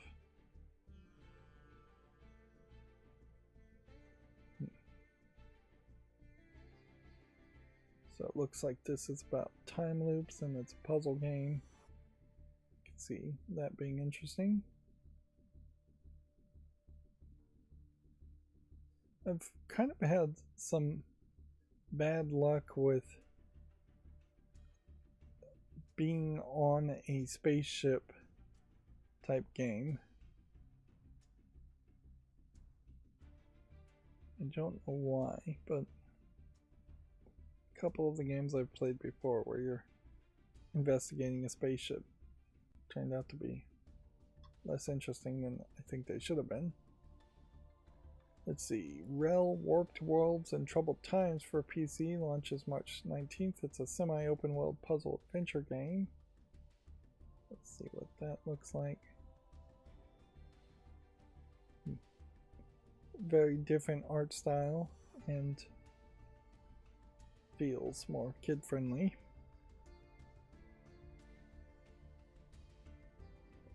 Spells.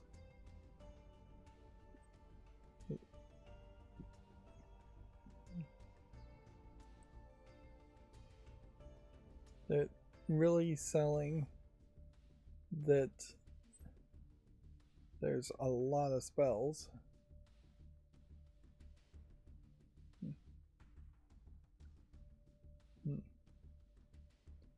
That's certainly a hard thing to program, though. They have hundreds of spells. I can't help but suspect that when they say hundreds of spells, they mean hundreds of keywords or icons that trigger only the same spell several different times over, bringing it really down to closer to dozens of spells. Which even dozens of spells is probably a little too many.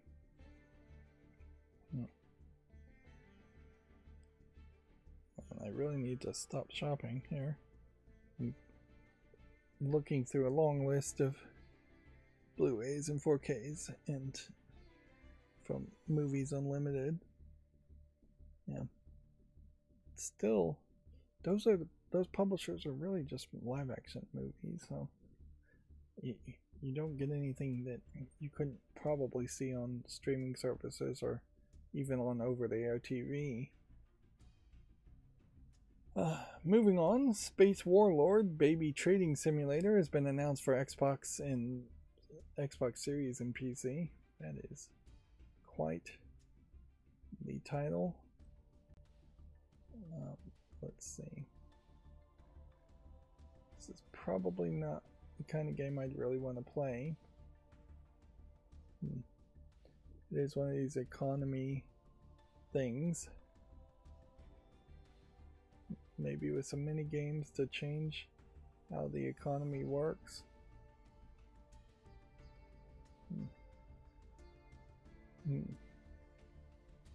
Yep. Feels like there's a faster pace in how this all works. And so while there is a lot of visual silliness to it, the actual gameplay mechanic here seems to be less strategy and more action. Timing the beat, timing the moment to sell something or buy something. Interesting, although perhaps too weird. Star Sand Island advanced gameplay and high-level island mastery trailer and screenshots are available if you want to check those out. We'll skip that trailer. Exotic Ebb launches in the spring of 26. It's an arcane punk fantasy CRPG. Arcane punk definitely sounds like a made-up term.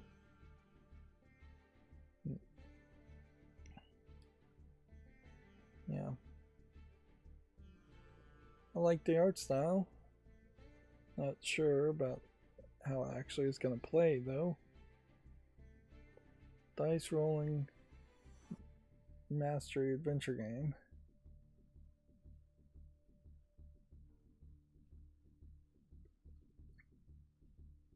Yeah. One of the things about Baldur's Gate 3, though, is that it just has like a high level polish to it. I'm not sure you could make something like Baldur's Gate 3 that is rolling D20s or D6s or whatever dice numbers they're rolling and simplify the polish on that to make it 2D, and maybe make the game overall smaller and the story weaker. I think that would hurt it too much. In a lot of ways, Baldur's Gate 3 probably succeeded despite itself, not because of its gameplay mechanic. Let's see, Splitgate 2 relaunches as Splitgate Arena Reloaded on December 17th. It's a free-to-play portal-based arena shooter returning. I might feel like it was taken down for some reason, and they worked on it some more before relaunching it. I can't remember why. A turn-based dungeon crawler, Dungeons of Dusk, has been announced for modern consoles and the Switch and PC and iOS and Android. Which, yeah, that's basically everything.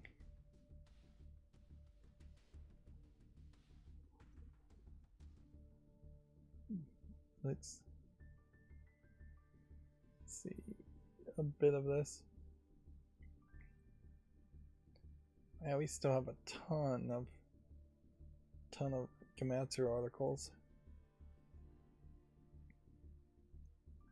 I should have started an hour earlier. If I had known this, I would have. It's gonna be just like late into the night. I think we've seen enough of this trailer, and we need to just start speeding things up. A narrative-driven 3D adventure game, The House of Hikmah, has been announced for PC. Okay. It is nice that they're getting better at making trailers be just a minute long at most. Whereas I definitely think in the old days you'd have trailers that are 34 minutes long as standard.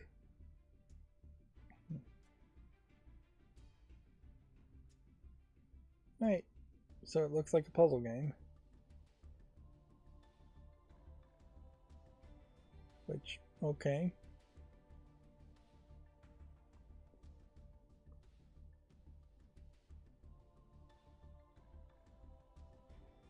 It looks intriguing enough, but doesn't really reveal much or spoil anything as far as the puzzles go, so can't take too much from it. Liquid Swords announces a consequence-heavy noir action game called Samson the Tyndalston Story. Is this live action footage?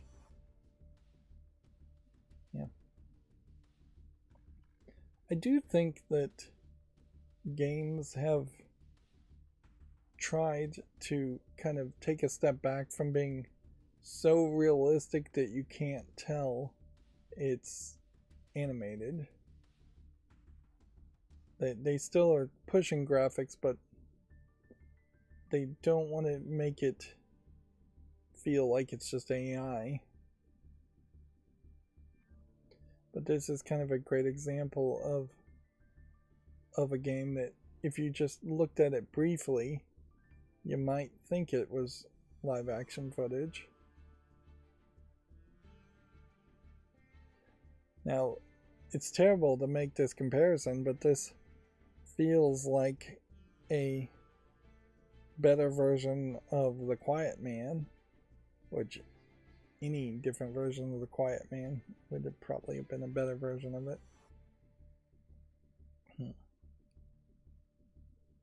We'll see. Not too much more to take from that trailer. Didn't really show us too much, just a lot of beating them up. Let's see. Fulbright announces a narrative exploration game called Springs, Eternal for PC. As in, I assume, Hope Springs Eternal. Fulbright breaking off of Dimbulb Games, because they didn't, I think, like the guy in charge of Dimbulb Games, maker of the game Gone Home. I'm not sure Fulbright has made anything else before this, though.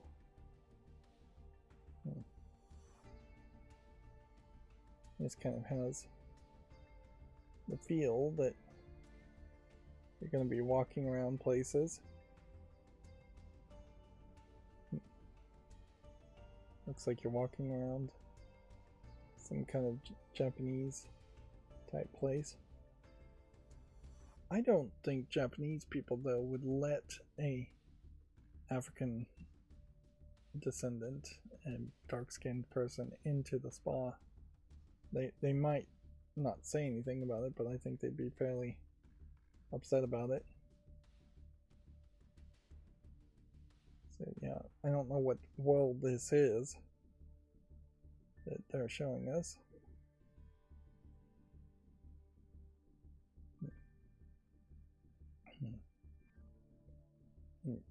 Looking at that, that just feels like that could have been any random, any kind of random horror game from an independent Steam Direct type developer, not a more established group of developers. But whatever, we'll wait and see what people think about it. An occult detective adventure game called Inkblood, it has been announced for PC. Man, what a large amount of announcements.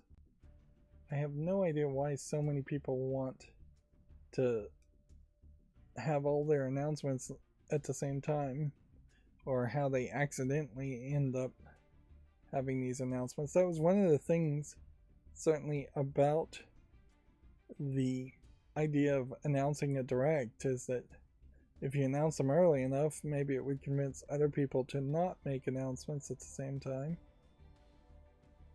This definitely looks like a very horrific puzzle game, very weird game.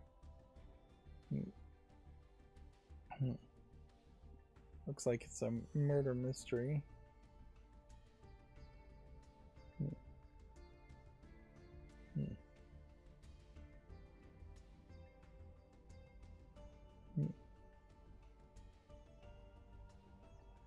That definitely seems weird enough to catch my attention.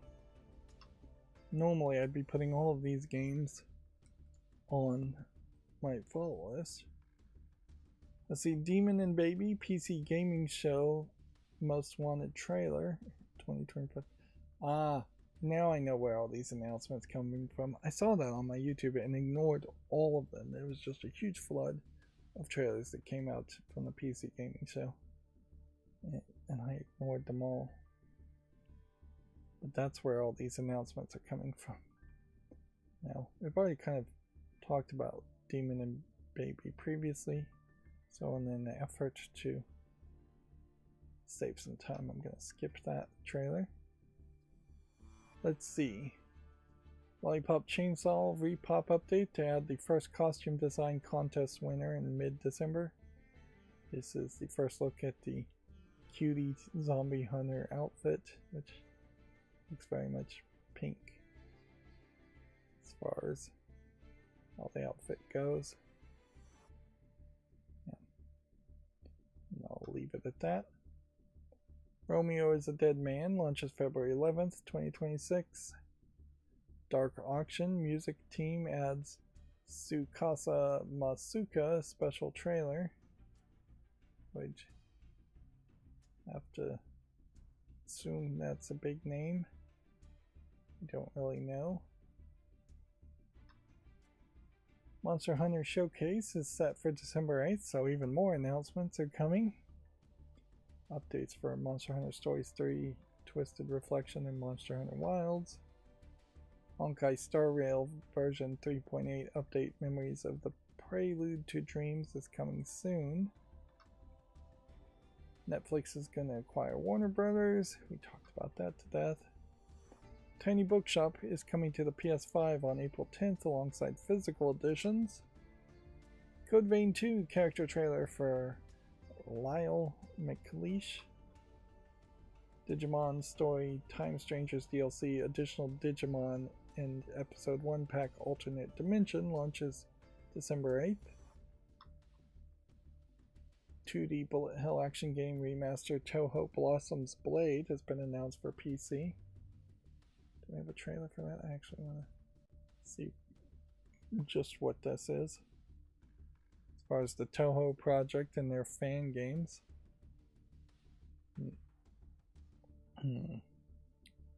Again, yeah, a different type of game using the Toho characters. Yeah, I really am starting to think that the Toho project as a concept really hurt the game industry in particular. You just have a whole bunch of animators using character designs, which makes their games not stand out or feel interesting in any way. Yeah. It's pretty easy to just dismiss anything with Toho in the name.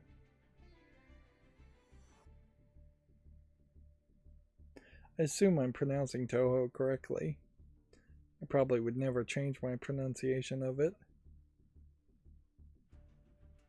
Yeah.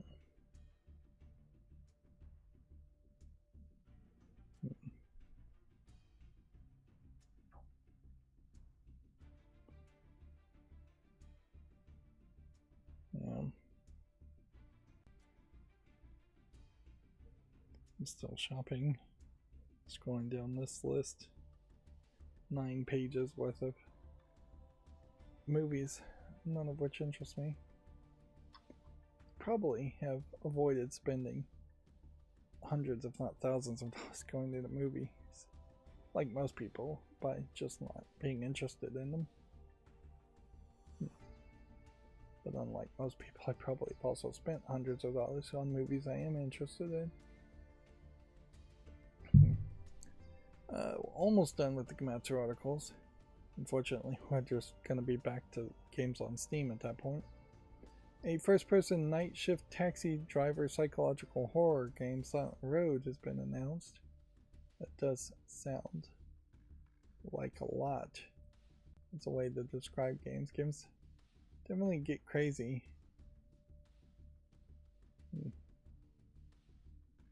So it's you drive, you pick people up, and then they turn into monsters, or you run over monsters. But it also seems like you walk around in the game too, and aren't just completely stuck in the car. 2XKO for PS5, Xbox Series launches January 26. I feel like we'd seen bits of this game before. And then Ultimate Sheep Raccoon launches December 9th, which I have no idea what the name means there. But it looks like it's a group of friends racing each other. And yeah. It's been a while since we've seen a game where it's all about streamers showing their facial reactions of playing a game. That has fallen out of favor as a way of advertising games. Probably for the better that it has fallen out of favor. Alright, and then that's going to bring us back to games on Steam. So we'll see if we can figure out how to get through these games fairly quickly, and then hope that's the best I can do, that there aren't that many games left to really look at, but I would suspect there probably is. Again, did I miss something? Was Wednesday just a terrible day in that I missed a whole bunch of stuff? Or is it the case that maybe the PC gaming show is just way more of a thing than I thought it was? Enough that it convinced people to take longer weekends and just not do as much news and maybe not put out as many games. Oh, the good news here. This is already mixed reviewed for Let It Die Inferno. And that sucks. Let's see. Game is cheeks. Offline is only one level, then decline. The game can't be this offline. We already paid for it.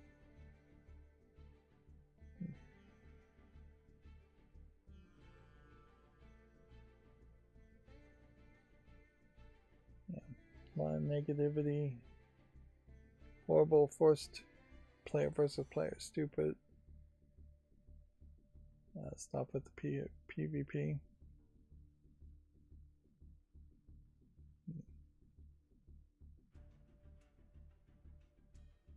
Wasn't this the one where you could play single player? Apparently not. Well, I'm gonna believe the reviews here that have it at 41% and take this off the follow list. It's another game I don't have to worry about. And actually, we weirdly are at the last game, so I only had a small number of games left to look at. And we could do faultless cleanup, but I don't think we really will do any faultless cleanup. Let's look at this game. Maybe. Check this one out too. Even really bothering to try to do any faultless cleanup through this way is probably pointless. Wow, and there's very little news at all. Did I end up removing several games that were putting out news updates, I guess? Or is it possible that the metric, so we have a Metroidvania game, it's rated very positively. Is it in early access? No. Does it support English? Yes. That's all that's required to put it on the wish list, so we will do that. Alright, and that brings us to the end of the show. Another super long one with less reasons for it to be a super long one than it really should have had. That's going to be it for this recording. As always, I ask you to like, share, subscribe, comment, and keep on watching. Thanks.